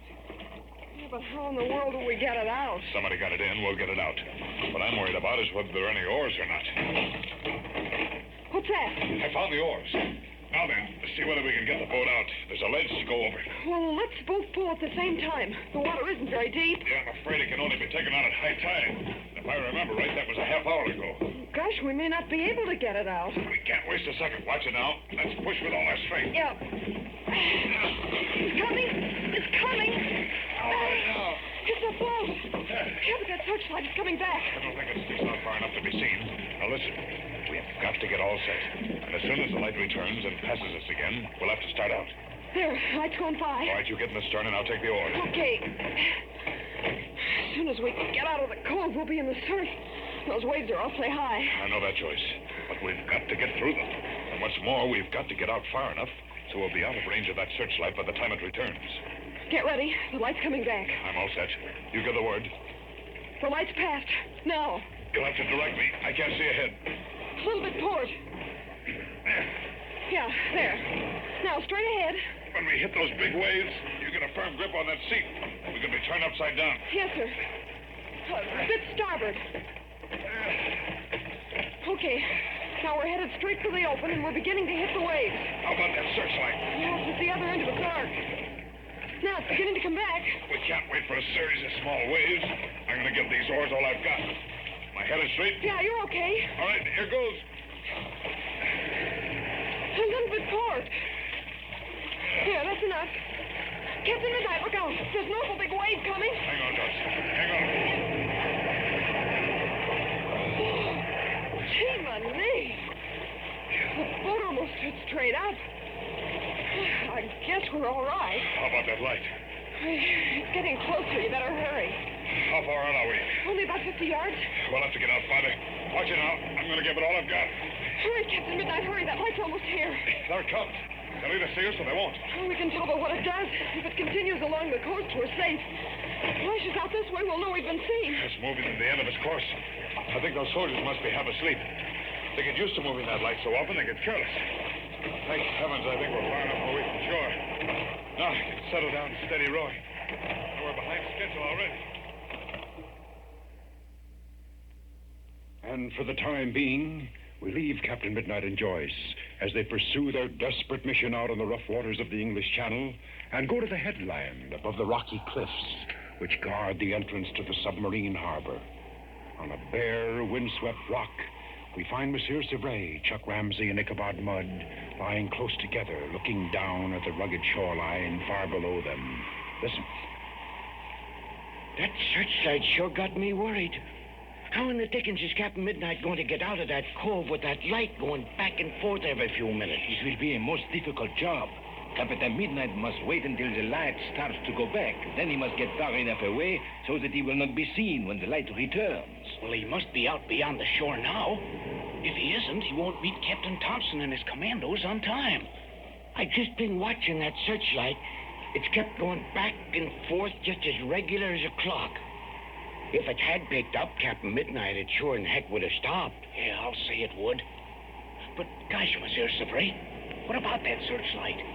We can't let it stay in operation, because when the barge of explosives is towed in, it'll pick it up right away. Of that I have been thinking also, Monsieur Chuck.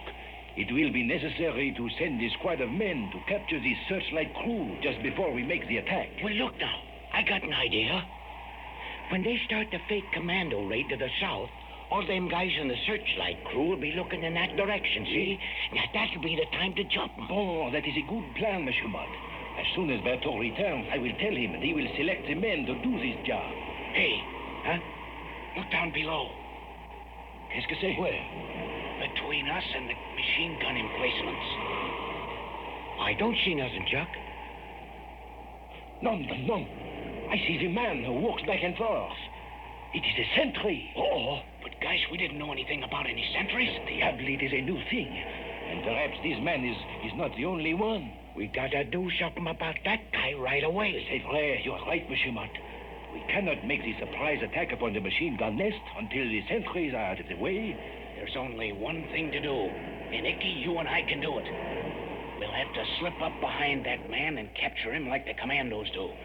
And what's more, we can't let him make a sound. You can do this? Captain Midnight's trained every secret squadron agent for just this kind of a situation, Sevray. Don't you worry about us. Now, listen, you go along the line and see if there are any more. Have them taken care of the same way. See, Monsieur Mudd, I will do this at once. Come on, Icky. Down on your hands and knees. We've got a job to do. With grim determination, Chuck and the faithful Ichabod Mudd start forward on their desperate mission. Silently, giving no warning, they must creep close enough to the sentry below them so that they can leap upon him and stifle his outcries before he can give an alarm. Will the two secret squadron agents be able to do this? Don't miss the thrills and hair-trigger action in tomorrow's adventure. And now, just a word of explanation about something I told you yesterday. You'll remember, I told you that our government wants us all to get all our extra nickels and pennies back into circulation First, because getting those nickels and pennies out into use will make it unnecessary for the government to use up valuable copper and nickel for stamping out new pennies and nickels. And second, because if we turn those pennies and nickels into war stamps and war bonds, we'll be helping in a double-barreled way to win the victory. But here's something for you fellows and girls who've been saving old pennies thinking they were valuable as old coins. Well, let me tell you this frankly. Experts tell us that very few old pennies are worth any more than their face value. About the only ones that have any extra value are the real old Indian head pennies that are just practically perfect. Now, if they're worn smooth, even the tiniest bit, chances are no dealer would give you more than a cent for it. So don't hoard those pennies and nickels. Your country needs them now. Open up that old piggy bank, clean out that old coffee can coin collection, take out those pennies and nickels, and change them into stamps and bonds. Now, this is a special urgent request for the United States government. Don't be a penny hoarder. Get those nickels and copper coins into circulation right away. And tune in tomorrow, same time, same station, to Captain Midnight. How much closer can we get? I don't know, Chuck. If we keep going straight ahead, we'll have to crawl along this flat rock. It's going to be tough to get close to him without being seen. Let's watch him for a second. He seems to have a regular beat. We've got to find some place along it that'll give us a chance to get close to him. Okay, let's watch him this time. Here he comes now. Until tomorrow, then, this is Pierre Andre, your Ovaltine announcer, saying goodbye and happy landing.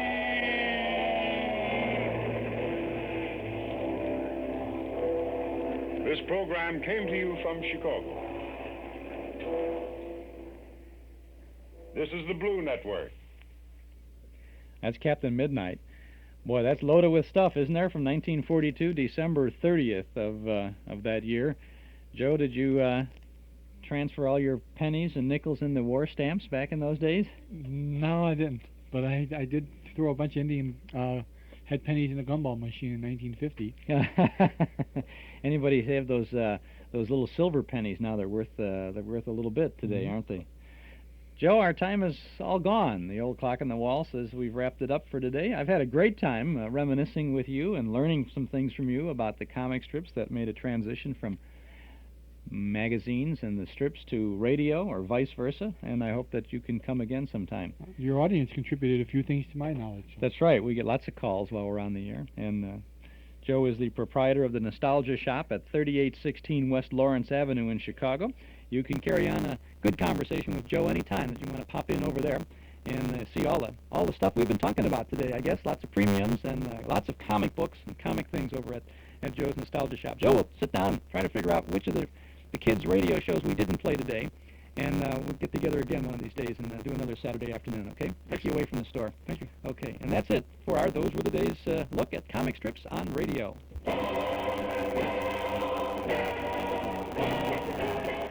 We have to go now. We'll be back again next Saturday afternoon from 1 to 5 with more Nostalgic South. Next Saturday, Science Fiction or Fact. We'll have Dimension X, 2 suspense dramas, including Strange Day in May and Donovan's Brain, an hour-long suspense story. We'll have 2000 Plus, Exploring Tomorrow, and X-1. Our thanks to Mort Paradise, Dennis Bubaz, Joel Bogart, and Gary Schroeder for their help behind the scenes, to Joe Sarno for joining us this afternoon, to our sponsors, Northwest Federal Savings, Nelson Hirschberg Ford, and Eaton's Plaza Shopping Center for making this weekly get-together possible, and to you out there in Radioland for making it all worthwhile. This is Chuck Shaden speaking. Have a nice weekend. We'll see you tonight in the Memory Club for our movie Hollywood Hotel from 1937. Thanks for listening.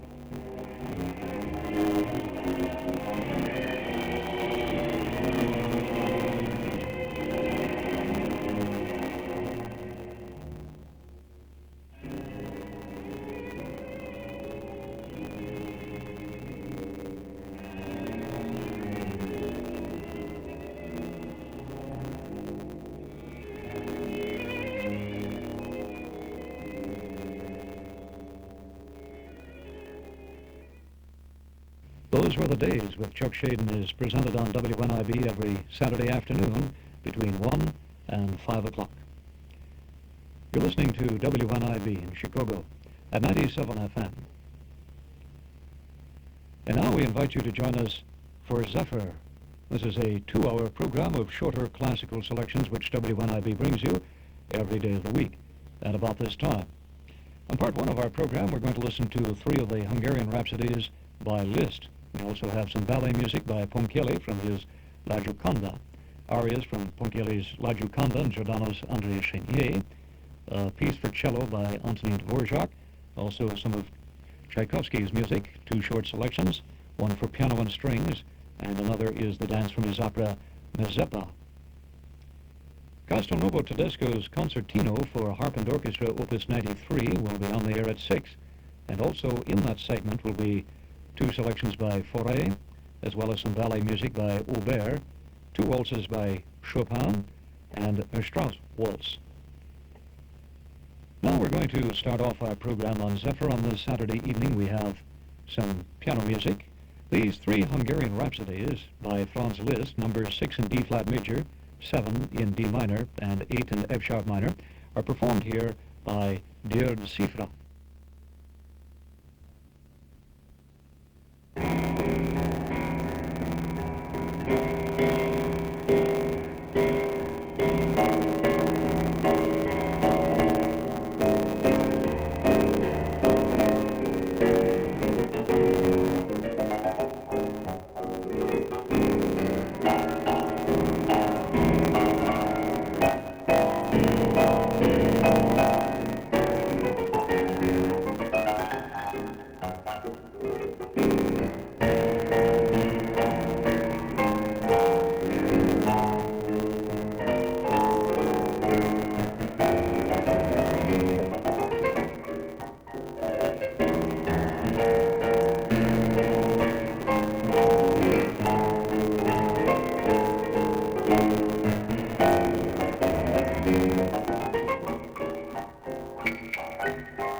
That was George Seifert playing three Hungarian Rhapsodies, numbers 6 in D flat, 7 in B minor, and 8 in F sharp minor.